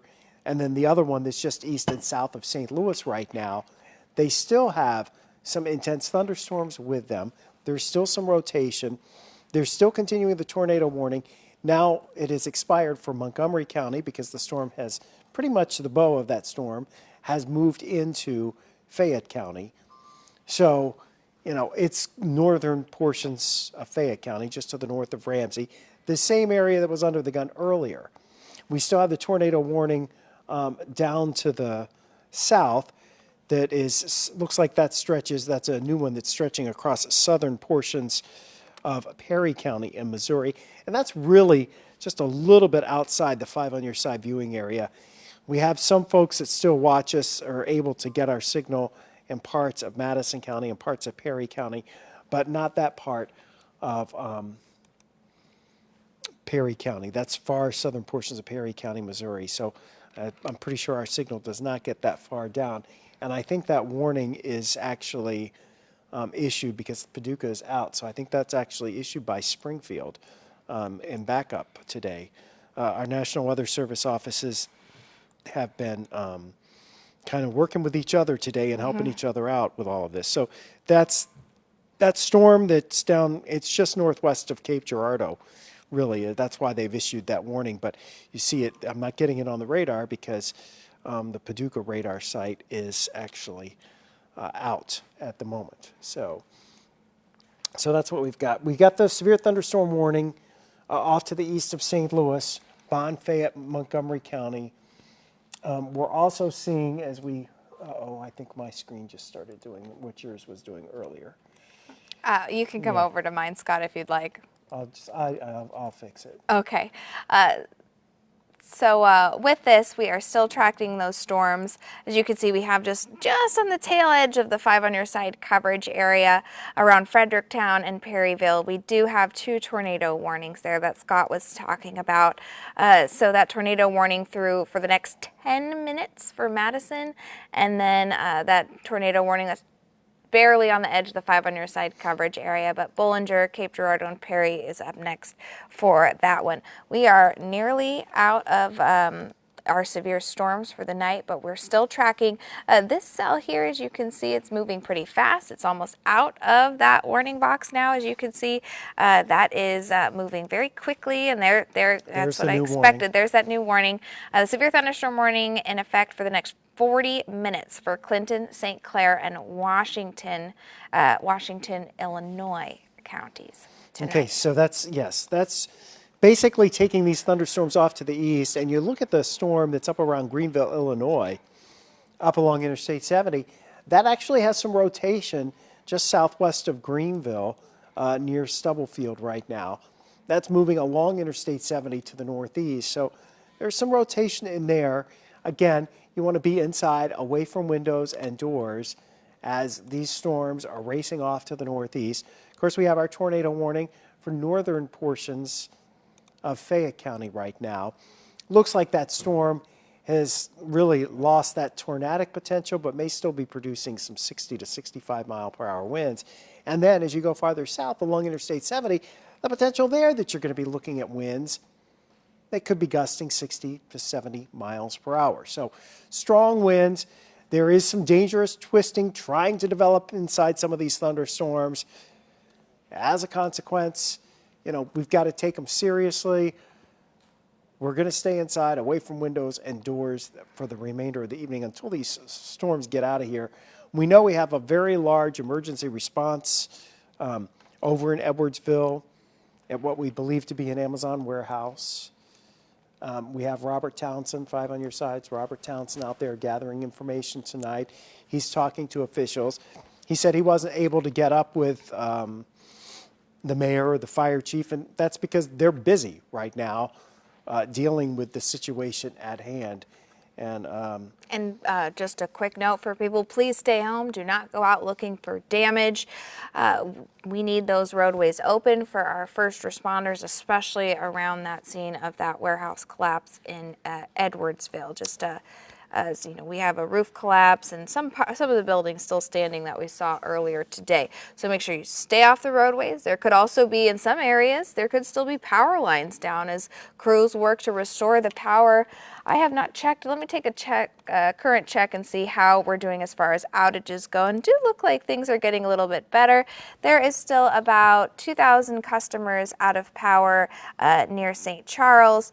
And then we had some bigger reports toward Chesterfield, but it looks like things are getting back under control. There's still about 4,000 customers without service right now in the O'Fallon, Wentzville area, and then a little closer into Warrenton, and we have about 1,300 customers without power. So still some power outages out there, and it'll take some time to get those back on. In Edwardsville, though, 11,000 customers without service right now. That does not surprise me with the tornado activity we saw that came through there. Yeah, and these storms, you know, they're still producing strong winds. They're still trying to bow out and become intense. And so we've got the severe thunderstorm warning now stretching over into Washington, parts of Clinton County, eastern portions of St. Clair County. It looks like a little bit, as you get down towards Sparta, maybe that storm has weakened just a little bit. Now, there's strong storms that are in the Chester area and stretching farther south through St. Mary. Areas that were hit a month and a half ago by pretty intense tornadoes. They don't look like they are producing tornadoes right now, but they are probably producing at least some gusty winds. And then we have that tornado warning, parts of Madison County, Missouri, stretching over into southern portions of Perry County in Missouri. But I think most of the people under that warning, that's far enough south where it is literally hard to get our signal in those areas. So we're concentrating on this area east of St. Louis right now. Far eastern portions of Madison County, still some rumbling going on. The worst of it, though, is coming to an end. This is the back edge of these storms. And we expect there to be a break going west and northwest of St. Louis. So they did put up a new severe thunderstorm warning just now down in Madison County, Missouri, again. And that kind of replaces the tornado warning that was in effect there. So new severe thunderstorm warning down in Madison County in Missouri. I think that replaces the tornado warning. I'm not, to be honest with you, Tracy, there's so many warnings going on right now. We should all be warned. That's for sure. It's been a night, that's for sure. You know, Scott, we are not alone. As I look here on the satellite view and the radar view, we have, you know, parts of Kentucky and Tennessee that are all under tornado warnings. And now this is starting to move up further north into Illinois and crossing over into Indiana, still generating some of those severe storms. So we are just about at the tail end of it. Behind it, as you can see, there's some snow up towards Nebraska and Iowa. No, we're not going to get any snow, but we are going to get some significantly cooler air and some very windy conditions tomorrow that could already make a bit more of a mess than the situation we already have after all these storms came through. I'll bring it back in here and show you those storms that we're continuing to track tonight. Put on that lightning for you. Lightning has significantly diminished here, which is some good news. That means some of those storms are starting to weaken a little bit. And you can see a little bow in that echo there, in that radar view. That's closer towards where that tornado warning is. That tornado warning just for the edge of Fayette County for the next about 15 minutes or so. Bows in the radar like that, when you see it kind of make that little backward C shape, that means that we have some very strong winds associated with that line of storms. Already tonight, we've had wind gusts up to 70 miles per hour reported at the Spirit of St. Louis Airport, and the St. Louis Lambert also had some very strong wind gusts. And we had Smartfield up in St. Charles gusted to 68 miles per hour with one of the thunderstorms. So not uncommon to have some strong winds, and those not necessarily associated with a tornado, but we do know that we've had damage across the area tonight.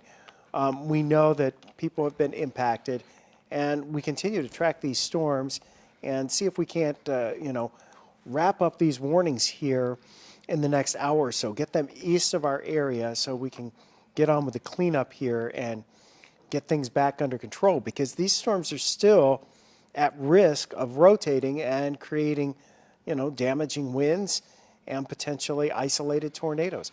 That storm that's just off to the southeast of Greenville still looks like it has some spinning going on, and also that area over by Vandalia. You know, there's a little nub down there, and whenever you see those, you know, we're always in those areas kind of tracking the potential for something to spin up. So, you know, if you're along Interstate 70 from Mulberry Grove up to Vandalia, I'd definitely be very close to my safe spot, if not in it. You know, you keep watching TV or whatever, but, you know, it's crossing right into Fayette County out of Bond County as we speak, and it is a rotating thunderstorm and could produce something. It could spin something up. The environment is favorable for that. Now, it looks like the National Weather Service, the Storm Prediction Center, is issuing a new tornado watch, which would go until 5 a.m., but we don't exactly know for where just yet. I'll take a So, look. It's just being drawn up right now. I would imagine it's going to be for areas to the east and southeast of St. Louis. And I would also imagine that our areas will not be under that watch for that amount of time. I think we would get out of it once this line clears. But I suspect you're going to get that watch. They're probably extending it over in Illinois and into Indiana. That would be my guess. But we'll see. I just saw them. Yeah, and it's not coming up yet. But we know it includes somewhere in St. Louis's county warning area. So probably east and southeast of St. Louis. So here's your line of storms. There's the ones that we're most concerned with. Moving east of Greenville, moving towards Vandalia. They have some rotation. There's a severe thunderstorm warning there. Your severe thunderstorm warning stretching out of St. Clair County and going over into Madison and Clinton counties, I should say Washington and Clinton counties in Illinois, up, south of Carlisle Lake and along the Kaskaskia River. You have some stronger storms going a little farther south down towards Sparta and down south of St. Genevieve and through Chester, moving towards Perryville right now. And all of these storms are rapidly tracking off to the northeast. And wind and isolated tornadoes have been the main threat. And we had video from earlier showing that tornado on the ground near Edwardsville. And that's where we've had our most substantial damage of the evening. And here's that video that a viewer sent in. Danielle sent this in. You can clearly see the tornado on the ground there and see debris being lofted by that. It was taken from 270 near there. Taken from 270 a little earlier this evening. That's the storm that moved over into the Edwardsville area.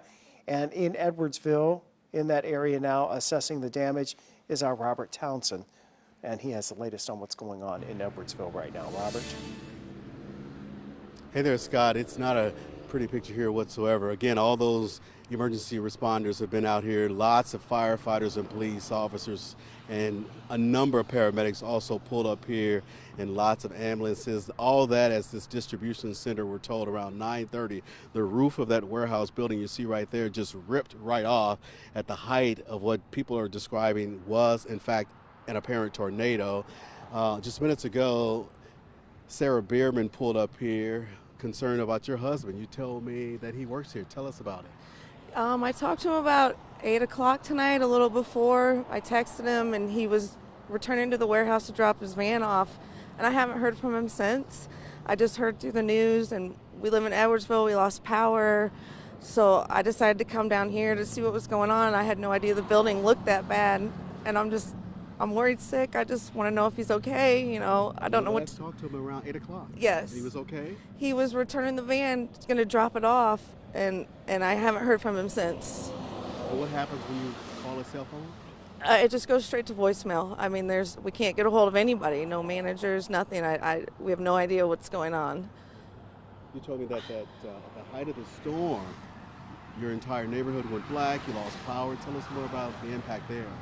Yeah, it was lightning bad. We lost power for about 2 hours now, and then my phone died. So it's like I have no idea to get a hold of him. I have no idea what's going on, and we're just worried sick. We just want to know if he's okay. No doubt. All right, we'll keep you in our thoughts. Thanks a lot. Thank you so I'm much. thinking about you guys. Appreciate it. I got to also tell you guys that I called the Mayor Art Rasavi, about 30 minutes ago. His wife told me that he is aware of what's happened here at Amazon, at this distribution center, and that he's still out of town. He's in Chicago, and apparently it's storming up there. The mayor, we're told, is going to try to wait until in the morning to get back here, of course, to Edwardsville to really assess this up close with lots of city officials and emergency workers. But again, the mayor is aware. I tried to get some information out of his wife, and of course, she does not feel comfortable sharing that. But again, I got to tell you that lots of folks are definitely talking about what's happened here. It's just really, really a horrible sight to see up close when you look back there and you see that warehouse. The roof is completely ripped off. The sides are ripped off. And again, everybody's talking about around 9:30, a tornado just blew through here and just demolished that place. And right now we're still waiting to get the official word from officials, but what we're hearing that again, the word that's going around here as people drive by and reporters talk among ourselves, we're hearing that there are, in fact, fatalities out here, possibly that number as high as 10. Of course, we're going to stay on this throughout the night, and you can follow us on air in the morning, and of course, throughout the night on KSDK.com. I'll send it back to you guys in the studio. And we're still working to confirm those numbers, and if there are any fatalities, obviously that's what Robert is hearing out there right now. We would hope that's not the case, but we just flat out don't know. We can't confirm it at the moment. Now, while we were listening to Robert, and we certainly hope that if you've got friends or family that work there at that Amazon warehouse, we hope that you hear from them and that they are safe. We just don't know, and like everybody else, you try to call and not necessarily getting through right now, but we do have a new tornado warning. And this one is for that storm that we were talking about as it was moving out of Bond County into Fayette County. A bit of rotation here, and so it's tightened up a little bit as it's approaching the Vandalia area. So if you're in this area, especially along and south of Interstate 70, just west of Vandalia, right along Carlisle Road, right along 8th Street, right along Highway 140, right into Vandalia here, pretty close to the Walmart, where the Vandalia Walmart is. That area has a circulation ongoing in the area. It may or may not be producing a tornado. We don't know, but we know there is a pretty strong circulation in there, and it's moving off to the east and to the northeast. So that's going to take it very close to being right over Vandalia now and sliding on to the east, right along Interstate 70, right along US 40, as it continues to press very quickly northeast. These storms are moving at about 60 to 70 miles per hour at times. They are racing to the northeast. And so you've got to act fast if it's creeping up on you. Your safe place is in a basement. If you don't have a basement, you're going to the lowest level of whatever building you're in, putting as many walls between you and the outside as possible. That may be a closet, that may be a bathroom.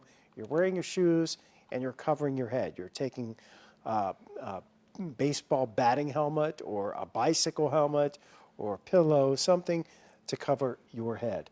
So we also continue the severe thunderstorm warning over into Clinton and Washington counties as well. That's just south of this tornado warning. And that's for the area that's just south of Carlisle Lake and stretching down just to the west of Nashville. Those are some pretty intense storms. They may have some rotation with it, likely producing some gusty winds.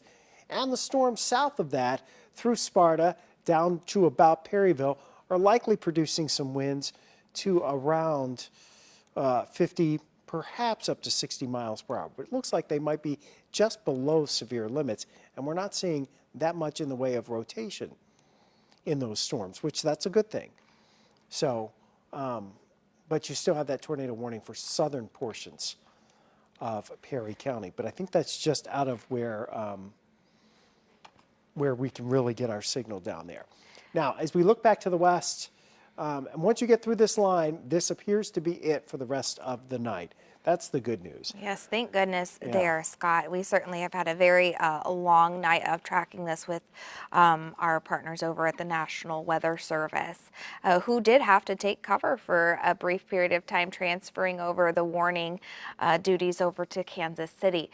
So we still have that tornado warning. This entire line of storms is still potentially dangerous, as we have seen severe thunderstorm warning areas then have a tornado warning, because the conditions are right for us to have rotation out there. And as we've unfortunately seen with some damage in areas like Defiance and then that warehouse collapse in Edwardsville, we have had damaging storms tonight. So if you are in one of these current areas, definitely please take it seriously. go to the safest area in your home, whether that's an area between you and the most walls, the outside, or it's a basement. That would also be very good tonight. So if you are under that warning right now in the Fayette area, just past Vandalia now, that's through 11:45 tonight. That'll be over the next about 30 minutes or so. I'll zoom into this area a little better so you can get an idea where the system is currently heading. While you're looking at that, we can now confirm the storm in Defiance did kill one person and injured two others. So that has now been confirmed with significant structural damage in Defiance. So one person died, two injuries. That's what we were able to confirm out of Defiance now. That's certainly not the news any of us want to hear. No. And I'm afraid the news that will come out of Edwardsville and the Amazon warehouse is not going to be news that any of us would want to hear either. These have been terrible storms rolling through the region tonight, occasionally producing tornadoes.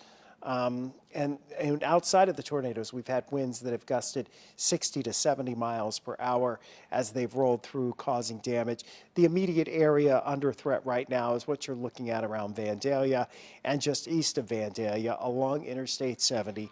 If you're in the path of that storm, you should seek shelter now. And we have a new tornado warning sure that has do. just been issued for Clinton, Marion, and Washington counties. We're seeing some new rotation there near Bartelso, Illinois. So that's going to, basically ride right along the Kaskaskia River and going to the northeast. So again, if you're in the path of these storms, you need to be in your safe place. That is inside, away from windows and doors, in the basement if you have it. If you don't have the basement, then go into the lowest floor, a central hallway, a bathroom. Put yourself, with as many walls between you and the outside as possible, and you're wearing your shoes and covering your head and protecting your head. Again, this storm's going to roll right along the Kaskaskia River. Rotation's pretty close to, well, it should be into the Hoffman area, and looks like it would be along Hoffman Road and 161 and just kind of riding the Kaskaskia River. Eventually that gets over towards Brookside, and if it will hold together long enough, it could very well end up over into Centralia or Sandoval and maybe into Salem. We'll see how long that circulation can maintain its spin with that storm. But certainly we've got another rotating thunderstorm capable of producing a tornado east of St. Louis. A busy night for sure, Scott. So please, everyone who is out there, please take these warnings seriously as we're continuing to watch this. This will be the last of it. As you can see, there's nothing off to our west. So this is kind of the last little bit of it here. So we do have that, and it's a pretty long extended tornado warning there through Clinton, Marion, and into Washington County in Illinois. This is extended through midnight tonight, Scott. So, and if that storm holds together, it would make it over into Clay County. National Weather Service out of Lincoln's already put up the warning for Effingham County out ahead of that storm that is now in Fayette County. So your two tornado warnings, the two areas of circulations that really are of concern for us are the ones there in Fayette County. That is off to the east and southeast of Vandalia, and it's running right along Interstate 70. So that's going to go over towards St. Elmo. And then you have the other circulation that really kind of tightened up a bit here within the last hour or so, not too far from Bartelso, Illinois, and that is working its way kind of along the Clinton-Washington County line, and eventually could make its way over towards Centralia, Sandoval, and Salem before the evening is done. So if you're in the path of these storms, your safe place, again, is in a closet or bathroom if you don't have a basement, with as many walls between you and the outside as possible. We've already had fatalities tonight. That's been confirmed in Defiance. One person died in a tornado there. Two were injured. We don't know the extent of their injuries. It sounds like we may have had fatalities in the Edwardsville Amazon warehouse. We don't know any real information on that. We haven't been able to confirm anything, but there's a huge emergency response from first responders there. And now we have these two rotating thunderstorms east of St. Louis, moving from Vandalia and east. The rotation's actually east of Vandalia and is sliding along Interstate 70. And then we have another storm with rotation that's down here into Clinton and Washington counties in Illinois. That's headed towards Marion County. So these storms, they're moving at about anywhere from 55 to 65 miles per hour, it looks like, is how fast they're moving. And when you get storms that are moving that fast, that usually means that the winds aloft are intense and strong, and that is indeed the case. That's helping to fuel these thunderstorms as they race off to the east and to the northeast. So if you're in the path of these storms, you need to get into your safe place now. For the metro area, back to the north of St. Louis, to the west of St. Louis, we should be okay for the rest of the night. I think the severe weather threat is now over. But if you are far to the east of St. Louis, along that Interstate 57 corridor, we still have another hour, maybe an hour or two to go before we're going to be able to get these storms completely out of the 5 on your side viewing area. So, remain alert, be vigilant. If these strong storms and the tornado warnings are close to you, if your phone goes off and does those EAS tones, that means that you are close enough to that polygon to have your phone activated. You need to be in your safe place. And we've certainly had the phones going off for a lot of us tonight, more than once with these storms rolling through. Including us right here in the 5 on Your Side studio. We are in a basement, though, here, so we do not need to do anything else to protect ourselves from storms since we are in a basement. But if you are in the area right around Carlisle, let me go ahead and zoom in a little closer. I do want you to take some precautions as we track this storm closer into your area, starting to move into Sandoval. Now, let me go ahead and pause this view. As you can see, Carlisle is just starting to get past you. Sandoval, Salem, Centralia, all next in this line that is currently under that new tornado warning. So this is a tornado warning that was set to expire at midnight tonight. These storms are moving very fast, generating some lightning as well. I'll pull this view back a little bit and show you where this is headed next. Should move right along 50 and then kind of cross over 57 and then continue to march towards Flora tonight. Now we also have another tornado warning that is still in effect for the marching right along Interstate 70 here. So this warning is going to continue until it gets out of the 5 on Your Side coverage area through about 11:45 tonight is when that warning is set to expire. There is already a severe thunderstorm warning that has been issued ahead of this system for parts of Effingham County and then into Jasper, Shelby, and Cumberland, which are a little bit farther out of, they do not get our signal there. But we're continuing to track this and keep you updated on everything. These storms have been very dangerous tonight and have proven deadly, as we had that report from Defiance of 1 person dead, 2 others injured. Multiple reports of power lines down. As I understand, the lights in Winfield have been knocked out as well. So that's the street lights have been blown over in 2 locations. So, and then multiple street lights have been blown out across the city there. I expect to see more damage reports like that as crews are safely able to go and evaluate the damage. That's law enforcement.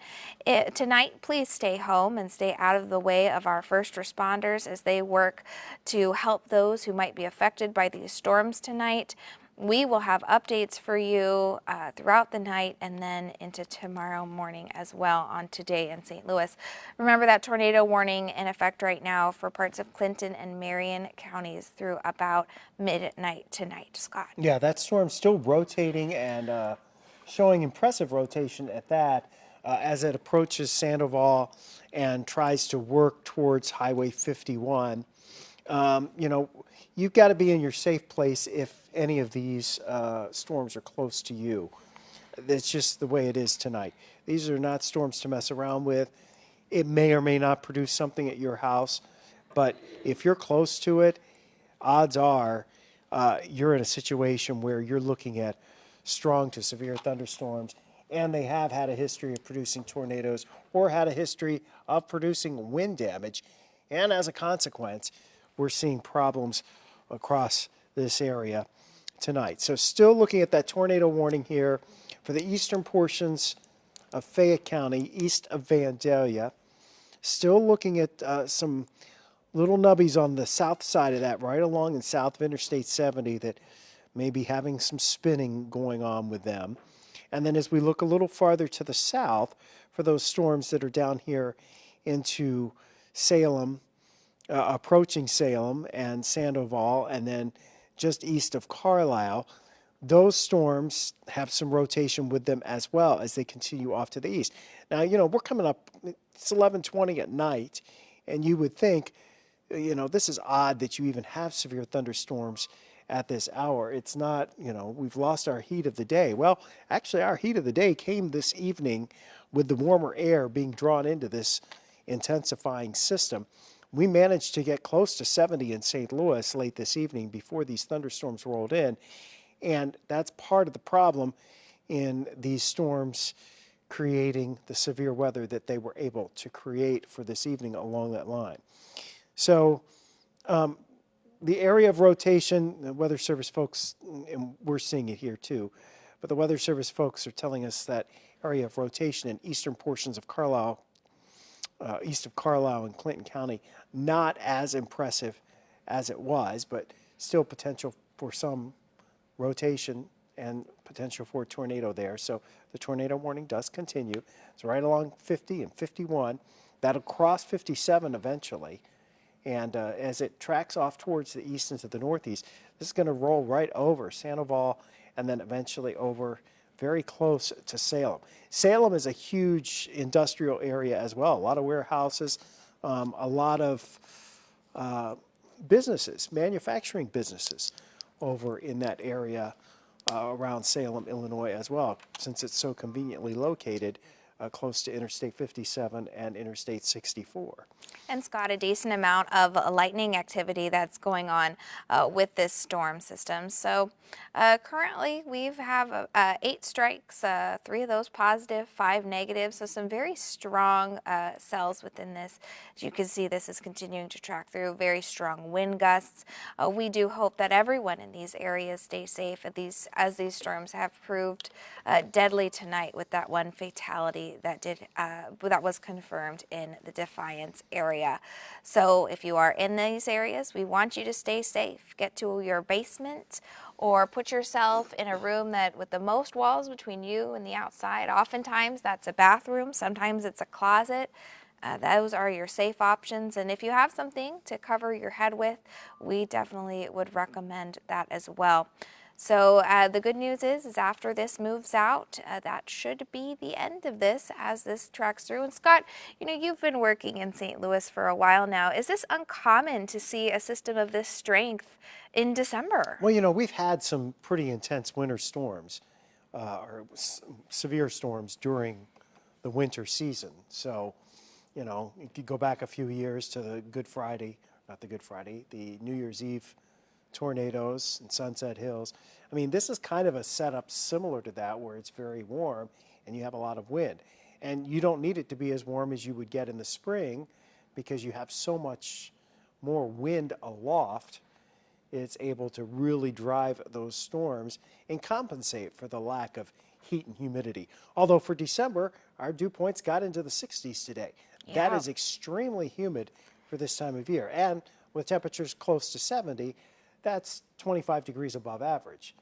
So, I mean, we are really on the edge of things with this kind of storm system. And, as it's become evident in it really started with this morning and last night with a Storm Prediction Center, as it became evident that we were going to see this moisture returning and how far north it was going to get, the Storm Prediction Center ramped up the threat areas as well as the message that we were sending out. Confidence our was high forecast. with this system. It becomes, yeah, it becomes greater, and you honestly don't know exactly what you're going to get until they start forming. And we saw tonight, as these storms formed, they did so in an environment that was very conducive to rotating storms and potential of severe weather. And we've seen that, really from southwest Missouri into mid-Missouri, from Lake of the Ozarks, and then right through our area this evening. And unfortunately, we know of at least one fatality in Defiance. There are reports that there may be additional fatalities with the Amazon warehouse. That's what Robert is hearing there, but you're not going to get confirmation on that for a while, I would suspect, because It's just heartbreaking, Scott. it It is. really is. We've got a building where the walls are gone, and warehouses are not, while they're built structurally sound, they're not built to withstand tornadoes. They're framed, they have various frames, and they're built to withstand strong storms. But, if you have a certain amount of wind and the wind hits something at the right way, then you're gonna see a warehouse type building, collapse, or the walls fail, or the roof fails. And that's something that we know can happen. That's And why we always tell people, why the folks in Walmart and Schnucks tonight, where you had pictures of people that were sheltering, they're back in their safe spots in the areas that are more concrete, braced and surrounded by. So we have some reading a report here of trees down. This is all near the Shoal Creek area. We were tracking that earlier. Styrofoam and debris scattered through many parts of the county. So this will be something that'll be we'll be evaluating as we get into the light hours of tomorrow. We can certainly see much more once the sun comes up. But I expect to see a lot of areas with damage as that continues through. Some good news here is from the National Weather Service, as we are watching here as well, that Fayette County storm system looks like it has weakened a little bit. We like to hear that, Scott. It's become unbalanced, is what the forecaster I'll take at it. the National Weather Service says. And it is, and that's good. The storm that's to the south that also has a tornado warning on it, that's approaching Salem, and that circulation there, that is much broader than it was, which is good news. So it doesn't look like it's near as tight as it was. So, I'll take that any day. If any Sure. way these storms will weaken, That would help us all out for it. some, and still could see some very strong winds with those, though. yeah, they still have the potential for some strong winds.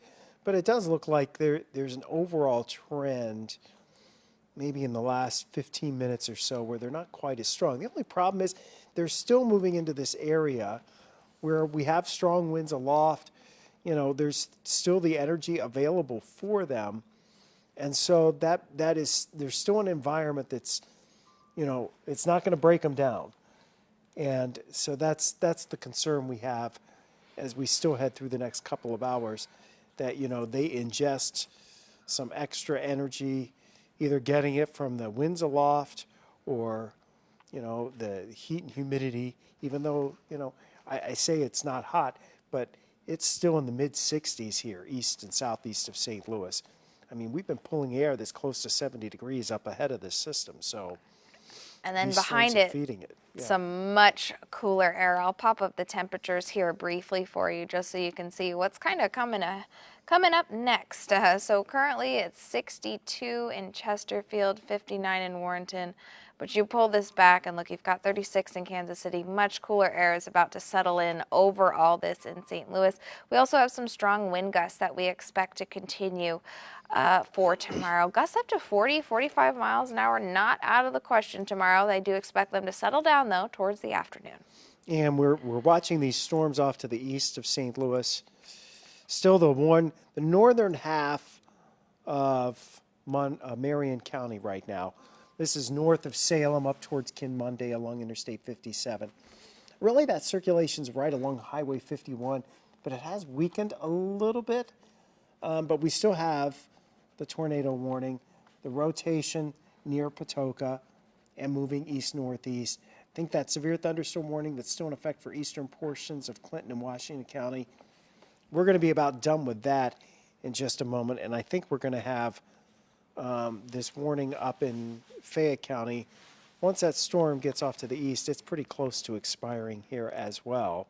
That was good news, Scott. That is for sure. Yeah, we're getting close to the end for the 5 on your side area.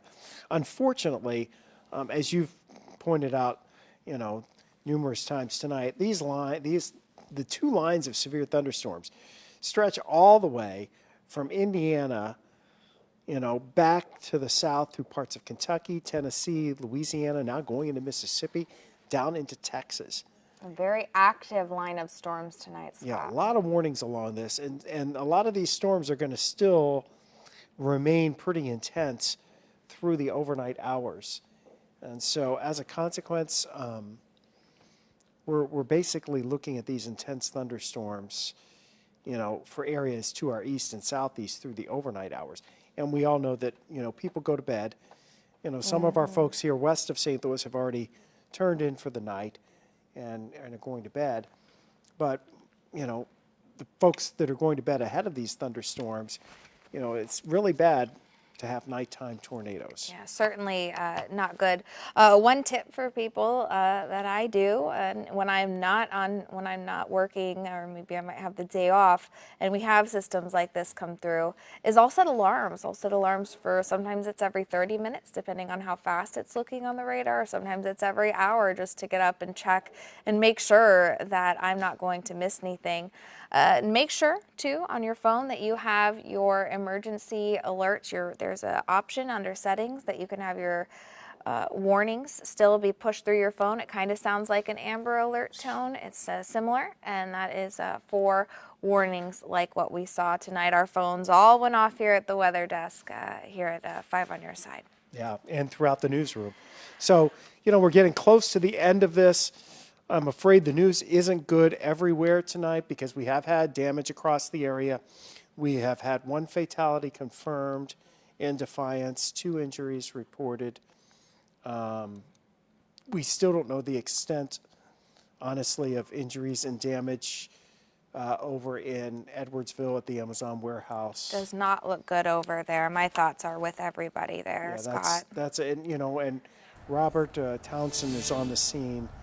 And this is what it looks like right now. And you see they've got the ladder trucks, the aerial trucks up trying to get help move stuff. And it looks like maybe they're bringing in some large equipment to help move some things out, try to get stuff out of the way. It's a very delicate situation when they're dealing with this. And this was caused by a tornado. We're pretty confident in that because we could tell on the radar. But we also... they also had another intense thunderstorm that came in after this. So you can see they have some big equipment in there. First responders are on the scene. They have the area very well illuminated. They're doing what would appear to be a search and rescue type thing right now. I see fire crews on the scene right now, as well as what looks like a crane service that's working through that with some steel beams that are still in place. We've had reports of insulation, that type of thing, being thrown around in this area.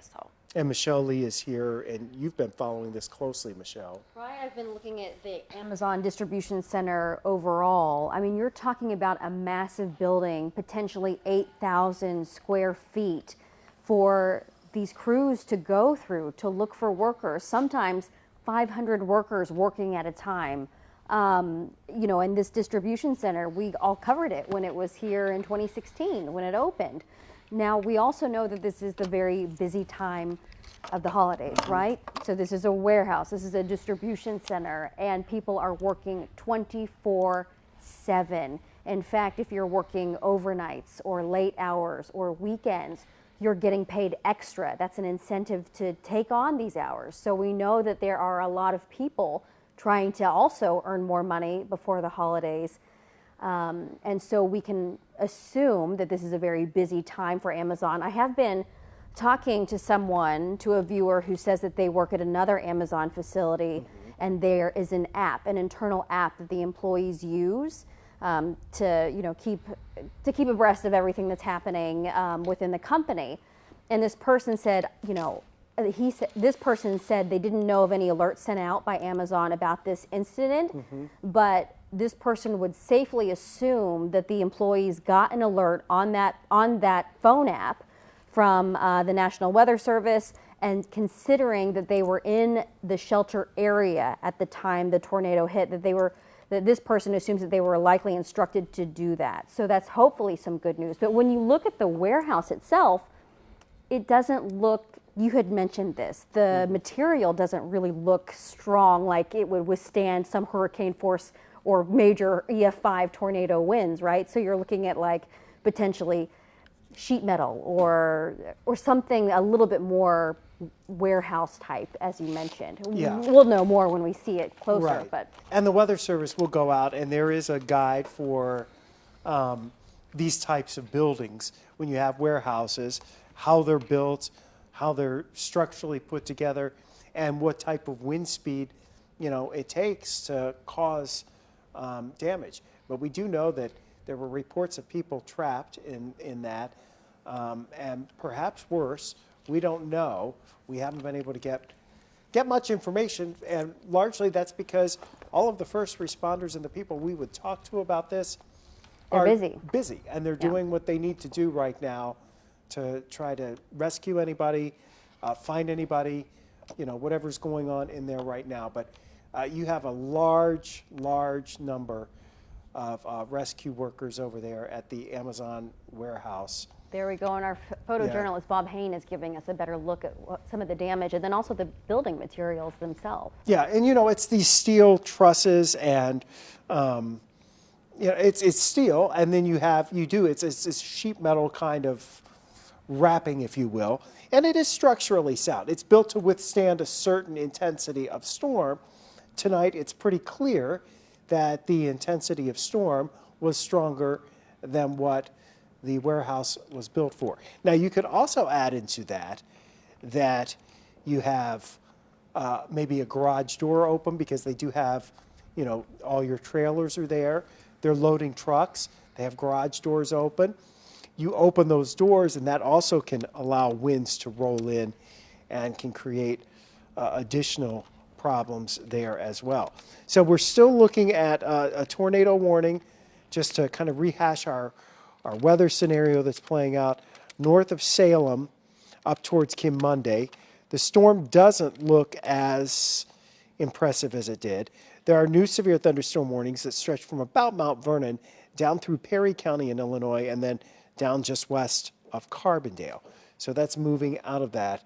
And the storm that's actually just west of Salem looks like it's trying to get a little more intense and maybe rotate a little on its own. And that's why the National Weather Service is still leaving that tornado warning up.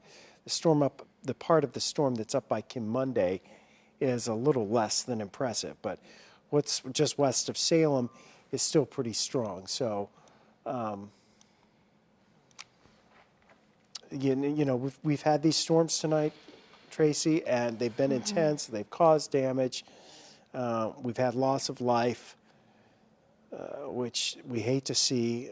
Heartbreaking, really, Scott. And so there's a lot of people that will be doing a lot of cleaning up tomorrow, and a lot of sorrow for some tomorrow, especially at this time of year.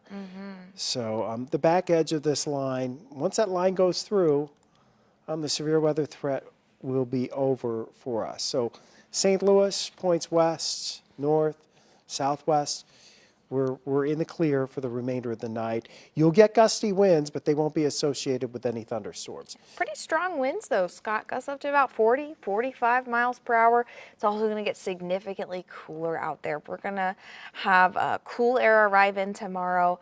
Our temperatures are going to make it only into the mid-40s for high temperatures, so that's a big difference compared to what we had today.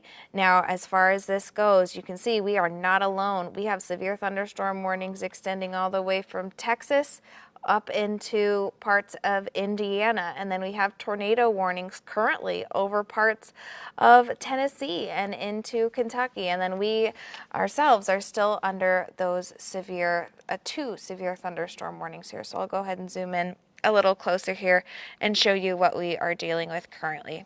So we still do have that tornado warning that is in effect for some spots of Marion County. This is in effect for the next 20 minutes.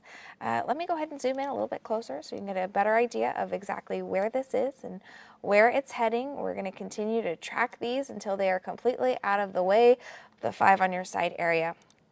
I'll go ahead and pause this little cell that's kind of over 57 there. It's just a little bit west of Salem. That's something that we certainly want to keep an eye on as this is continuing. A little bit of rotation in it is what we've been watching. Now I'll zoom a little bit out and you can see that new severe thunderstorm warning that is in effect just over Mount Vernon and some spots there. So this warning, it will be in effect through about 12:15 tonight for spots of Franklin, Jefferson, Perry, and then Williamson County, which Williamson is not part of the 5 on your side area, but Just out of it. just out of it by a little bit, but still those severe thunderstorm warnings that are out there right now. This has certainly been putting on quite the show, but it does seem like that lightning, at least what is being detected right now, seems to be a little bit more limited than what we saw earlier tonight. I'll loop this around, put it kind of in a bigger view for you here. I'll bring it back to that wide view and then I'll zoom in just so you can see an overall view of this system. Since we had a good line of storms, as you know, if you've been with us throughout the evening, we have been covering this now for some time, but these developed pretty early on. Looks like we do have a new, just out of the 5 on your side area though. So I'll loop this over the last 6 hours. It's been very busy. You saw there yes. at 7 o'clock as it came through. There's 10, 11. So just really a busy night for us here in the Weather Center. It hit that unstable air and it really just kind of exploded across the into Washington County there and Franklin, and then you could see that as it moved through and into Illinois. And unfortunately, we've had some reports. We have damage reports out there. One death that was confirmed in the Defiance area where we expect that to have been a tornado. And then Edwardsville, we're waiting anxiously, really awaiting news there, Scott. Yeah, and we still have the 1 tornado warning for that storm that's between Salem and Kim Monday right now. There was one that had some rotation near Kim Monday, and the storm that's actually moving into Salem proper right now, it actually looks like, it wants to try to rotate a little bit. So the Weather Service is keeping that up just for a little bit longer. And I think really what you're seeing from Mount Vernon onto the south, I think it's going to go closer to Wren Lake and down into Perry County, Illinois, which once you get into Perry County, Illinois, you start losing our signal. But down Highway 51 through DuQuoin and then heading on down into Carbondale, that's where that severe thunderstorm warning is. So those are the last 2 warnings really for any of our area. Out in Effingham and heading off to the east, those storms there continue to produce some gusty winds. We'll see as these storms get close to Clay County what they're able to do. But that would be the Flora area, Louisville, Illinois. So we'll see what that's able to do. And just continuing to watch this through the night here. Let me go over some storm reports for you that we've seen. Just pretty sad news tonight, and I expect to have more storm reports as we get into the morning hours and first responders are able to survey the scene and respond to all those calls that are out there. So we did have that tornado. This was when This was in the Defiance area. 1 confirmed fatality, 2 injuries. Multiple structures have been damaged with debris in that area with that building collapse as well. That was the time of this report was at 7:40, so that's usually a little bit after that storm has come through. Some very strong winds have been reported with these storms. Here's Chesterfield with winds reported at about 45 miles per hour, but that is nothing compared to what we had a little earlier at Spirit Airport at 70 miles per hour. And then watching that area that's in Edwardsville, we'll zoom in here so you can see those reports as well with that tornado report just near there. And this was at that Amazon warehouse, and reported emergency management told us that multiple people were trapped at this time. And as you can see, there is a massive ongoing effort there to get those people out. So let me go ahead and show you back to the satellite and radar view here and where those storms that we're currently tracking are headed. So we still have this tornado warning. It's been giving us a little bit of grief here as it is trying to get a little bit more rotation going, trying to get a little bit stronger. This will be through about the next 15 minutes for Marion County. We'll see if that gets extended or not. No word currently on if they plan on extending that or not. For Caffeine, I know we had talked quite a bit about this area, Illinois. Twice we were talking about it as that trajectory came through with two different storm cells, but we have reports of trees down and material that has been thrown about in those areas. So. Yeah, it's been a very busy night for the first responders, getting all of these calls, and all the storms. They've been responding to situations, right at the height of these storms or right after, when the weather still was not very good, and with more storms coming in after the first wave that caused damage. So it's been a tough night for our first responders across the area as well. And we still have some gusty winds to get through overnight tonight and into tomorrow morning. We could have some 40 to 45 mile per hour wind gusts, not associated in any way with thunderstorms through the overnight hours. So could be particularly not helpful, especially for that recovery effort going on in Edwardsville right now at the Amazon warehouse. And, looking at the power outages, we still have a fair number across the area. St. Charles County is down to about 5,500. Lincoln County is down to 1,700. Franklin County is down to about 1,300. It's about 1,800 or so in St. Louis County. Jefferson County doesn't have many. St. Genevieve has 310. Reynolds County has 470, but they only track about 3,300.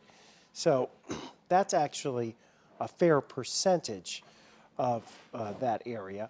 And then we look at Illinois, and by far the largest outages are in Madison County, where we still have 11,500 customers without power. Bond County has a couple of hundred. Fayette County has a little over 510. But so far, St. Clair County, Monroe County, we've had pretty good thunderstorms go across there, and they looked impressive, but we don't have many power outages. So that's a good sign that maybe those storms, maybe the winds, even though, we think those winds are getting to the ground, maybe they didn't. Maybe they stayed just above ground level and spared some areas that could have otherwise seen some rough weather. But the areas that were not spared tonight have been hit, and in some cases it seems hit fairly hard. Hit twice. Yeah. They had that one line come through, and then that second round that came through as well. So certainly it's been a busy night here, and here's that tornado warning up for the next 15 minutes or so through So as Marion. we look at that storm, it's going through Marion County right now. It actually is showing signs of trying to develop a different rotation here, maybe just off to the west of Omega or near Brubaker, and sliding northeast from there. So that's kind of rolling up towards the area that's along, looks like it would be Meacham Road and Williams Road, that area up towards Kinloo Road. And that's going to go to, eventually over towards Clay County. So this area, of Clay County, we may get a warning for that in a little bit out of Lincoln, Illinois. We'll see if these storms hold together. But we haven't had any reports on this storm as it's gone across Interstate 57. But it does show some signs of at least some broad rotation at this point. Moving northeast. And you know the drill by now. If this is the storm, if you're in Omega or Brubaker, Meacham, here in Marion County, Illinois, you need to be in your safe place. Away from windows and doors, lowest level, basement's best, but a closet or a bathroom, interior room, where you can be away from windows and doors and cover your head, wear your shoes, and wait for this storm to get by. Once it's gone, that should be it. This is the last batch of storms that we are dealing with tonight. And once they clear the area, we will be in much better shape overall weather-wise, and the threat of severe weather will be over. And these have been very fast-moving storms tonight, Scott, at moving 60, 70 miles an hour at times. So they are making their way across our area at a very rapid rate for us tonight. Yeah, and they did put up a new severe thunderstorm or tornado watch that did include the area just to our southeast, and that was till 5 a.m. down towards Mount Vernon, trying to include Salem. But the reality is, once this line's over, the severe weather threat is over. And so that's all that there is with this line. So once that's done, we're in the clear for the rest of the night. And some very heavy rainfall out there as well. I actually had, she shipped shops for me, and she messaged me saying that her drive home from the Fox Theater was rather harrowing tonight. That Vandeventer, there was a flood under the overpass by IKEA, and there were leaves and different things that were debris and branches that were in the roadway, and she told me to drive careful as I headed home. So just something that we definitely need to be aware of, because it'll take some time to get some of these areas cleaned up, and be careful on the road. Definitely have your eyes on it, because I expect that there will be some debris on the roadways out there. Yeah. And I would expect some of that rapid ponding that we have with situations like this probably has subsided. That usually typically gets out of the way pretty quickly, but still definitely some, and that we had enough water out there to overwhelm some of our roadways. Well, and especially if they're clogged with debris. With the fall leaves, it's really easy to get the drains kind of clogged up. So the only tornado warning is really that little cell that's close to Omega, east of Kimundi now. And it has some broad rotation, but it doesn't look overly impressive at the moment. Having said that, we still want to play it safe, because it's been showing, a little bit of potency there. Tonight, we certainly can't rule anything out, Scott. No, and it's going into Clay County, so that's our last county in our viewing area that we would have to deal with tonight. So, going off to the east, we're looking back. There's a couple of scenarios that are similar to tonight's scenario. Weather-wise, and right off the bat, my brain is kind of not functioning overly well. Well, after talking since about 6:30 tonight, Scott, that does not come as a surprise. So, but this is not, I want to say it's not unprecedented to have, severe weather like this, of this magnitude, this much widespread coverage this time of year. It's happened before, but it does take a specific set of ingredients to get us to this point. And unfortunately tonight, that the set of ingredients that was over the St. Louis metro area was a set of ingredients that produced some damage that has been significant, including the loss of life in St. Charles County, possibly the loss of life in Madison County in Illinois. We just don't know. The last we had officially was that people were trapped. And we know there's first responders that are there in huge numbers in Madison County around Edwardsville at that Amazon warehouse And then lots of reports of power lines, light poles, tree limbs, actual trees down. We had an overturned semi-truck along 270 in Illinois earlier today.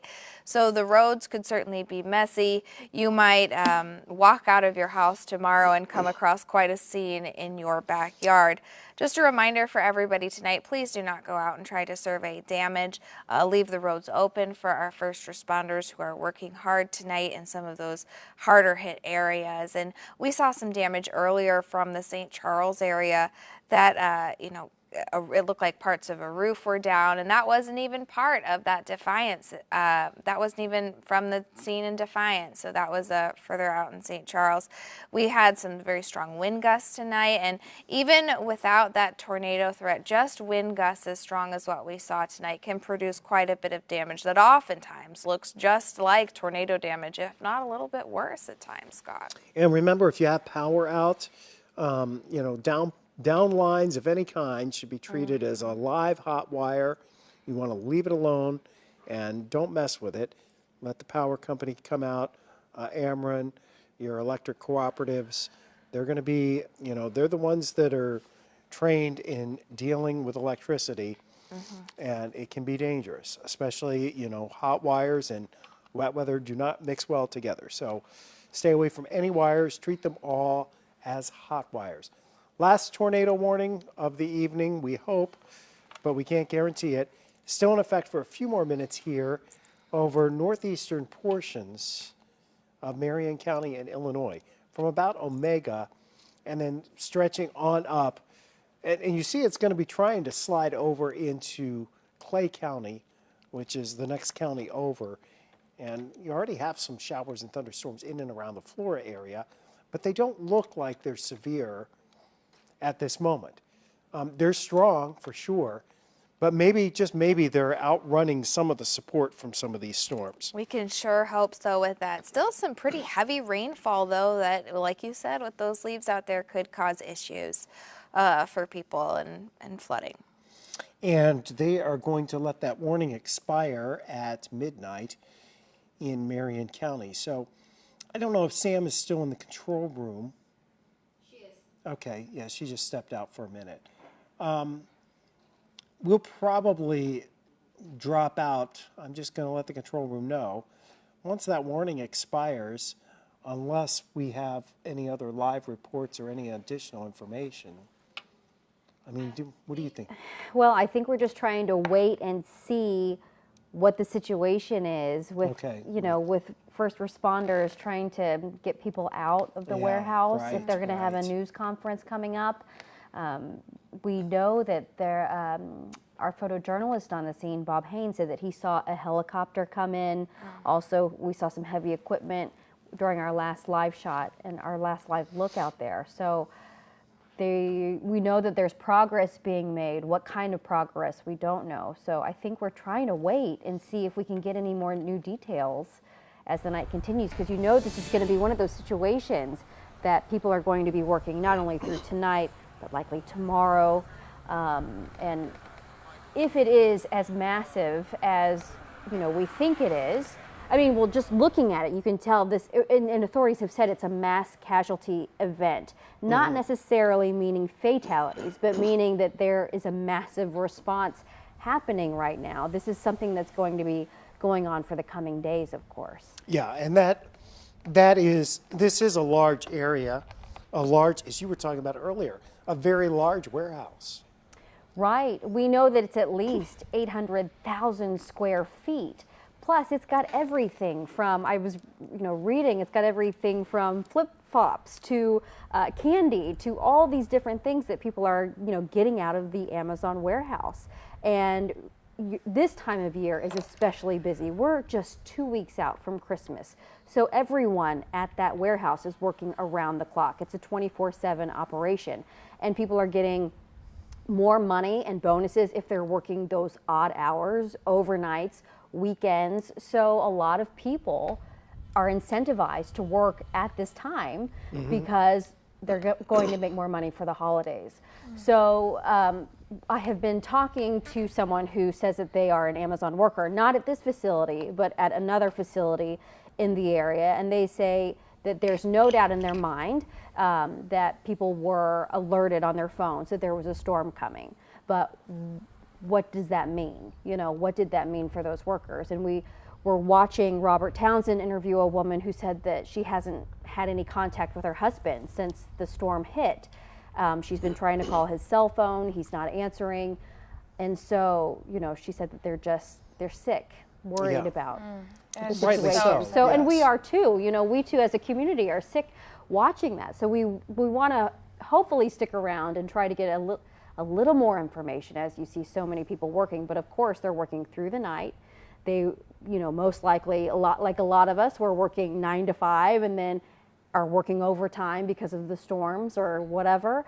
And so we hope that people will be able to give us some sort of an update. But you can see this is a very active scene on a very massive piece of property. Yeah, and the warehouse is very, very big. With that warehouse being so large as it is, you know, and we don't know the number of people that were working in there. We don't know exactly what happened. We did have some video of the tornado actually touching down near, we can't say that was the one, but Right. near Edwardsville at that time. And as Tracy mentioned earlier, we had the tractor trailer that was blown over Right. not too far from there a little bit before this all happened. Well, I was looking and reading, you know, some things that we wrote about the Amazon facility when it opened in 2016, and some articles afterwards. I mean, you're talking about anywhere between 1,500 and 2,000 people who work at that facility. Doesn't mean that they were working there all at once, of course. The person I was talking to online who works at an Amazon facility said that most of the time there are about 500 people who work in that warehouse at one time. And you would think at this point, you know, we're at the peak of holiday season, ordering and shipping. You would think that number might be a little bit higher, Right. even on a Friday night, because Amazon runs kind of 24/7. Absolutely, absolutely. And I just can't help but think about not only the people who were in there, but all of the items that were in there. You know, that warehouse is massive, and people are trying to get out product. We could see all those big trucks and the Amazon Prime vans. So they're getting loaded up, you know. Yeah, they were. They were. And obviously, this is going to be something, you know, our biggest concern would be for the workers in there. Absolutely. And for their families, because, you know, their families can't get a hold of them. And that could be for a number of reasons. It could be because cell service is down in the area. That's a possibility. It could be because their phone literally, you know, the battery ran out, you know, after a long day. A lot of these Amazon folks work 12 and 13 hours. And they were caught in 2 storms, right, Yeah, Scott? they had 2 storms. They had the first one that did the damage, and then a second one that came through after that. And then we're still going to have some strong winds to deal with tonight with all this recovery. You know, you talked about a helicopter over the scene earlier. We're going to still have gusts up to 40, 45 miles per hour. That's going to make some of these efforts a little more challenging. Yeah, it is going to be a very challenging night. And obviously for these first responders, they're in what we would assume to be rescue mode right now. And that will continue for a while, and they'll look for anybody that they certainly can find. And, you know, when you get debris and rubble, you have all of this stuff that's been blown around, dropped down. There could be people that are stuck under stuff, and that's what we had, you know, reported. The call came out as people trapped. And so we're working from that aspect of it. And of course, Robert Townsend's in that area as well, trying to get more information tonight. We do have Robert right now, so let's go ahead and take a look or get Robert on the scene here. Robert, if you can hear me, we know that there is a lot of mutual aid from surrounding areas, and I understand that a large crane just came to assist in some lifting. Can you give us an idea of what kind of progress is being made? Well, I can tell you this too. We also saw officials fly overhead. They landed here via helicopter. I saw at least more than a half dozen emergency responders from all over the St. Louis area roll into here to help these guys. They're obviously going to be here pretty much a long time ahead here. Again, you're looking at a warehouse where around 8:30 tonight, we're hearing that a tornado blew through here and ripped the roof right off that thing, and the building is collapsed there, that warehouse. And initially we heard people were trapped, workers were trapped. And so you see a long line of emergency responders, police officers, firefighters, and paramedics from all around the St. Louis area. They are here monitoring this situation. Obviously, yeah, we did see about 30 minutes ago, it looked like a large piece fell from the roof. Not exactly sure what exactly that was, but it looks like, again, it's still a very sensitive scene here. Very sad as to a few folks have arrived. They were concerned about their loved ones. You got to remember, I talked to Sarah Bierman about 45 minutes ago. Her husband is a driver here for Amazon, and she says, hey, look, tonight at 8 o'clock, they lost power at their house. Their complete neighborhood went dark. And at that time, she was still worried about her husband. She had talked to her husband.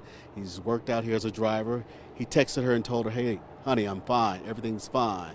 And then around 8:30, 8:45, she did not hear from him anymore. And so she rushed to the scene with tears in her eyes.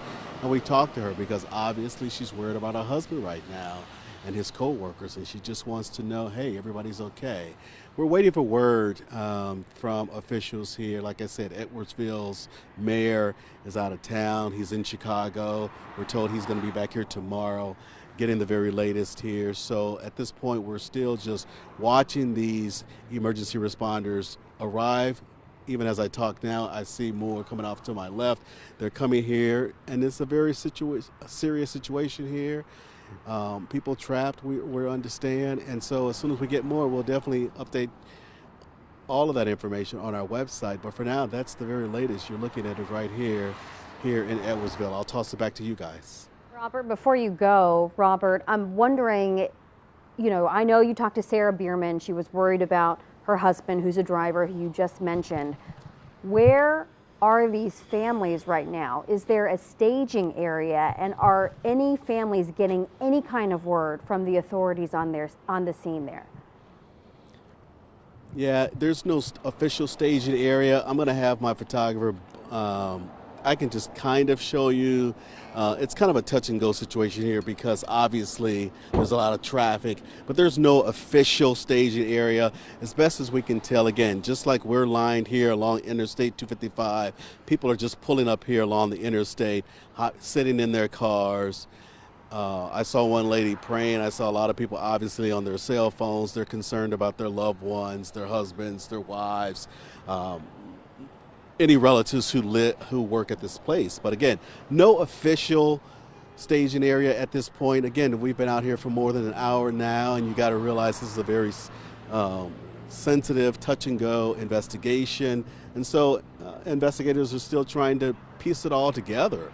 And so that's why they have not given us any official word, either via text, email, no kind of news release. We're just waiting for word, and that's going to be a long wait because I got to tell you, again, this is a massive scene out here as these investigators continue to just try to sensitively investigate and try to piece it all together. And Robert, just looking at what we're seeing right now, does it look like 2/3 of the building is gone? Am I seeing that correctly? Oh, I think it's, again, Bob and I have been talking about here. You got to realize this, as far as we know, there are two different distribution centers within miles of each other. I went to the first one, and that was perfectly normal. Nothing affected in the storm. And then we got to this one, and we said this was obviously the site. It was clear once we saw all these emergency responders. You're looking at, you can't really tell because it's so dark out here, but I'm looking at about 5 to 6 different buildings, and that one building, the central building, is completely just destroyed. I mean, it's collapsed. Again, the roof is off. You're seeing those side walls. Everything's just blown away. And right now it's clearly dry out here. No more hail, no more high torrential rains, nothing like that. It's hard to believe all this happened just about a couple hours ago. Again, we're thinking anywhere between 8 and 8:30. We're not sure exactly what goes on in that distribution center, but again, people who've been passing by, I heard one guy, he says, I can tell you this, man, that was one big storm. And so we're looking at the damage that's left behind. Yeah. It's just really incredible and hard to believe because we know, like you said, this is going to be an ongoing scene, an active scene for several hours, if not several days, right? I'm also wondering about the traffic, because I can hear traffic, I think, behind or in front of you, probably behind Bob. Can people make it on the highway? Are they able to drive by and all those things, or should people avoid that area? No. Interstate 255 is quite normal out here right now. We're in a tough situation where Bob can't really move, but I can just tell you, as I look at traffic here, no, traffic is flowing. So the issue is no longer traffic. Initially, yes, when we got up here around 8:30 or so, I got to tell you that it was a really horrific kind of stormy situation because I saw a big rig in the middle of one of the roads, Don't know how the driver was doing, but I mean, that rig was just lying on its belly, and it had snarled traffic. But right now, here, just outside this Amazon distribution center in Edwardsville, right off I-255, I-270, traffic is flowing normally, Michelle. Okay, and I'm sorry to keep you guys, but I'm also looking at this image, and I can't tell. I see one blinking light and then one light that is moving. And I'm wondering, are those helicopters? What is that? It's a drone. It's a drone. You're looking at a drone.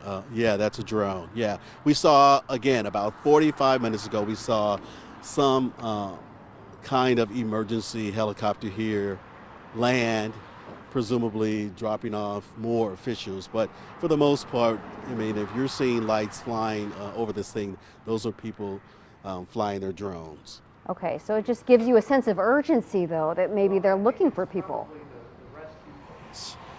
You just don't know. I mean, again, I've not talked to any Amazon workers. We've not talked to any officials. We can just tell you there for the last few hours now, this has been the dramatic scene. Lots and lots of emergency responders lined all across the front of this building here. We saw a number of ambulances rush into here.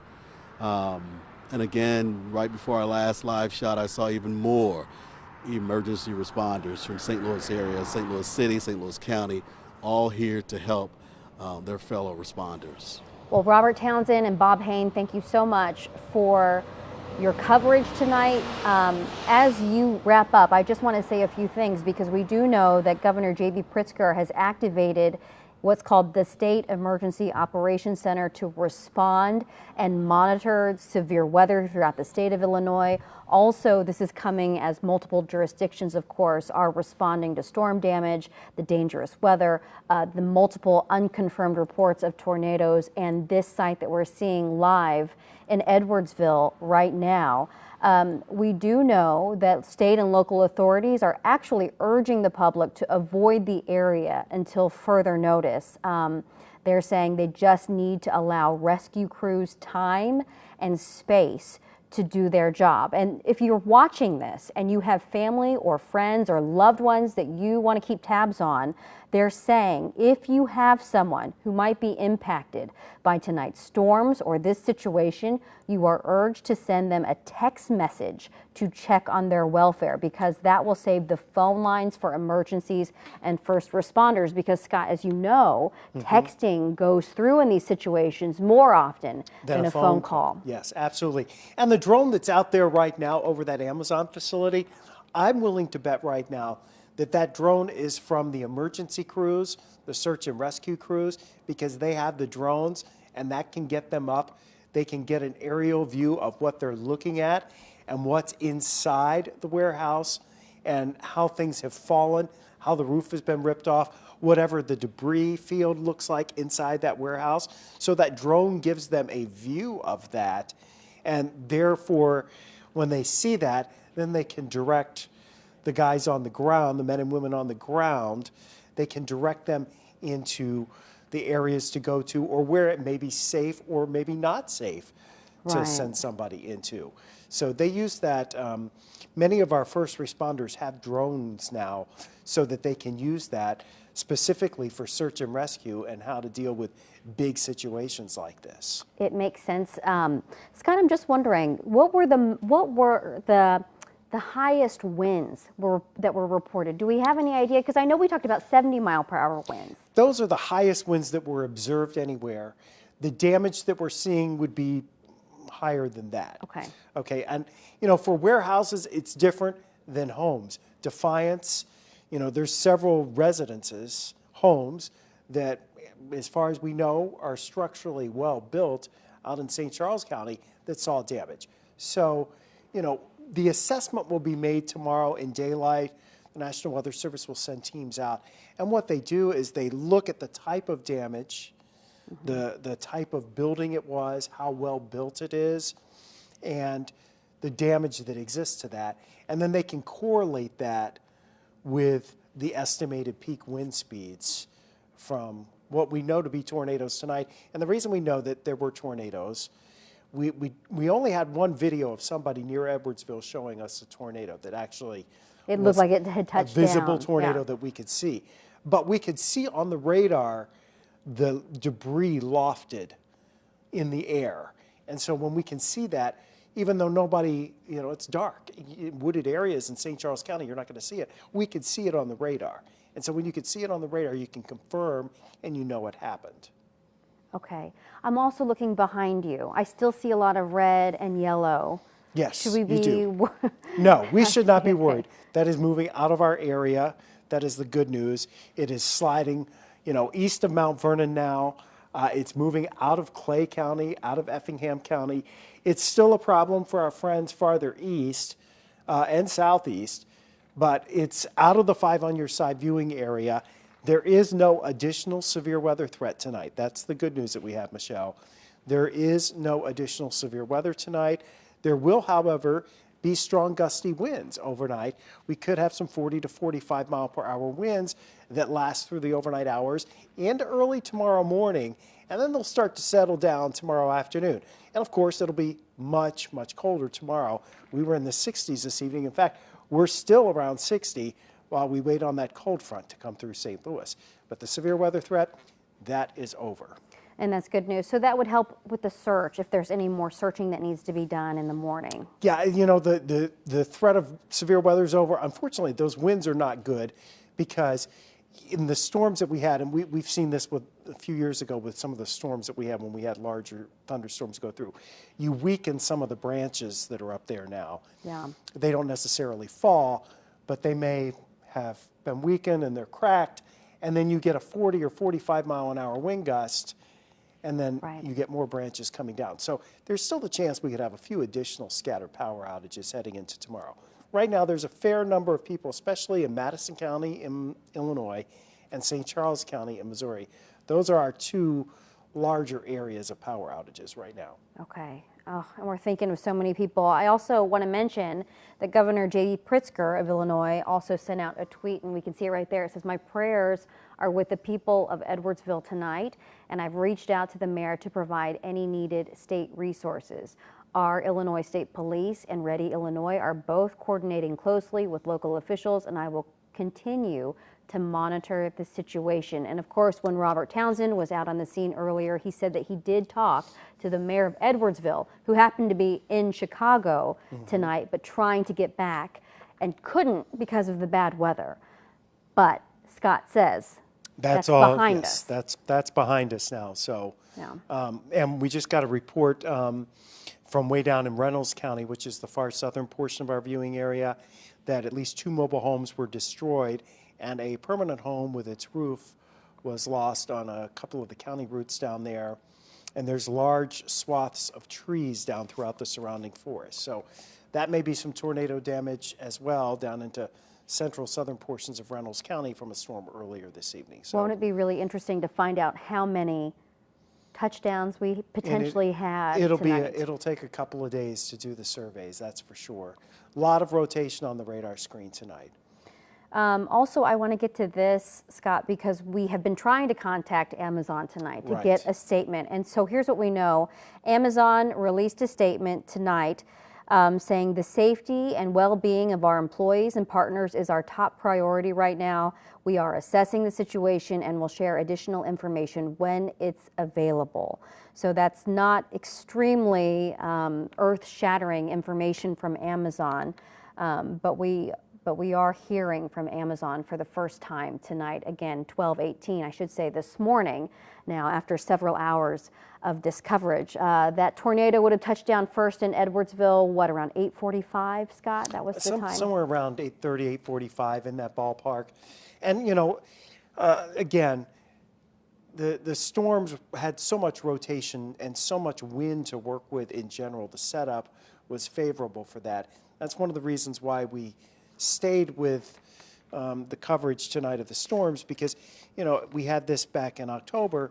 There are certain environments where you're more likely to see tornadoes that cause damage like what you're seeing tonight. Yeah. And so, this was one of them. It does make you wonder, though. I mean, there are things that we have to get to the most immediate, important, work first, finding people, Right. connecting families. But, it makes you wonder, okay, how strong were those winds? That building was built supposedly in 2016, so we know that it's not an old building, right? No, and I'm sure it's built to withstand, 100-mile-per-hour winds or so. Warehouses in general, though, because they're open span, they have a big open span, they're not as structurally sound as your house would be. Right, they're catching wind. Look how tall they are. Well, and there's, if the wind catches that building in just the right way, and you have a very strong wind, or you have the dangerous twisting of the wind, and it's very possible that that was the tornado that went right through, as large as this warehouse is, that could be the width of a tornado that went through. It's very possible. And you do the twisting of it, of that wind, and it grabs hold of the sides of the buildings and the roof, just the way it hits. They are built to code. I can assure you they were built to, to any structural code that there was. But it's an open, steel frame warehouse, and there's a certain amount of tolerance that they have.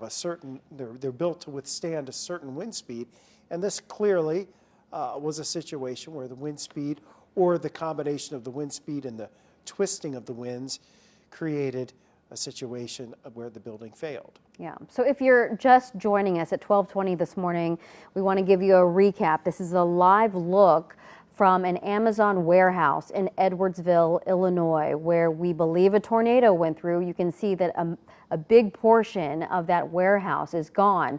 This is a warehouse that could employ up to at least 2,000 people by some of the reports that we have had over the last few years since the building opened in 2016. This is one of those warehouses where a lot of people are shipping goods all over the country and all over the world by reports. And at some point, we believe that this is potentially an 800,000 square foot facility. And in talking to some people who've texted in tonight, some people who claim to work at Amazon facilities in the area, they said that typically there are roughly 500 people working on any given day at this, or any given shift, I should say, at this Amazon facility. And because we are 2 weeks out from Christmas, people are getting paid more to work nights, weekends, and overnights. So this is a 24/7 hour facility where people are working to make money for the holidays because they are responding to that holiday rush. Our Robert Townsend has been live there tonight along with our photojournalist Bob Hain. And Robert Townsend said that people have not had any communication yet with Amazon or with law enforcement officials. So if you're going down the highway and you see the Amazon facility, you will likely see a lot of cars parked along the highway as well. And Robert Townsend said that those are families and loved ones waiting for authorities to try to give them some sort of information about their missing people. So, we're not getting information right now from authorities because they are working. We don't know if this is a time of the essence sort of thing, but because we haven't had any information from law enforcement and we're still waiting for some sort of news release or some sort of information, we can only imagine that people are very hard at work trying to sift through any kind of debris or damage or locate people. But of course, this is a very fluid situation and a very active scene there. You can just see that this is considered a mass casualty event. And that doesn't necessarily mean mass fatalities. It just means that there is a massive response there. And you can see that in the lights and sirens. So we know that there have been at least a helicopter on scene. We know that there have been large cranes on scene as well. And we know that now the governor of Illinois is responding, as well as Amazon. And they are keeping an eye on the situation, also reminding people to not be in that area if they don't have to be, and to remind people that if you're watching right now and you're trying to get in touch with a loved one, the best opportunity that you have is to text them. If you jam the phone lines with a phone call, you're probably not going to get through, and that also keeps the phone lines open for authorities. So again, if you're watching right now and you're trying to find out information where your loved one is, and that can be across the area, not just at the Amazon facility. If you were impacted by any of the storms tonight, make sure that you try to text your loved one for their well-being. We're going to keep an eye on the situation. I believe that Bob Hayne is going to stay out there, and of course we've got more crews on the way overnight as well. But I think that is going to wrap it up for our coverage at the moment. Scott, I just want to make sure we've got no more breaking weather, right? No more severe weather for us. We'll have some wind gusts. No more severe weather. The thunderstorms are done. So finally, we're in good shape from that end. Okay, well, let me check one more thing real quick before we go. You know what? I said that we were going to go. We might stay on the air just for a little bit because we understand that there might be some sort of police briefing. Okay. Well, I tell you what, while we wait for that, if you want to look at the storm reports, I have the storm reports from the National Weather Service pulled up here. All of the reports that we saw tonight. We had 20 cars coming across the Boom Bridge as that tornado was working its way up along the Missouri River. Debris hit about 20 cars along Interstate 64, Highway 40 there, just into the Chesterfield side of the Boom Bridge, right there by the factory outlets. And I had a friend text me that said her daughter literally saw a car ahead of them lifted off the ground by the winds. So a very scary night for those folks. We know we had a tornado in Defiance. We have had one death reported in the Defiance area, 2 injuries. We have been talking about the situation over in Edwardsville. We have seen video from that area that showed a tornado touching down. That may very well have been the one that went through the Amazon warehouse complex there. But the wind damage is extensive across the region. There are pockets where we've had down trees and power lines down and tree branches down. So that's what we've been dealing with this evening. And now that threat for severe weather shifting off to the east and to the southeast. So there is no additional threat of severe weather for the rest of the night. That is all moving over into eastern portions of Illinois, over into Indiana, down into Kentucky, Tennessee, stretching back across Arkansas tonight. So our threat for severe weather is over now. You know what's interesting, Scott, is that what I think is interesting is that the big headline, of course, are tornadoes and twisters and down trees and power lines and all those things. But we had so many reports of lots of hail. We saw people, just out and about on a Friday night with their families being stopped and asked to take shelter at the movie theaters or at high schools. So just an incredibly wild night for so many people. And then, like I said, like the hail that we saw too. And I think, we knew this was coming. The word got out. The folks that run the school operations, run theaters, run, any event, your local Schnucks, all the Right. grocery stores, they're all, they have a plan. And when you have the severe thunderstorms coming in, just about everybody and their brother's got a cell phone, and for most of us tonight, it went off and made that noise. And you look down and it says tornado warning. And when it does that, people will respond. And, if you happen to be at a store and that store has a procedure, and most of the bigger, larger stores do, you're going to follow that procedure. They're going to tell you where to go.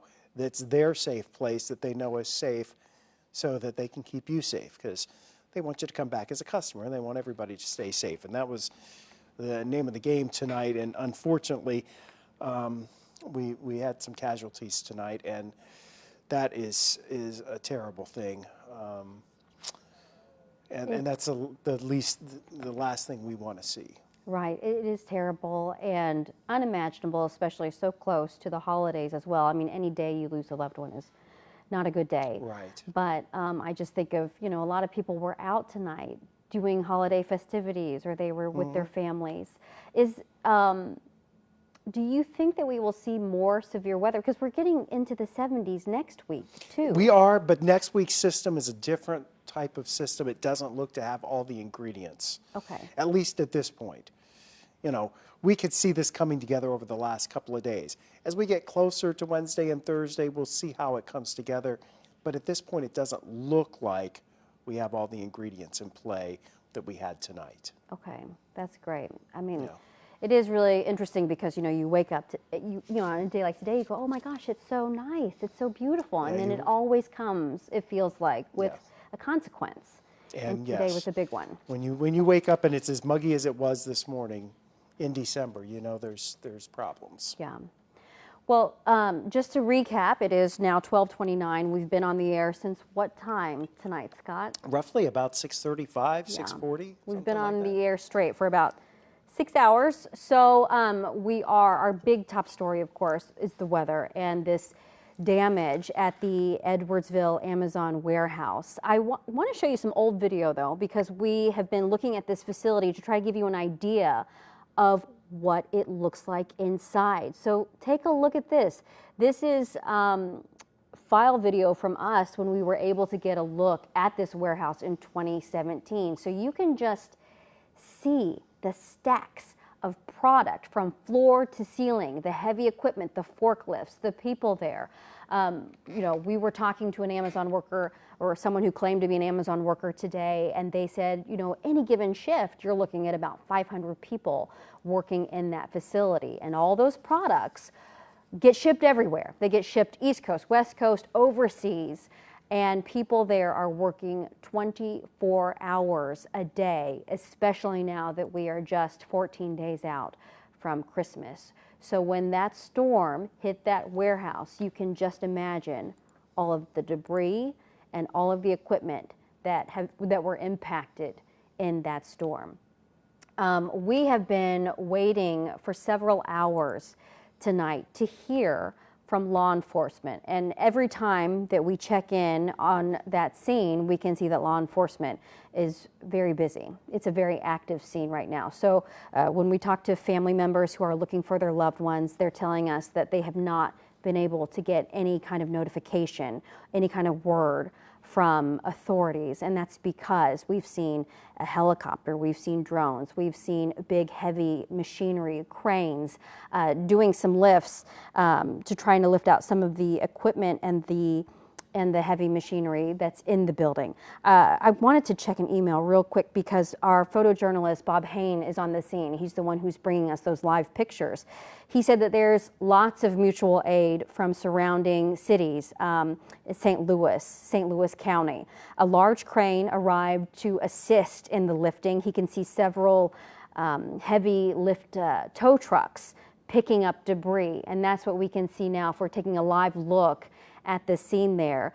And also, again, that Arch helicopter doing work as well. But this is just, if I'm reading Bob's information correctly, this is just one building. The south half of that building, he says, is demolished. And we're getting a live look now. It looks like a ladder from a fire truck is moving, but I can't see what it's doing. Scott, can you see? Is it just, I can't tell if there's like a camera on top of there or if they're just trying to.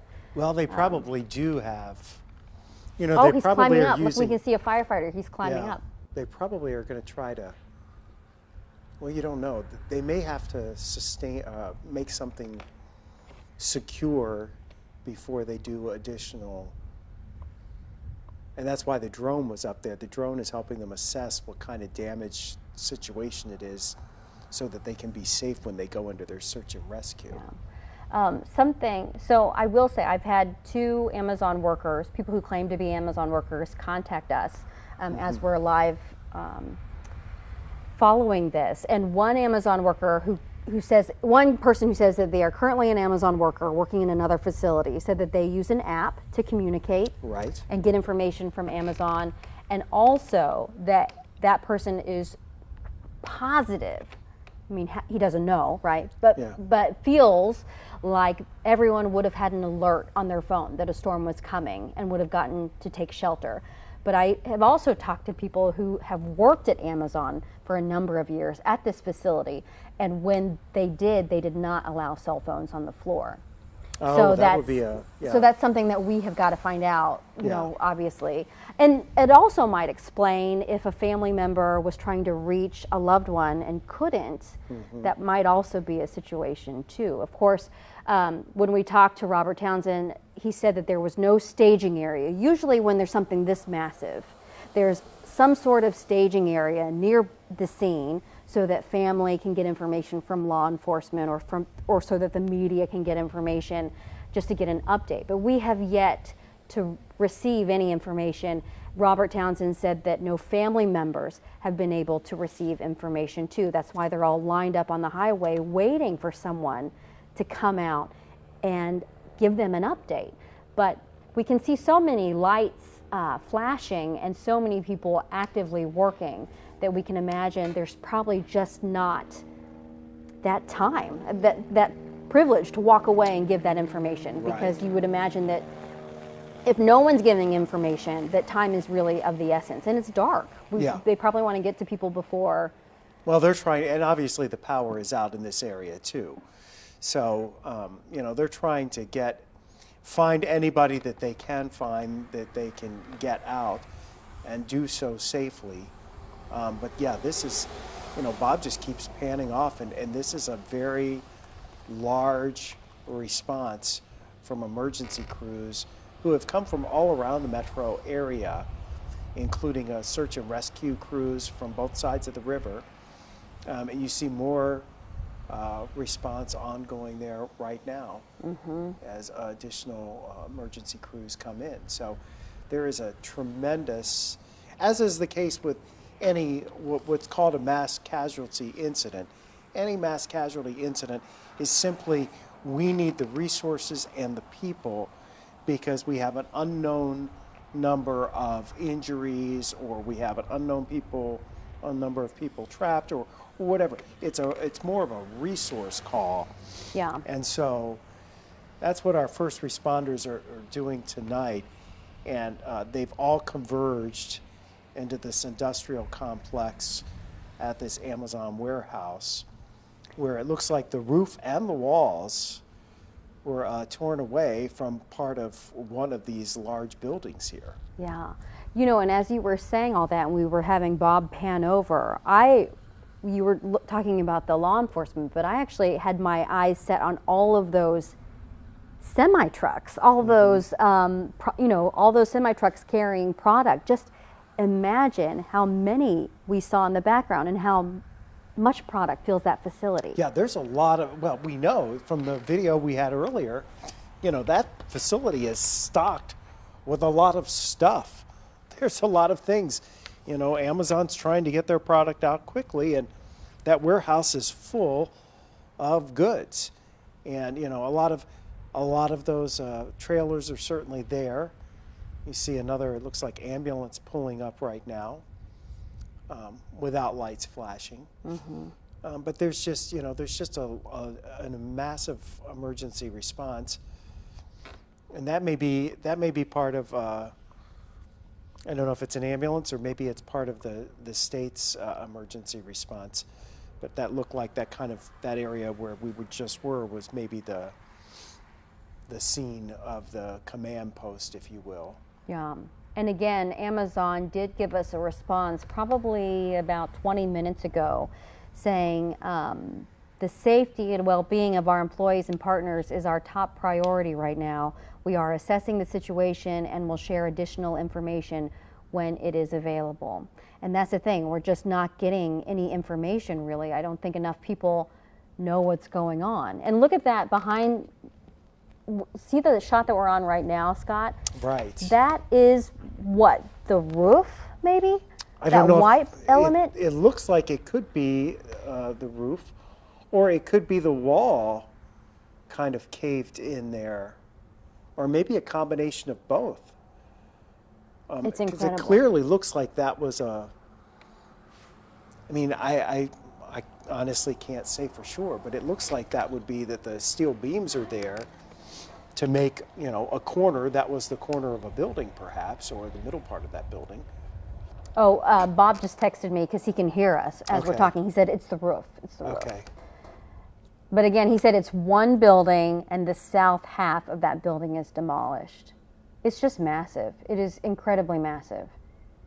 And also the steel beams held up. Yeah, around the edges, yeah. Well, and again, as the wind catches something, the wind has an immense force, and you catch something the right way with the wind, and it has a tremendous force. Yeah. We do have someone who was inside the building, I believe, who wants to talk to us. So we're trying to effort that. Okay. As we try to wait That must have for been a more very information. scary. Oh, I can't I even can't imagine. imagine the being inside something like that with a tornado outside. That looks like I can't tell what fire department that is, but I know Metro. We had fire personnel, first responders from the Missouri side of the river are assisting with this. I saw, well. yeah, I saw. I can't remember if it was Edwardsville Police, but they tweeted out or they shared on Facebook. I can't remember which one. The number of people who had been responding for Yeah. mutual aid, and that list was extremely long. Yeah. I will say Edwardsville Police Department sent out something just probably about an hour ago, just saying we experienced a weather event in town. There is a widespread power outage with down lines. Ameren is working to restore power, Right. which we knew. Please use caution when traveling in town. Edwardsville Fire and other responders are working a scene in the Gateway Commerce Center area. So please stay clear of that area. But again, as we know, a lot of people are out there. I don't think they're being looky-loos. I think that they're actually trying to get information for their loved ones, according to our reporter, Robert Yeah. Townsend, who was out there. Well, and it's one of those things where you hear it, especially when you can't get a hold of your loved ones, when you call on the cell phone and you don't get an answer, or that somebody doesn't answer your text. Now, if the employees at Amazon are not allowed to have their cell phones on the floor while they're working, That would be an issue, That would yeah. be a reason why you wouldn't be able to get to it, because they went to shelter and now they're all somewhere else, or whatever. But Mm-hmm. you don't, if they don't have their cell phone on their person, even if they were Right.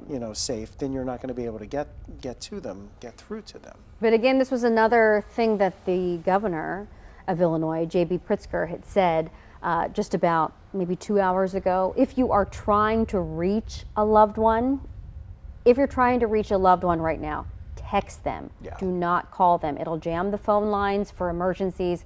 And also, you're more likely to get a text that goes through in an emergency situation like this. Yeah, text uses much less bandwidth, so text is the way to go. Yeah. But again, if the person doesn't have their phone, or their phone has died, then you're not Yeah. going to get the immediate text back. But clearly, that's an expansive, that whole roof. And, I'm going to assume that inside there are racks and rows of things that are stacked or were prior to the roof collapsing on it. Yeah. If you are just joining us, it is about 12:45 on Saturday morning. We've been live on the air for several hours because of breaking weather and tornadic activity, hail, lots of people taking shelter tonight. This is a live look at Edwardsville, Illinois, and what you're seeing is a mass casualty response to the Amazon warehouse in Edwardsville, Illinois. And just want to reiterate, when we say mass casualty, that means a mass response. It doesn't necessarily mean that there are fatalities. However, it is a potential. It is a potential. And we know that there were a lot of people working in this warehouse this Friday night because we're 2 weeks out from Christmas. This is a distribution center. We know that there are people who are working on the floor, people who are driving, and they're getting the goods out for the holidays. And we also know that they're incentivized to work these late hours, weekends, overnights, 24/7. They are incentivized to do that with pay because of the busy season, the peak season. And when we look at this facility, what you're looking at is just one part of the building. The south part of this building is gone, as you can see. You can just see the steel beams there. We believe this is roughly an 800,000 square foot building. We were covering it when it opened in 2016, so just a handful of years ago. At the time, we reported that 1,500 workers worked there, and I've read anywhere between 1,500 and 2,000 workers since it opened in 2016.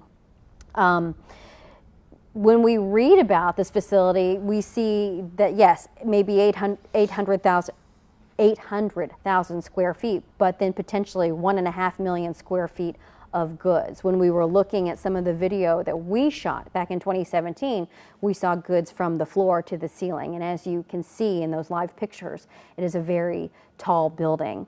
And again, people are just working 24 hours a day at that facility right now. That storm hit around 8:45, and then there was a second round of storms as well. So we're just seeing this mass response, trying to get information from the police department. In fact, that's why we are staying on air this late hour, because we were told that potentially we would get an update from law enforcement on the scene there. So we just want to hang tight and see if we can get any new information. This is video from earlier tonight when our crews just got on the scene there, but it has really not changed since we've been there. Lots of lights and sirens, lots of response, lots of mutual aid coming to this scene to try to find people, we assume. We've also seen big crane trucks and helicopters we believe the crane trucks and the tow trucks to lift heavy equipment. We saw in some of the video, forklifts and other things are used daily in that facility. So we have heard from the governor of Illinois, heard from Amazon. Again, this is a live look at the scene. You can see a light above the building. We believe that is a drone looking for perhaps people or people who may be trapped. At one point tonight, we heard anywhere between 50 and 100 people may have been trapped inside that facility. So we do believe that time is of the essence for many of these people because law enforcement has not been able to stop and give us a report. Law enforcement has not been able to stop and give families an update. We know that a lot of people are just hanging out on the side of the road waiting for information about their loved ones. We were able to talk to one woman who hadn't heard from her husband since 8 o'clock tonight. And first she got a message saying that he was okay, and then she was never able to hear from him again. So there are stories like that and people like that waiting to hear some sort of information. But this has been a very active day, a very active night, and as you can imagine, this scene will be active for many hours, and maybe longer. It'll You know, be when you've into covered something tomorrow. like this, it doesn't end in a day. No. This is something that will go on for a while. Yeah, and I think at this point, you know, they're still in the rescue mode here. Yes, They want to absolutely. make sure they find everybody that they can and get them safely out of that debris and everything that's fallen in on top of that warehouse from the roof collapse. Yeah. I don't want to be ominous, but you pointed out that you saw ambulances without Yeah. lights. Yeah.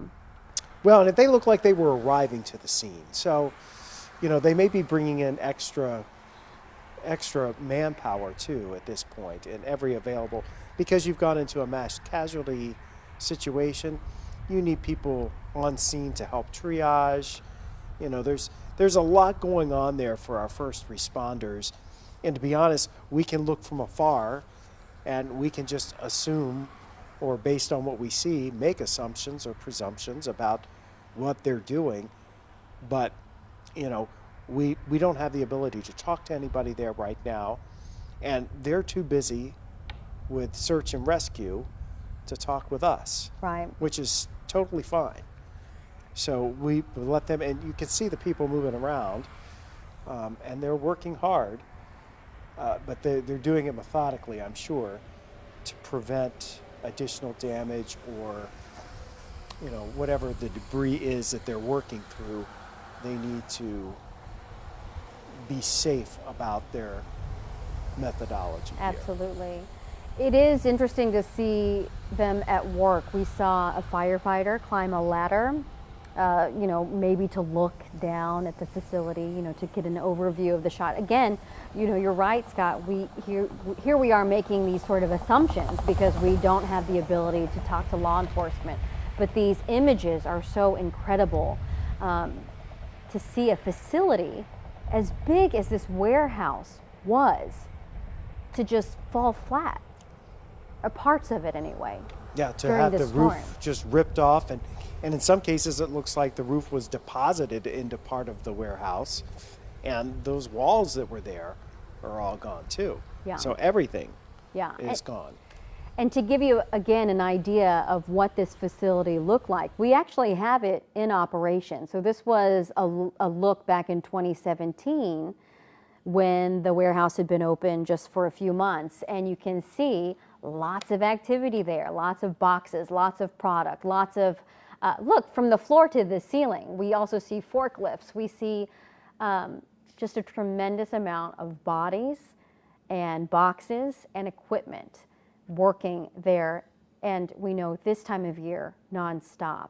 So this is where people, you know, get their goods. These they go to the warehouse and then they get shipped out, East Coast, West Coast, overseas, and anything. I was reading anything from, you know, shoes to candy. So this is just a massive warehouse massive, filled with huge tons of warehouse. stuff, and it also makes you wonder, on top of all this, right, because we're looking at the holidays, it also makes you wonder, okay, what's going to happen to everyone's goods that were in that facility? Well, You and know, I'm sure they'll I figure. mean, that's the last thing that Yeah. you worry about. But what I mean, you know, we're just so close to the holidays. People were working overtime. They were working all these hours to get the job done. This is the peak season. And I'm sure, you um, know, I'm sure there's some sort of backup plan for all of that, you know, when you don't have a warehouse. But it's the reality is right now, you know, we don't know how many people were in there, but you said you would think it would be at least 500. According to one of the, we've had a lot of people, you know, text in and write and say that they either worked at an Amazon facility, worked at that particular facility, or currently work at an Amazon facility, you know, in the area. And they said typically they believe that about 500 people would be working at that facility at any given shift.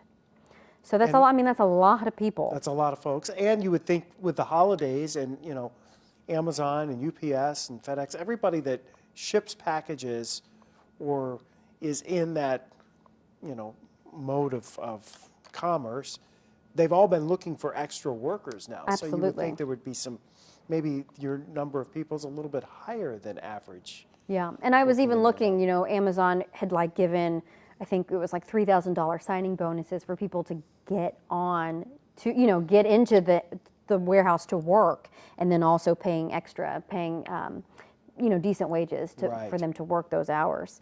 Again, we have heard from Governor J.B. Pritzker from Illinois. We've also heard from Amazon at this time, but the statements have been pretty vague, other than to stay out of the area, or to text your loved ones if you're trying to reach them and get information. That's the best opportunity for you to try to reach a loved one.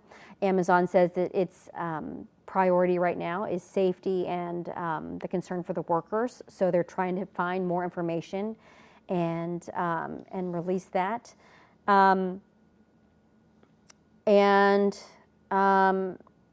I'm just trying to look and see if there's any more information. I mean, that's really all that we're getting, other than to avoid that area if you can, and that seems to be the major things. So right now we are still trying to wait and see if we can get some sort of information from law enforcement.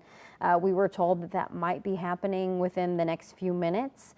But we are still gathering information to see what we can find out from anyone who may have been on the scene, or who may be responding to the scene as well. The good news with all of that is that there is no more severe weather, right? Mm-hmm. We've been worried about severe weather all night long, and Scott says that there should be no more weather hampering potentially the search efforts, though it could be windy, right? It will be windy. Yeah. Okay. That'll be the only threat. Okay. Yeah. Well, that's not bad. But I can see the radar behind you. It's looking pretty. It's Yeah, moving on out. It's moving on out. Yeah. Some of these storms down in Kentucky have really caused some problems tonight too. One went from near Jonesboro, Arkansas. It's really pushing history with maybe one of the longest track tornadoes, you know, in years. It may be more than 200 miles of continuous damage the way we're looking at it. I don't know. I'm just reading some stuff on Twitter and seeing some various posts with the tornado rotation track and all the reports of damage with it, but it's been warned for an awful long time. So there's a lot of other places that are also dealing with severe weather and the damage tonight and the cleanup, and it's going to take a while to assess that. I know the Paducah National Weather Service office, I don't know if they were hit by a tornado or if they just lost power, but I do know it still looks like Springfield, Missouri is backing up Paducah and issuing all their warnings right now. So that's a... Scott, do we know how many states or areas in general have been touched tonight by storms? I know Arkansas. I know Texas had warnings. Arkansas, Kentucky, Tennessee. I don't know if we had any really in Oklahoma, but Indiana has some warnings now. They're trying to spread towards Ohio. And then on the backside of this, you have, you know, near blizzard conditions across parts of Iowa. Oh, you're kidding. And up into, you know, parts of Minnesota, the Twin Cities, getting quite a bit of snow up there. So that's on the cold side of the storm, which we are not on the cold side. So, you know, it's, at least we're not dealing with winter weather, but the price we paid for the warmer temperatures today and not being in that is the severe weather this evening. Mm-hmm. Now, when you talked about winds potentially tomorrow, I mean, won't the ground be saturated? Well, the ground is, we're close to, and in some cases in the metro area, we've been in a moderate drought. And to be honest, tonight's rainfall was kind of fast and furious. Okay. So just to quickly look at what we've got here, let me look at the rainfall totals. When I looked earlier, it was pretty pathetic. Oh, really? Okay. Yeah. I mean, they were quick. I think some spots had more than a half an inch, maybe an inch. But the ground is so dry right now that it's literally rock solid in a lot of places, especially along the Missouri River. So that water never got a chance to soak in. I'm looking at Parks Airport downtown. Looks like they've had maybe 0.03 of an inch. I know Lambert had a couple of good storms go over, so they're pushing 0.9. Oh, okay. So you do have some spots that had close to an inch, but for most areas, you didn't get a lot of heavy rainfall. And what we did get came fast, and most of it would have run off instead of soaking in. So at least the ground, in one respect, it's good the ground isn't wet because the trees won't blow over. But we've probably had some branches in those trees that have been weakened because of the storms tonight, and the additional winds overnight and into tomorrow morning, they could gust, 40 to 45 miles per hour at times, maybe enough to, drop a few more trees, cause some more scattered power outages, that sort of thing. What about hail tonight? Did we have widespread hail? It We did seemed not like have we had widespread. a lot of reports. We saw some reports, but we didn't have widespread hail. And that really wasn't our biggest threat. We were concerned more with the winds. Sure. We did get a few reports of some hail. Most of it was a smaller hail. Okay, yeah. So, you've got to get up to a quarter size 1-inch hail before it really causes any damage. Yeah. I also, a couple of things. A lot of people are writing into us saying that they are getting debris from all over, in particular, styrofoam. So a lot of people think that maybe that might be from the warehouse. Honestly, we couldn't tell you that, but Well, and when you have something that's light, if it gets carried up into a cloud, 15 to 20,000 feet up in a cloud, something that's light that floats easily. When you're flying up into a cloud and the winds up there are running close to 100 miles per hour or higher, it's going to go a good distance before it eventually settles out. So that's not uncommon to see things carried far, far away. didn't you say that you heard a report of someone being lifted up in their car tonight? Yeah, we said, I had a friend that texted me and said her daughter was going into the valley and the car in front of them lifted off they saw him lift off the ground. And they had damage to both of the windows on the side windows from the debris. That reminds me, just for future reference, when you're on the road and there's a storm coming, what are you supposed to do? Well, you're supposed to stop before you get to the storm. Right. You want to stay behind it. If you're far enough ahead of it, you just want to get to your place where you're going to be in a safe shelter. But you don't want to be driving through a storm. And I think that's what happened probably to the folks driving through the valley. They knew there was a storm somewhere, and they just drive right into what's the debris field of that tornado that was down along Highway 94. Yeah, So- and we saw that overturned tractor trailer. And then we had the overturned tractor trailer, which was kind of the precursor to what happened in Edwardsville, I think. Yeah. So, Another thing, we still have, and I know you've addressed this tonight, but we've been on air literally for 6 hours, almost going on 7 now. You have, at least. We still have people who just cannot believe that we have tornadoes in December. yeah, and it's not unheard of. Anytime you get warm, humid air that's in here, and you can get a strong jet stream and the energy to come overhead, and that's what we had today. We pulled all the ingredients together. We had the warm, humid air. It was humid this morning. It got warm this evening as the warm front lifted through later this afternoon, lifted north of St. Louis. And that set the stage because then you're somewhat unstable, not as much as you would be on a warmer day in spring, but for this time of year, you're unstable. And then you take really strong winds upstairs. They act as a vacuum cleaner and literally just kind of suck the air up. And that causes the rising motion and enhances it. And you've got winds at the ground that are running out of the southeast, and then the ones up aloft are coming out of the southwest. So you already have a twisting going on, plus you've got the speed going on. So you have a lot of twisting that's developing in the storms. When all that can come together in just the right way in any of those storms, it can produce a tornado. And I think that's what we saw happen this evening down across St. Charles County, back around the Defiance area, maybe not too far from Augusta.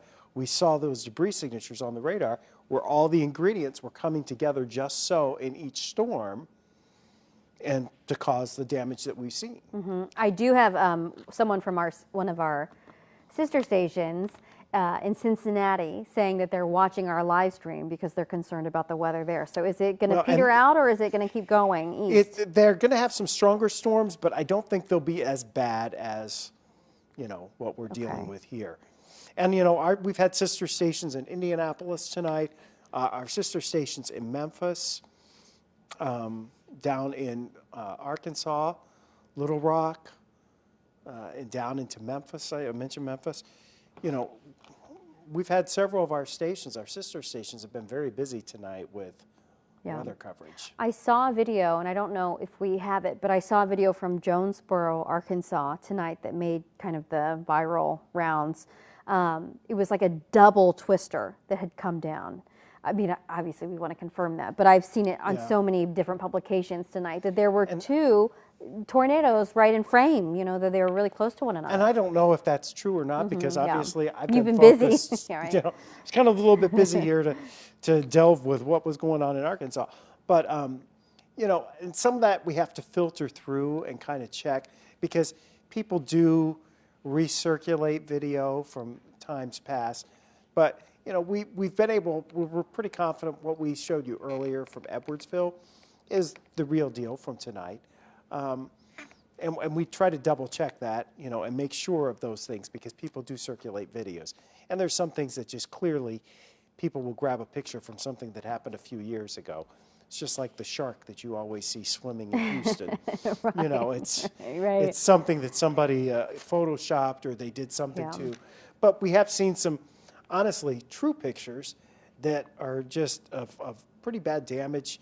And I don't want to mess up the name of the place in Kentucky, but there's one county in Kentucky where the county courthouse was hit, and hit hard. Oh, really? It's Graves County, Mayfield, Kentucky. Okay. And so somebody posted a picture of that, and it's pretty dramatic. So, and I think that's authentic. It looks authentic, and I know that area had bad storms. So, it's a night where a lot of people will remember this night for an extended period of time. Oh, yeah. Unfortunately, for the wrong reasons. Yeah, unfortunately. Here we are, it's just 5 minutes after 1 o'clock, and we've been talking about storms. We've been keeping an eye on the situation in Edwardsville, Illinois, because it is a massive scene. It is ongoing. We do have a crew on the scene. Our photojournalist, Bob Hain, has been showing us these incredible pictures while also trying to send us information back, because we know that law enforcement and first responders are extremely busy right now. We've said it before, but just to give you a recap, if you're just tuning in, authorities have not been able to give us information, and they've not been able to give families information. And that's because people are hard at work. So we're efforting, we are trying to talk to someone in law enforcement who can give us more information. We also are efforting to talk to people who were inside that building, and we know that our Justina Cornell, she is efforting that as well, and will hopefully bring that to us in just a little bit. But what we know, when we were talking earlier about a fire truck ladder, and a firefighter climbing up the ladder, that ladder was repositioned to clear a girder, according to Bob Hain, who's out on the scene there. So it looks like there's apparently some sort of line or something that is maybe in the way, can't really see from where we are. We also know that the helicopter that was working that scene has left. It left earlier, not sure if it was loaded or not. But we do know that there have also been drones, at least a drone working that scene as well. A worker from the neighboring warehouse says there's no notification from Amazon about if they are working or not either. It would be hard to imagine with an investigation ongoing and all those things if that facility will be open to people who want to go to work, now or tomorrow or whenever. And I think that's going to be a problem. I mean, you can't imagine that they'd be able to, fix that very quickly. So those folks that do work there will probably. Now, you did mention that there's more than one building in this complex. There is, and so we had been showing you some video of one of the facilities when it had opened in 2016. Well, we also heard that maybe that this building is potentially a delivery site. But I'm not sure exactly what that means. I mean, I can, guess. Well, and there's a tremendous amount of warehouse space there in the Metro East. So, and I'm sure there's some of it that's still, I would think, available. that maybe, Amazon strikes me as a company who would quickly be able to adjust and adapt so that the people that do work there are able to continue their employment.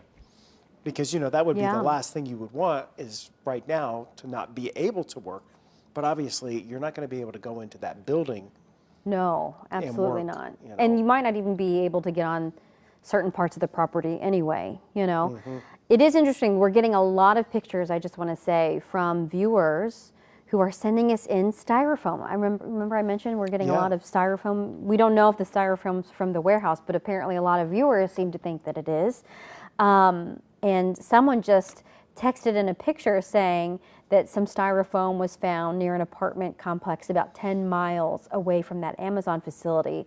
Additionally, they wanted to tell us that unfortunately they know a lot of students at SIUE who work at this particular Amazon facility too. Which makes sense, yeah. Yeah, because of the location for sure.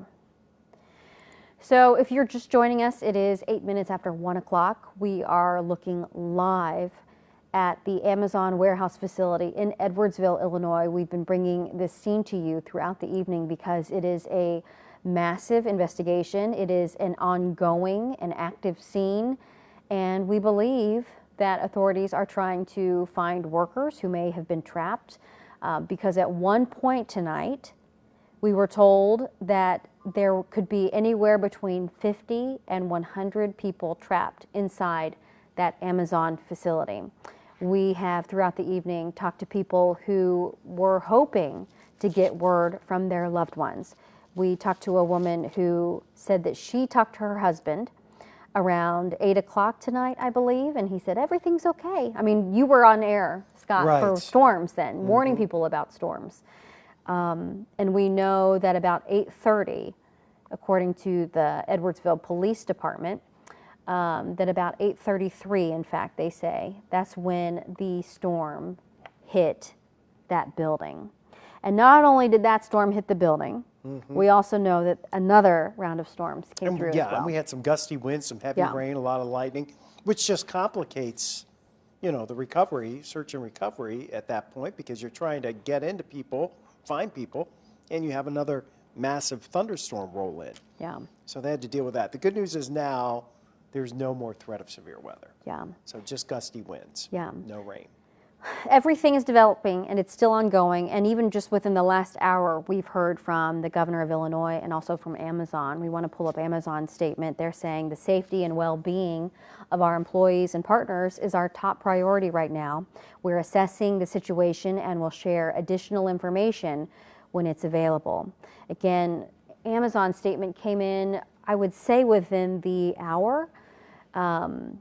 It just seems like a lot of people don't know much. Honestly, that's what it seems like. The Edwardsville Police Department has released information too, but it's really telling us and reiterating things that we already know. For example, they said approximately 8:33 tonight, a severe weather event occurred on the west end of Edwardsville, resulting in the Amazon warehouse suffering a partial building collapse. And you could see that when we take those pictures or a live look, you can see that there was a roof collapse and then also the walls were gone. But the Edwardsville Police and Fire Departments responded to the scene along with departments from surrounding agencies. It looked like dozens of agencies, honestly. But a search and rescue operation was commenced and is ongoing at this time. So again, Edwardsville Police just posted that 25 minutes ago saying that the search is ongoing at this time. We've also heard from the governor of Illinois, J.B. Pritzker. He has basically said that they are keeping an eye on the situation and that if anyone wants to try to contact any loved one who may be impacted by the storms, not just the Amazon warehouse situation, but anyone impacted by the storms and they can't reach someone, just a reminder that it's always good to try to text rather than call, because texting right now, you're likely to get through as opposed to a phone call. So we are hearing from those agencies, from law enforcement, from the top people in the state of Illinois, but at the same time, We're not learning a lot of new information. I have a feeling we're going to get a lot of new information as the hours go on, because we still have yet to hear at least once from law enforcement giving us an idea of what's happening on the scene. When our Robert Townsend was there doing a live shot just a little while ago, he was saying that people were lined up along the highway to try and wait to get information. I know that a lot of the people who were just interested in looking at the damage, our photographer Bob Haynes says that most of those people now have gone. He does say, he just texted me, and he's running a camera at the same time. Bob says it looks like there's also no power in the neighboring warehouses either. So if there's no power, it'd be hard to go to work as well. Yeah, and well, that's one of the things in Madison County in general. There are 11,777 customers without power in Madison County right now. One of the harder hit.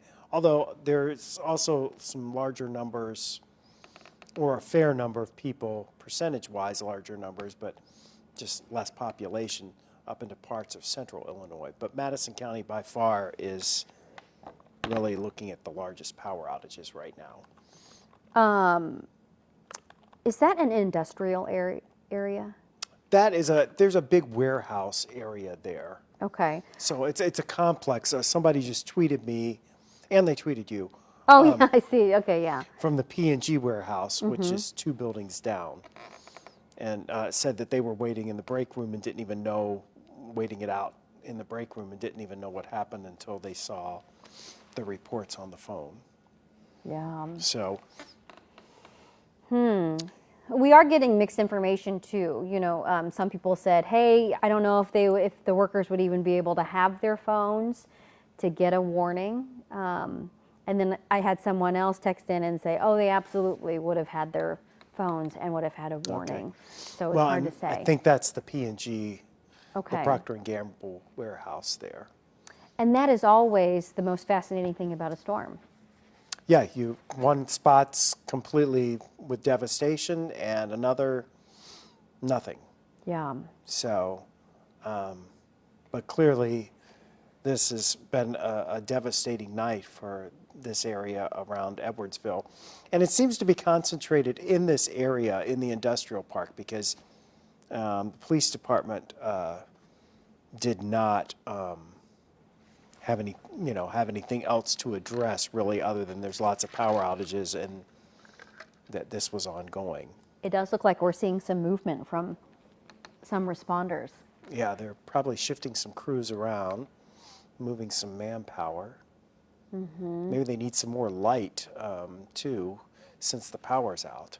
Yeah. And then again, these could be people that are arriving that it's taken them, because you got to remember, St. Charles County right now, I'm pretty sure there's, New Meli put out a call a little while ago, about 4 hours ago, when the storm went through along Highway 94 and Highway F, that they had multiple rescue efforts underway. So I'm sure you've had, in multiple locations around our area tonight, there have been large emergency responses to the damage we've People have seen. got to be strapped tonight, don't you think? Yeah, and you know, you're having crews coming in that can help, but they may be coming from an hour and a half or 2 hours away. And there's an organized way that they do it, but it is spread out over, a pretty good distance. Yeah, and a lot of those first responders, I think they must have gotten on the scene shortly after 8:30. So you're right on being strapped, but also a shift change, perhaps. Yeah. I'm Some sure of them that- are 24 hours and some are 12 hours, and some of these fire departments are staffed by volunteers. It could be the guy down the street from you. Yeah, that's true. That's very true. I'm trying to look at what's going on in that ambulance. Do you see that in the right corner? Yeah. Maybe they're just working. Well, I suspect they do have a triage area if somebody has been trapped and they're able to pull them out before they're going to check them out and assess what kind of treatment they need and what they need to do Right. to go from there. I still find it just interesting that there hasn't been a staging area set up for media or for family that we know of. And that just tells me that people are really working. Yeah, you they're know, they're very busy, and I think that's part of the resources that are coming. You know, that are coming in from the state level too.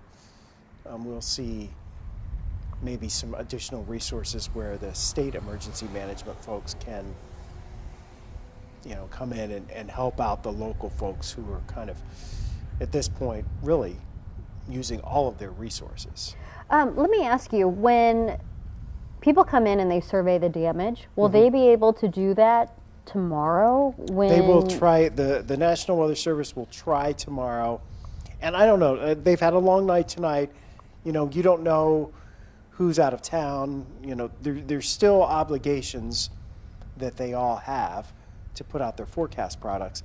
But, you know, any available person that can work the extra time tomorrow, they will go out and survey the damage that they know about. I'm sure there's going to be a survey in St. Charles County. I'm sure there'll be a survey in this area around Edwardsville. I'm pretty confident. I say I'm sure, 99% sure. And I suspect they will try to get to it tomorrow. Going down into southern Reynolds County, that may take a little bit longer because it's such a long drive. And you keep in mind, we're at the shortest days of the year. This is the shortest amount of daylight we have right. during the year for about the next 3 weeks. I don't think anybody's getting sleep. You know, when you were saying that, if you know when people would be out, I was just looking at St. Charles County, their government page, and the county executive Steve Ellman and St. Charles County Police Officer Brian Clay, they both were out speaking to residents in Defiance tonight after that tornado touchdown in that area, and we know at least one death happened there. But that was also a building collapse, so to speak, right? That was the damage report that we had. I don't know what kind of building it was, if that meant a house or what. Well, I'm looking at some of the pictures, and I can see the pictures I see now that were posted on St. Charles County, Missouri Traffic Facebook page shows one house that's lost its roof, and, you know, so you've got that, you know, substantial damage. Right. You know, those would be winds greater than 100 miles an hour easily. When they're over 100, what kind of storm is that? EF? Well, it's going to be between an EF1, EF2, maybe EF3. Oh, wow. When you completely, it depends on how well the building is built. And, you know, we can't tell tonight. Sure. But how well the building is built. And when you look at the damage, depending on the type of building and whether it was constructed well or not, then you can assess, you know, what the estimated wind speed would be. And that's what they'll do when they go out for the surveys.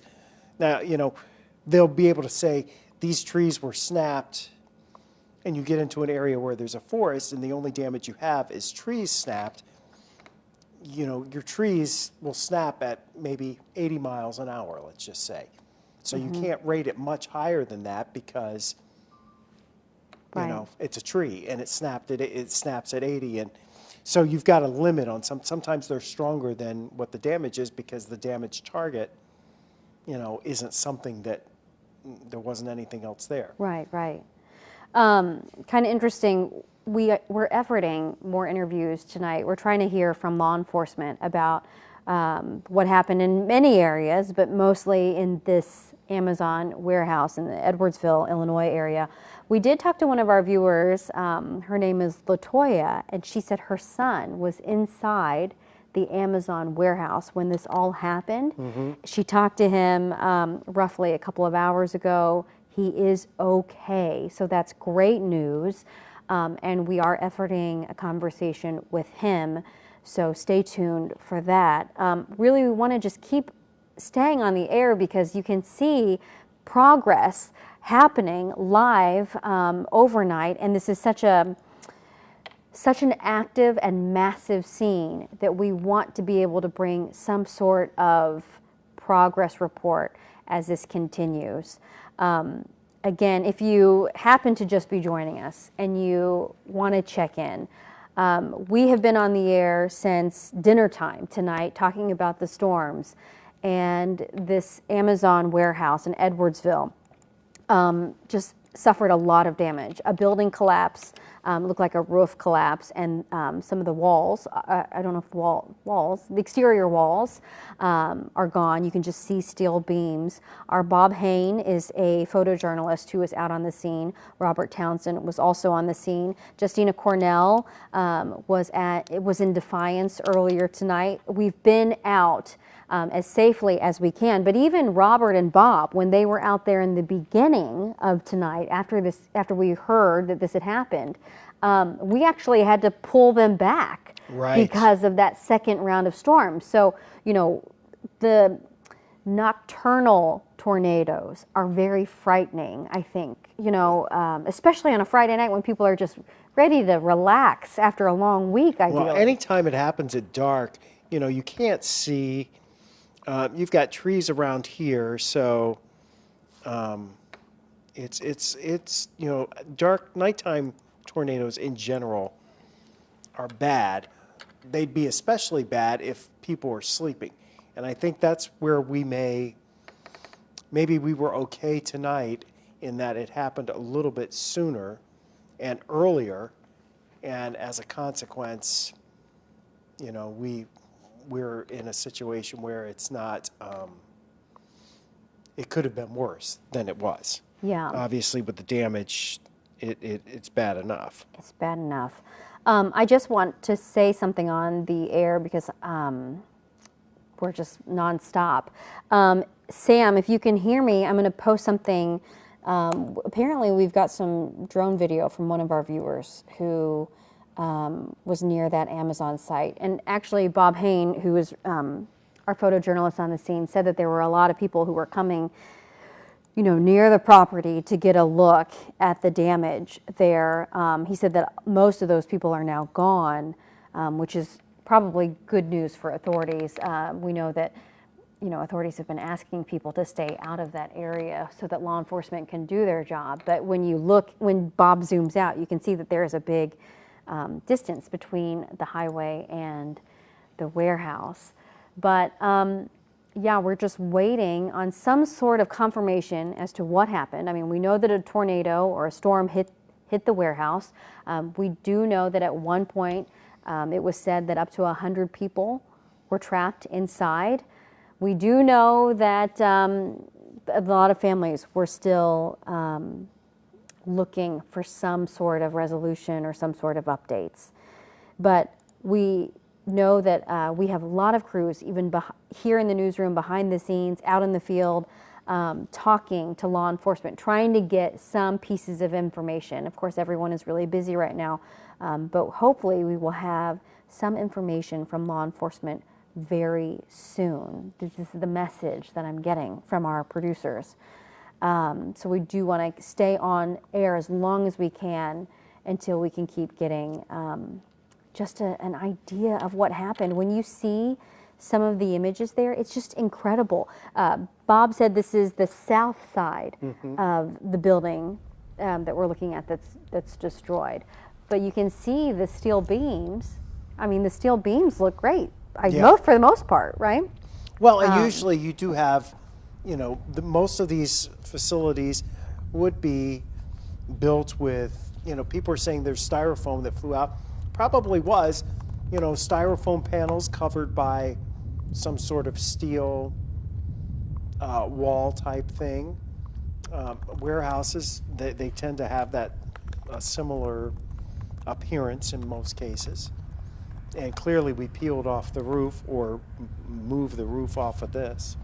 Yeah. We are getting a lot of texts from people who are giving us some ideas of what they think happened or who they think has been impacted, but I just need to say that we cannot report anything until we have a better idea. Maybe some confirmation from authorities.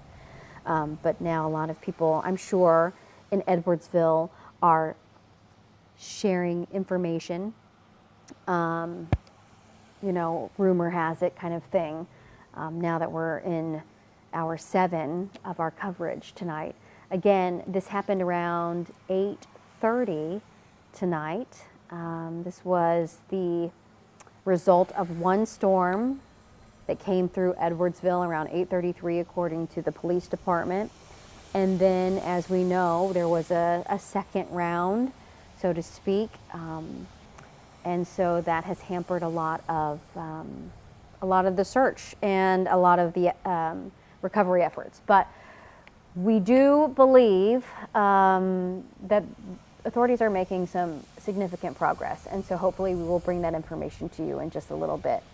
I want to say that I've been off air looking at some incredible drone video that came in from one of our viewers, and if we have an opportunity to share that with people, it is incredible to see the amount of loss that you can see from the vantage point of looking straight down on this building. And I'm sure it's shared on social media. I understand that it was shared on my Facebook page, and that's where I'm able to see this. But we'll hopefully try to share some of it with you. Well, I'm because just it's looking incredible. earlier this evening, there was a large tornado that went through the Caruthersville area. Oh, really? And which is down in the Boot Heel. Very large tornado. So, signature you would never want to see on the radar screen. This was from earlier tonight with the fire crews, some of the first responders sliding in and arriving at the scene there. So, the good news is there's no more threat of severe weather. Yeah. Outside of Edwardsville, though, do you think that that was the worst? I mean, Well, I think or was that's... it just? I mean, was that just the worst because of where it hit, or do you think that there were other parts of our area that got hit worse? Well, I don't know if they got hit worse. I think parts of St. Charles County have substantial damage, specifically going south along Highway 94, south of 4064. That's one area where we're pretty confident there's extensive damage. And then you have the other area that's been reported down in Reynolds County and this area over in Edwardsville. So those seem to be the three areas where we've had the largest reports. Yeah. And I wonder, Defiance probably will be much, I mean, it'll be interesting to see Defiance in the morning. Right. Well, and with the nighttime hours, we're not going to be able to get the full assessment. Right. You know, you can't really, and fortunately, that area along Highway 94 is generally a rural area. There's a lot of, you know, natural Missouri state parks and, Yeah. not state parks, but Well, this is the natural damage in resources Defiance here. tonight, Yeah. Scott. Take a look at this. This is the building collapse we must have been talking about. yeah, then. that's, and the roof off a house. It looks like a very similar shot. So there's just a lot of bad weather happening. So here's the Edwardsville tornado video. Oh, that came in so- through our text line tonight. Yeah, So is that the definition of a tornado right there? Because it's it got to comes touch the ground. Okay. So, and it's lofting debris, and you can see it lofting debris. And that's what we see on the radar. And that's how we can confirm a tornado is on the ground, even if no one sees it or calls it in. But see, when I see that, I'm not a weather expert, so I'm not trying to be, but you know, you see that and you go, oh, that looks kind of wimpy. Well, we're far away from it. We're fairly far away from it here. That's off in the distance. So, and it may only be, you know, maybe it's the width of a football field. Maybe it's 100 yards or 150 yards wide. Yeah. If that's what went through the Amazon warehouse, you see what kind of damage it can do. Sure. And know. when we see that piece of debris, it's probably massive. You know, Yeah. it's probably a big piece. It's of larger than you something. think, yes. Yeah. That is just incredible. And here's some debris in St. Charles. Oh gosh. Yeah, that's from the ambulance district. So the St. Charles County Ambulance District, and it looked like this would be in probably a cross between, I'm sure, Augusta Fire, Numeli, and Cottleville all would have assisted on this tonight because those would be the closest fire districts in there. And they probably called in some mutual aid from surrounding areas. So it's We been know a that- very active night. I was going to say, we know that so many Ameren workers were deployed tonight around the area in Illinois and Missouri. Yeah. And we know they've activated the Emergency Operations Center over in Illinois to kind of assess the outages, especially in Madison County. So we have about 11,000 customers in Madison County without power. Yeah. There's a fair number in St. Charles County too. Those numbers will fluctuate. And again, they have to assess the situation, and you have to treat every cable line, power line, whatever line is down. If it's down and you're outside and you see it, you stay away from it, treat it as a live wire. Absolutely. That's great advice. Since you mentioned Illinois, I will tell you what Governor Pritzker said, because he activated the State Emergency Operations Center to assist local jurisdictions respond to the severe weather situation. And there's a tweet that he sent about Edwardsville. He said, "My prayers are with the people of Edwardsville tonight, and I've reached out to the mayor to provide any needed state resources.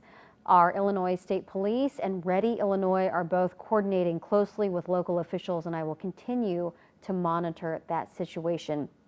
Again, earlier, we know that the Edwardsville mayor spoke to our Robert Townsend when he was on the scene tonight, and the Edwardsville mayor happened to be in Chicago and was trying to get back, but bad weather hampered that trip. So the Edwardsville mayor will be hopefully back in the city tomorrow. But let me just try to read, sum up what Governor Pritzker said. He said among the hardest hit areas has been Madison County, which is what Scott was saying, where local authorities are responding to that partial collapse of a warehouse near Pontoon Beach.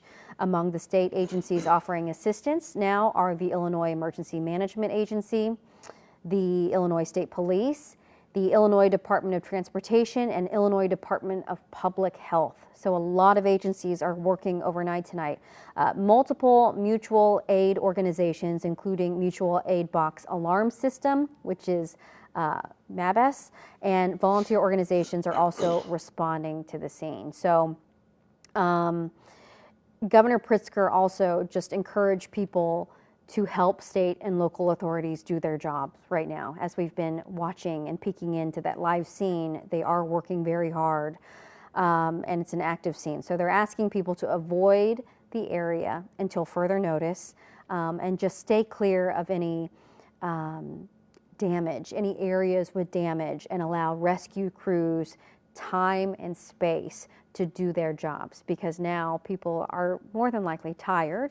They're working in the dark, likely just exhausted from being in a severe weather situation for so long. But we've said this tonight multiple times, but the governor reiterated that if you are trying to reach a loved one at this hour and you can't reach them, always try to text first, because texts usually go through on a cell phone. It also just says residents are encouraged to continue monitoring weather throughout the night, but we know from Scott saying that we're probably in the clear. We're looking pretty good. Might be some wind factored in tomorrow, right, Scott? Just a little bit, but overall, no more severe weather, which is good, which is really good. Yeah, we're just looking at gusty winds. That could impact things. Winds are going to gust probably to around 40, 45 miles per hour as we go through the overnight into early tomorrow morning. But that's it. It'll be dry. We'll have some morning clouds. Then the sun comes back tomorrow afternoon. Sunday is a bright sunny day. And while we're in the 40s tomorrow and it's got a wintry feel, much colder obviously, it warms back up into the 50s on Sunday, and by Monday and Tuesday, we should be back above 60 degrees. The next round, though, doesn't look severe when we get our next round of storms or showers along about, Wednesday or Thursday. Yeah, that's really comforting, because when I saw the 7-day and it said 70, Yeah. There was a minute of joy, and then there was also like this, oh no, I can't deal with bad weather again, because it seems like there's always a balance. This is pushing it down. Yeah. I just want to remind everyone too, if you're not watching us on air, you can also watch us live on Facebook. We are streaming live, probably, I would also imagine, on KSDK.com, on the app, and on Facebook. So I'm seeing a lot of comments coming through. I like to read through some of those when we are in a wall-to-wall situation, just to see what people are saying, if they have any information that maybe we don't have at this time that we can check out. I've said this, so I hate repeating myself, but we are efforting to talk to law enforcement. That's why we are staying on the air, because one, the scene is just a massive active scene, and we hope to get some sort of information, whether that be to the families, or whether that be because we found survivors, or whether there's going to be a staging area. We need to know the next steps forward going through the night, because this is going to be a big scene, and for quite a while. We know that. It's just massive. So, so we're trying to get more information from law enforcement. Bob Hain is our photojournalist who has really, excuse me, been such a great, really a news hero for us. He's been out there working and getting so much information for you as well. And so I know he's efforting, talking to a police officer, and then Justina Cornell, who actually ended up being in Defiance tonight, ended up talking to someone who reached out to us saying that her son was inside that Amazon warehouse and is okay. So that's great news. But I know she just wrapped up an interview with him, and we will be bringing that to you shortly. But it's just incredible when you look at this facility, and I mean, we're talking hundreds of thousands of square feet here. And you can see just how the roof collapsed, the walls caved in, and you see those steel beams just right there. Bob, our photographer, said that this is the south, a south building, or the south side of the building. Now I can't remember because it's been, yeah. He did give us a shot of some of the other buildings around. We looked at P&G, that's another warehouse that's near that area. Mm-hmm. Worldwide Technology is just up the road as well. So there's a potential there for a lot of damage, for a lot of millions of dollars of damage, really, because you're talking about these, pretty big warehouses. And they're loaded with all kinds of things. Yeah, all kinds of product and machinery. We do know that a worker from one of the neighboring warehouses says that there's no notification yet from Amazon about if they're working or not, because we know that, of course, the work continues, right? Well, the work doesn't continue if there's no power, and also Amazon hasn't given that word yet whether people are going to go back to work. I would imagine they're not going to go back to work on that property, but no, or they'll be doing cleanup. Yeah, they got to get it structurally. First, the search and rescue right. has to be done, and then they've got to get it structurally to a point where they can, go back in there. So yeah, that's going to be an emergency management thing right now, working through the search and rescue for the remainder of the night. Yeah, and we saw some of those, the fire trucks using ladders to assist. They had the aerial towers up, yeah. Yeah, we saw cranes. We saw cranes out being there. used. We also saw tow trucks being used. I mean, some big equipment. Trying to move, you're moving a lot of metal and roofing material, and it's collapsed on top of, what theoretically, we don't know exactly, but right. theoretically would be, rows and rows, aisles and aisles of stacked goods, or yeah. however they have it arranged in there. And I'm sure there's a lot that's, been discovered since we've been on the air, but there is still a sense of urgency and a sense that time is of the essence because of the work that we're seeing right now. Yeah, they want to make sure they account for everybody. Right. If there's somebody stuck in there, they're trying to get to them, hopefully with a good outcome. But that's what they want to make sure they account for everybody. Yeah. We're seeing a lot of comments from people saying prayers to all the families.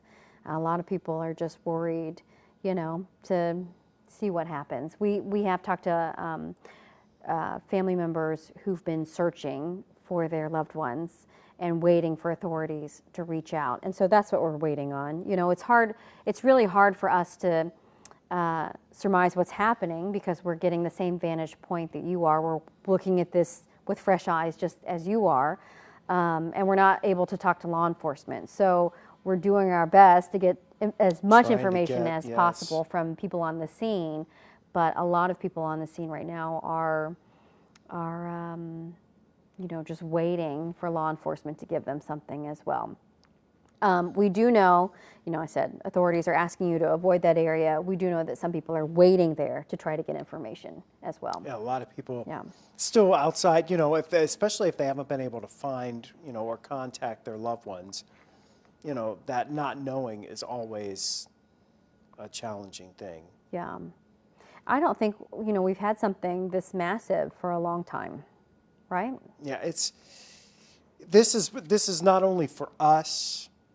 We certainly haven't had anything like this recently in the metro area, but this is a larger storm system, and what's gone across parts of Arkansas, far southeast Missouri, into Kentucky tonight, those storms have caused an immense amount of damage. And there's a lot of long track tornadoes. One just went through Bowling Green, Kentucky. Oh, wow. So, and that was on the ground, and it looked like it was doing substantial damage. So, I mean, there's going to be a lot. Tomorrow there'll be a lot to wake up and see what daylight holds. But there's going to be a lot of damage. And you were able to track the storm how many days out? I mean, We you knew knew about it for a while. couple of days ago that there was the potential that something would happen, and then that potential started ramping up. Yeah. As you know, as is the case oftentimes when we see weather systems coming our way, there are indications. And we use something, and I'm sure the other forecasters do too. St. Louis University has an analog program that will basically take computer models from, say, this morning and look at the output from those computer models and that weather pattern and what happened a day later, a couple of days later, you know, out through, you know, 2 weeks, and where there were reports of severe weather. And in this case, it was highlighted from the St. Louis area onto the south, potential that we would see severe weather in a pattern like this. And that really started to become evident in the last couple of days. It took a couple of days to get there, but you know, the ingredients, once they start to come together, then you get the idea of what's ahead. Yeah. I just want to say, since I'm unable to let everyone know, my batteries have died in my earpiece, just to let okay. everyone know. So I'm looking also, Scott, I mean, just incredible damage, like you mentioned, in Kentucky. Tennessee, one of our sister stations, just said that 3 people have died in northwest Tennessee tonight. That would probably be in that storm that went by Caruthersville. Okay.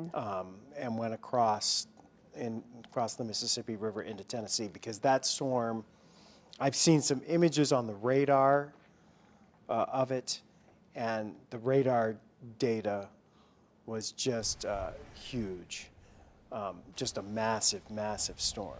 Yeah. So you're looking at video now of the Amazon warehouse over in Edwardsville and the damage that exists there. What we know is that search and rescue operations are still underway in this area tonight. We've had a massive response from emergency responders from all across the region on both sides of the river into the Edwardsville area to assist with the ongoing search and rescue efforts. We don't have a lot of other confirmed information. And that's kind of where we are at this point. You know, Robert Townsend's out there right now. Justina Cornell's been talking with people tonight. Our crews are there, and you know, but you got to remember, you have power out, and you know there are some issues with trying to get around and traveling around tonight. Wow. In fact, there for a while, we, you know, our crews with that second with that second line of thunderstorms that was rolling in after this damage, with all the first responders still there, and we had another tornado warning for that area, you know, we had our crews move to a safe place and, you know, seek shelter, because we can't have, you know, we try to preach, we try to practice what we preach. So, you know, we wanted our people to be safe just like we want you to be safe. Right. So, but now you can see those storms are over here. That's that one here is off south of Cincinnati. In northern portions of Tennessee still could have some stronger storms. West of Nashville, there's a whole bunch of warnings right now, but it's settled down for us. So we don't have any more severe weather in St. Louis, but the cleanup will get underway.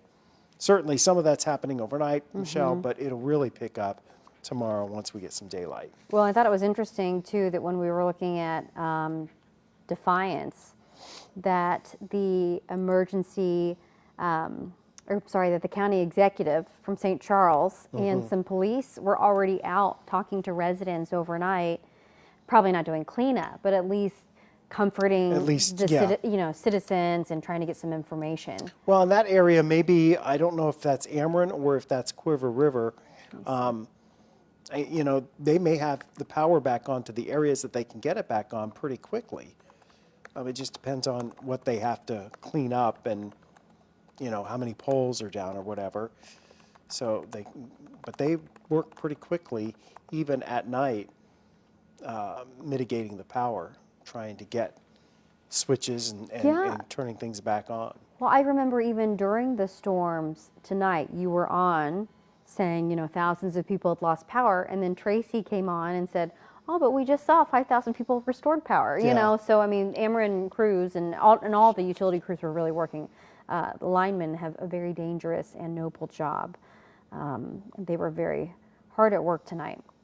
I'm sorry, I'm still looking at my just my computer to see if we can find any new information. Again, we are efforting 2 interviews for you right now. I know that. One person was inside that Amazon warehouse. His mom actually reached out to us and said, okay, my son was inside, but he's okay. And we're going to share, you know, share that interview with him. Justina Cornell is turning that for us right now. So I would love to hear from him because I can only imagine what that experience was like. I mean, we're talking about a facility. You saw how massive it is. It's really hard to tell. It doesn't really give it justice, right, when you're looking at the landscape like that. But we're talking about hundreds of thousands of square feet, talking about even more square footage when it comes to product. But I'm being told to stand by, that we're going to look at, we're going to get some of the interview in just a second. Now, this is a facility, an Amazon facility that opened in 2017.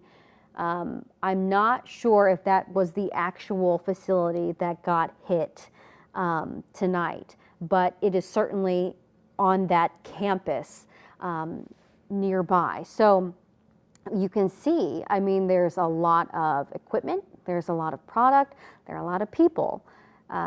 We've heard from a lot of people who said that they either currently work for Amazon in one of their facilities locally or used to. And when we reported that the Amazon facility opened up in 2016 in Edwardsville, we said that there were roughly 1,500 people working there. I think that's been bumped up. Yeah, it was. I read one account that said 2,000. Yeah. You know, and so we did have some people say, you know, on a given shift, 500 people work in that warehouse facility. Granted, there are different warehouse facilities. Apparently, there are delivery facilities and, you know, different Maybe distribution. Distribution, yeah. But when we looked at the facility, when we were able to take a live look, we're not able to take a live look at the moment because Bob is trying to effort some sound for us, but we saw all those trucks. Remember all those semi-trucks? Lined up. So, you know, what are they doing? Are they dropping off? Are they picking up? And then we also know that one of the women we talked to today said that she was trying to get in touch with her husband, who is a driver. So, and wasn't able to hear from him after about 8 o'clock. And we know that that storm hit at 8:30. So I'm hoping that that has a good outcome. We all are. And that's what we don't know. And that's where the folks that are trying to connect with their loved ones and their family members, it is a bit difficult because you're not able to connect with them over the phone. Right. You're not hearing from them. You don't know, and you're not hearing from anybody else. So Right. you don't know. Well, and that's the thing that we've said, that typically in these mass casualty events, and if you've heard us say that tonight, mass casualty just means a mass response. It doesn't mean anything else. But this is a big investigation and a big active scene. Well, typically when there's a mass casualty event, there is this staging area that's nearby the scene. So somewhere between, the grassy knoll between the warehouse and the road, you would see Right. a staging area for families to wait and get updates and information. The media usually would be parked there to get information, and they'd usually send, one law enforcement agent to come And just give a briefing. information. And that hasn't happened tonight, which I think, just as a journalist with 20 years of experience, I think that is odd. That tells me that people are working. That tells me that people don't have time to give the Yeah. updates because they're under some sort of They're under a time crunch. to get people And they to want get to to make people. sure, they want to find whoever's in there, because we had reports that people were trapped. So you would think that, you've got to move. If this roof came down, it's very possible that there are people that were trapped. You would Well, be we able heard to- reports. I mean, Robert Yeah. Townsend said that, and then we also have had obviously we've heard so much tonight, but there were reports of anywhere between 50 and 100 people trapped tonight. So, and you have to very gently, Right. you have to maneuver what debris that they're in around so as to not Well, cause additional damage. I was going to say hurt them. that reminds me, Bob, our photojournalist on the scene, said at one point there was a ladder, the ladder truck of the fire truck. The ladder was repositioned to clear a girder, and there was something that was getting in the way of that. But that's why, I mean, we just saw a Yeah. lot of heavy equipment. We saw tow trucks, we saw cranes, we saw a helicopter. I mean, that's not lifting, but we saw a lot of, we saw the helicopter and the drone searching, like putting the lights down to search. And then we also saw the heavy equipment to, I guess, to lift. Okay. I believe we have the Edwardsville Police Chief on the phone. Michael, are you there?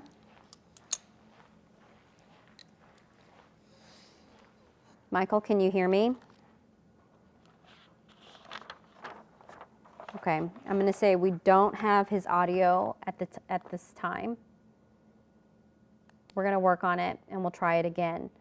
Let me tell you though, the Edwards Police Department has been very hard at work tonight. In fact, just a little bit ago, they gave a statement just to let people know where they were in the rescue operation. And really, it was a short sentence, but it said a search and rescue operation was commenced and is ongoing.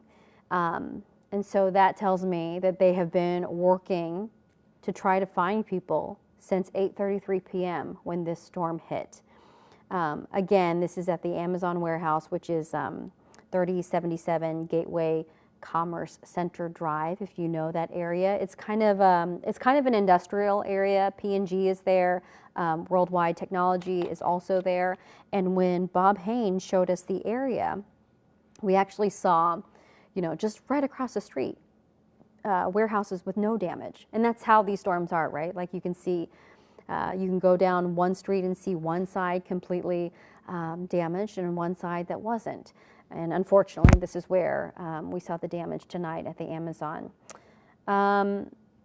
Okay, I just want to let you know, we're going to have to confirm this, but I feel like this is okay to share. We just got a text in from a worker from Amazon saying that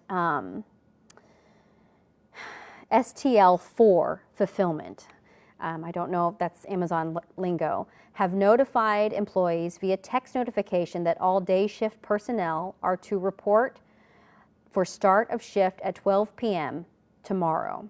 So it looks like people will return to work tomorrow, at least STL4. And STL4 is the Amazon fulfillment building across the street from the collapsed DLI 4 building. So if you work for Amazon, you would know this lingo. I think DLI might be delivery, because someone said that that was the delivery building. So if you work at Amazon and you work across the street from the collapsed building, you are to report to your shift starting at 12 p.m. tomorrow. Also, it looks like we can confirm that the building that we're showing, that fulfillment warehouse video from 2017, was also that building across the street. But it still gives you an idea a little bit about that warehouse. Jacob, did you want to say something? Okay, you wanted me to talk to him on speakerphone?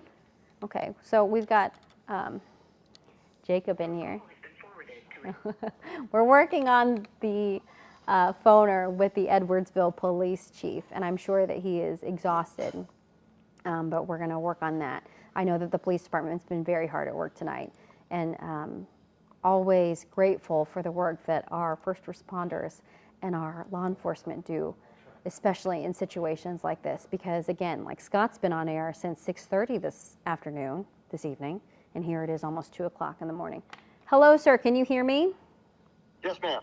Hi, can you tell me your name, please? I'm sorry. It's Mike Philback with the Edwardsville Police Department. Okay, thank you so much, Mike. I really appreciate you taking the time for us. Can you give us an idea of where we are in the search and recovery right now at that warehouse? Yeah, so we responded here last night around 8:30 p.m. For a building collapse. We've got multiple it's the Edwardsville jurisdiction, Edwardsville Fire and Police, but we also have multiple other fire, EMS, and police departments on scene.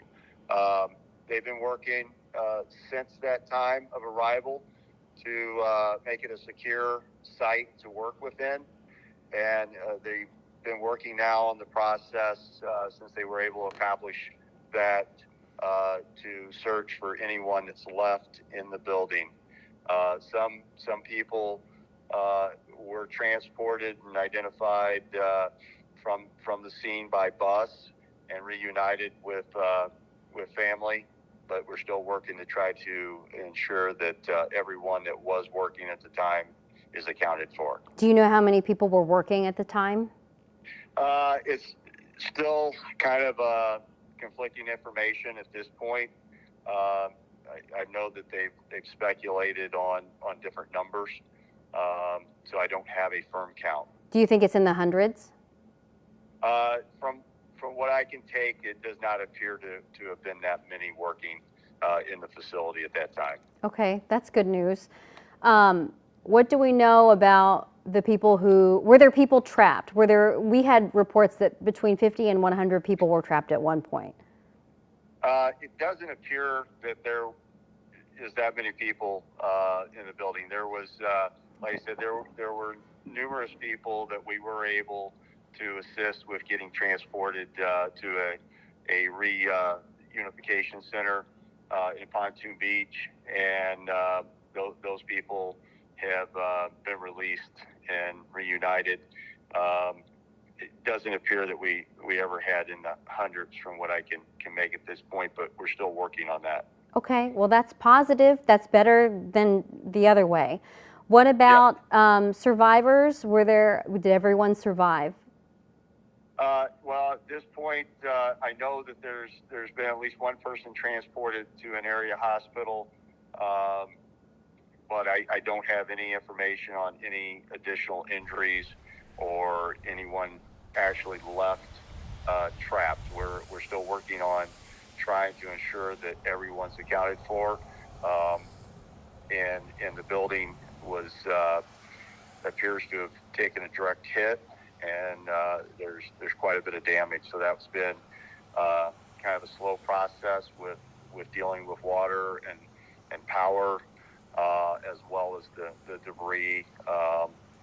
It's a large warehouse, so they have to shore up some of the concrete to make sure that it's safe for them to actually get in there, first responders to do the search. Do you know if the people working there had time to seek shelter? I do not know that information at this point. As far as I know, the building, they have, if they have an alert to go off, it would give them an opportunity to look for one of their designated safe zones. But I don't know that information at this point as far as if they had that information at the time. Okay, well, I just want to confirm with you. So far, you've had 0 reports of deaths. At this point, I don't have any. I only have one transported that I know of, and I don't have any confirmations on any deaths at this point. That is wonderful news because we have obviously heard so many different conflicting reports, so it's nice to hear that. That's the best case scenario if that remains to be true. What are the biggest challenges tonight? Because it looks like you have every time we tune in, we see an active scene. What are the biggest challenges tonight? Yeah, well, the first challenge is it's a large warehouse with a lot of people coming and going. So one of the first challenges was trying to identify who was supposed to be in the building at the time this happened. We had another storm come in shortly after, within the first couple hours. Another storm that came through with heavy rain and wind. And that presented this challenge. And now we're starting to, I believe, go into a windy day. I believe high winds are forecast, and we've seen that wind pick up down here in this area. So a lot of unsafe areas with that debris, with the concrete and everything, that makes it a challenge for the firemen and the EMS that's in there. So, at this point, they're going to continue to look, and we're not going to leave until we know that the building is everyone's accounted for, and that we just hope at this point, hope and pray that the extent of injuries are minimal. So, but unfortunately, we don't know everything at this point. So we can't say for certain. Why don't you have that information? Are you not getting cooperation that you need, or is it just the timing of things? Yeah, it's just the timing. A lot of times you have temporary workers and shift change and things of that nature going on, and trucks that are delivering things or picking up. So knowing for certain who was here at the time, can be challenging for that. But the Amazon management is down here, and they are trying to assist us with any information they can provide. It's unfortunate, though. There's just, you don't know, and Right. and that. So we have to look through everything to make sure that everything is accounted for, and that's a slow process, because we got to make sure that we do it in a safe manner, so that we don't cause further injuries to our first responders. Absolutely. Do you think that you'll be working throughout the night? This will be, I'm sure, a scene throughout the rest of the morning, perhaps afternoon. They're going to be on scene. We'll be on scene, trying to account for everything, and then figure out what goes next with making sure the building's safe so that no one else is injured. And that's another thing that I wanted to just reiterate. You said that so far it appears there are no reports of death, so one person was transported. Do we know of any other known injuries, potentially? No, I don't have that information. The ones that were transported by bus, from what I understand, there were a few minor injuries reported, but nothing that required assistance. And that's so. Those folks have been reunited and did not go to the hospital. Okay. Been reunited with their loved ones. And I was going to ask, are there any other loved ones still waiting on the scene to be reunited with their loved ones? There is a family member that's down in this area. So right now we haven't accounted for at least one individual at this point. But like I said, we continue to check. There's lots of areas throughout that building, and that. So we have to make sure that we check every place that someone could be.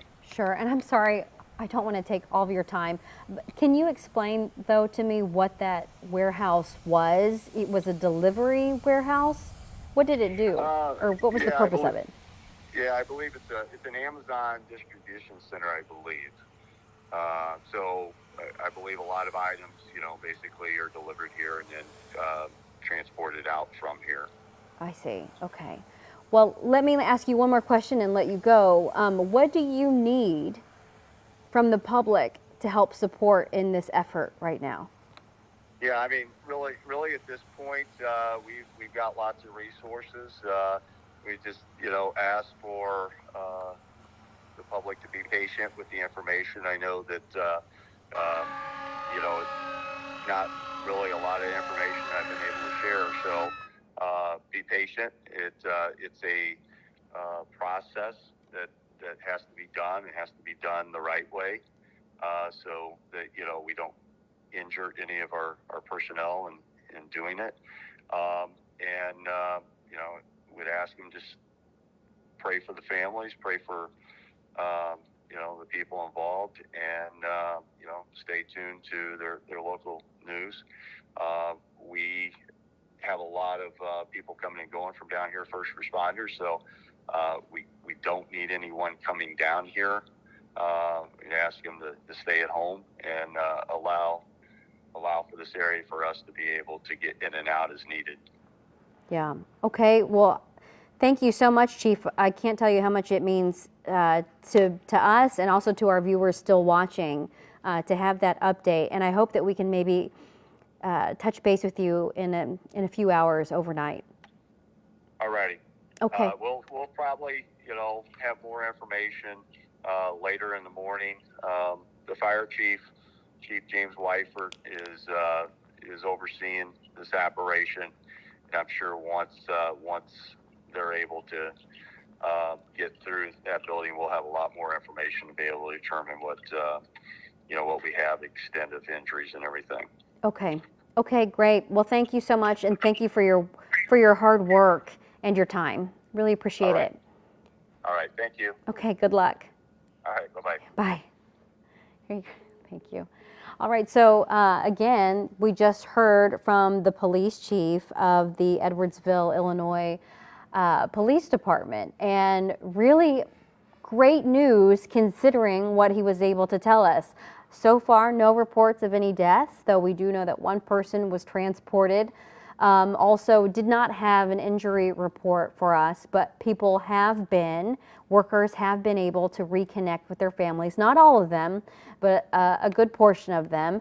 We do know that one family member has been waiting still at the site because their loved one is unaccounted for. So by all accounts, it seems to be a storyline more in the positive direction than the other way around, because we certainly had heard and reported on the gamut of things that people have been telling us. So, but that is the best confirmation that we have. You just heard, though, from the police chief that He doesn't know everything, and he is asking for patience from the public as they try to get out more information. And he said that yes, they have to do search and rescue and recovery and all those things, but they have to do it the right way. They don't want to have any injuries with their first responders either. So if everyone can be patient, avoid the area, all those things, that would help them the most.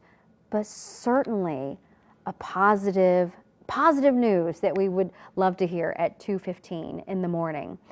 We do want to hear now from Justina Cornell. She talked to a man, an Amazon driver, who was near or in the building when it happened. So let's got there 5 minutes after the storm. There we go. All right, so let's listen to Justina's interview.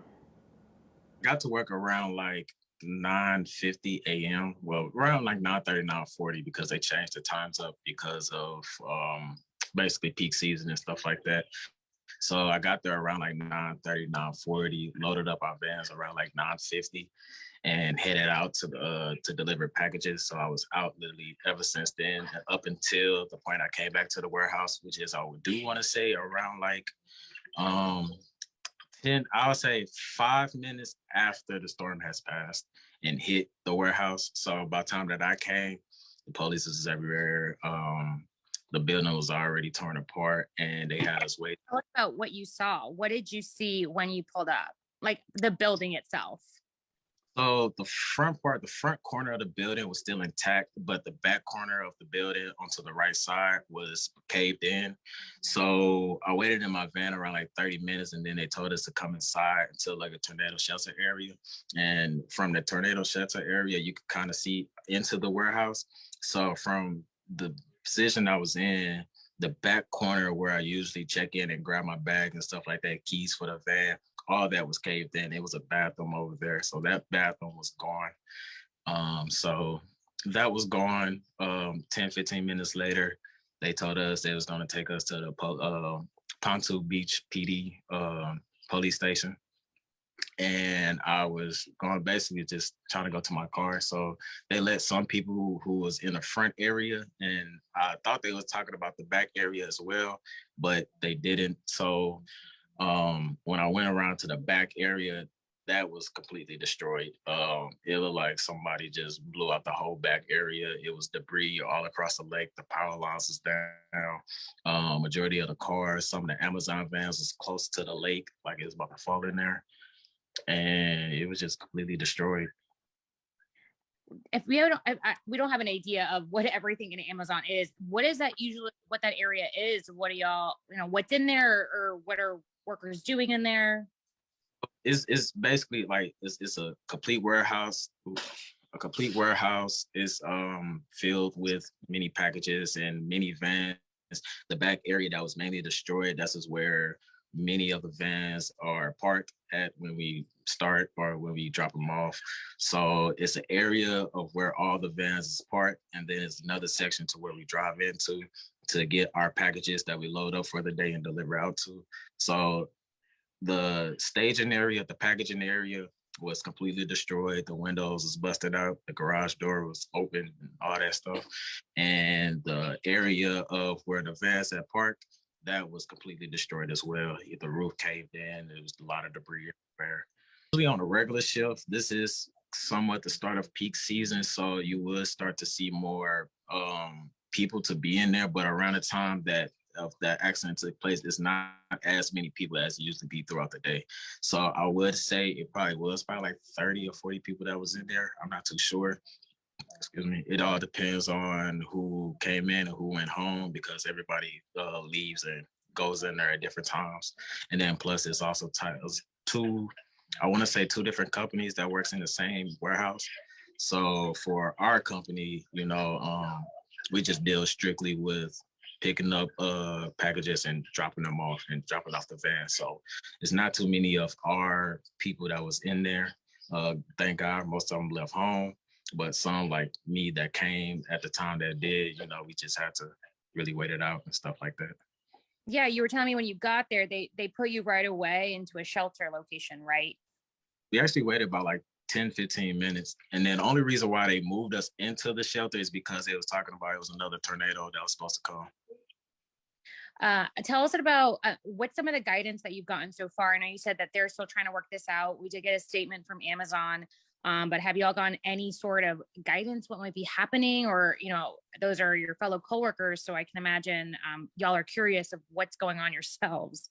Yeah, so I talked to one of my dispatchers. He's still he's still confused as well. So he don't even know about anything. For one, if we're supposed to still clock in, if we're gonna be paid while this time is happening. We don't know about our vehicles. We still haven't heard nothing about the vehicles that was in the back during the wreckage. We don't know nothing. You were talking about your car? I think your mom was saying you're trying to get your car out. I mean, was your car destroyed, or I'm assuming multiple cars are destroyed?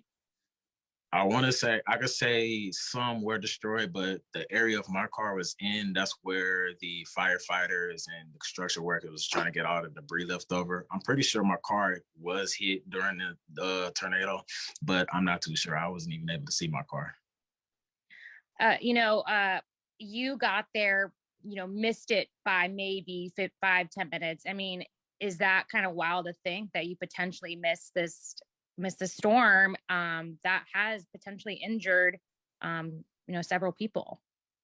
Yeah, I was actually talking to my stepdad about that on the way back, because I actually drove to a route that I had already completed that took 20 minutes to get there. If I would have used that 20 minutes to go straight back to the warehouse, I probably would have been one of those, inside it while it was happening, or I could have been, a victim of anything. So It's crazy. I mean, yeah, I was gonna say, what emotions are you feeling right now? We don't know. We have nothing confirmed of potential fatalities yet, but there may be some. I mean, it is pretty crazy. A location that you work that this happened. I mean, any type of emotions or anything else you want to add? is pretty much still like disbelief, because some of the people that is in there or that was trapped in there, you talk to them, or you could have dealt with them while it was helping you dealing with packages. So me knowing faces, I'm not really too well of knowing faces or anything like that. So it's like hearing the names that was listed off as they was trying to get a head count, and the people that was missing, it's like you just don't even know who was still in there or who had passed. So it's kind of like it's a lot of disbelief, or you're not really taking it in. Again, that was Justina Cornell talking to Thomas DeWalt, who is an Amazon driver, showed up about 5 minutes after that storm, 8:33 hit the warehouse there. Said that the damage, just to recap, said that most of the damage happened where they filled the packages, I should say where all the vans were parked. He also believed that the staging area was also destroyed there, and to his account, believed that there were dozens of people inside the warehouse, just not as many people as there normally would be, maybe because people got off work. At the timing was just so that as many people who could be there weren't there. Excuse me. But still, we do know that this is considered a mass casualty event, meaning that there's a massive response. We also heard from the Edwardsville police chief just minutes ago.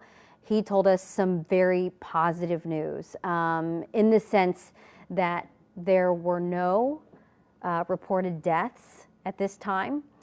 He did say that one person was transported for help, but again, positive news, no reported deaths. Most of the people had been connected to their families, that they had been reunited with their families, I should say. He did, though, the police chief did say that one loved one was still waiting to find out the location of someone who worked in that warehouse. So the police chief was just asking for patience and understanding that they're going to do their jobs. They're going to continue to search and look for people and make sure that everyone is accounted for, but it certainly takes time. This is an event that now has been going on for several hours. Again, it started at 8:33 this yesterday evening, when the storm hit, there was a second round. We heard so many reports from you about what happened, but we just got word again from the police chief that really could be great news considering what we've been thinking and considering, excuse me, throughout this whole night. So as you know, it is an active scene still, and there's a lot of search and recovery going on right now, but I think we're going to wrap up our coverage tonight. Here it is, though. It's 2:30 in the morning. We're going to be back on the air in just a few hours. Not Scott or myself, but Today in St. Louis will be back, and of course, we'll bring you the latest updates. We will have people, of course, in our newsroom working, and they will be listening for updates as well. And if there's an important update, we'll bring it to you right away. We won't wait for that. But in the meantime, thank you so much for watching tonight. It has been a very long and hard night across the St. Louis area. And certainly we did not leave unscathed. We know that there was at least one death in Defiance and potentially a lot of damage and destruction. So we'll bring you that update tomorrow. In the meantime, be safe, take care of yourself, and we will see you for Today in St. Louis. Good night.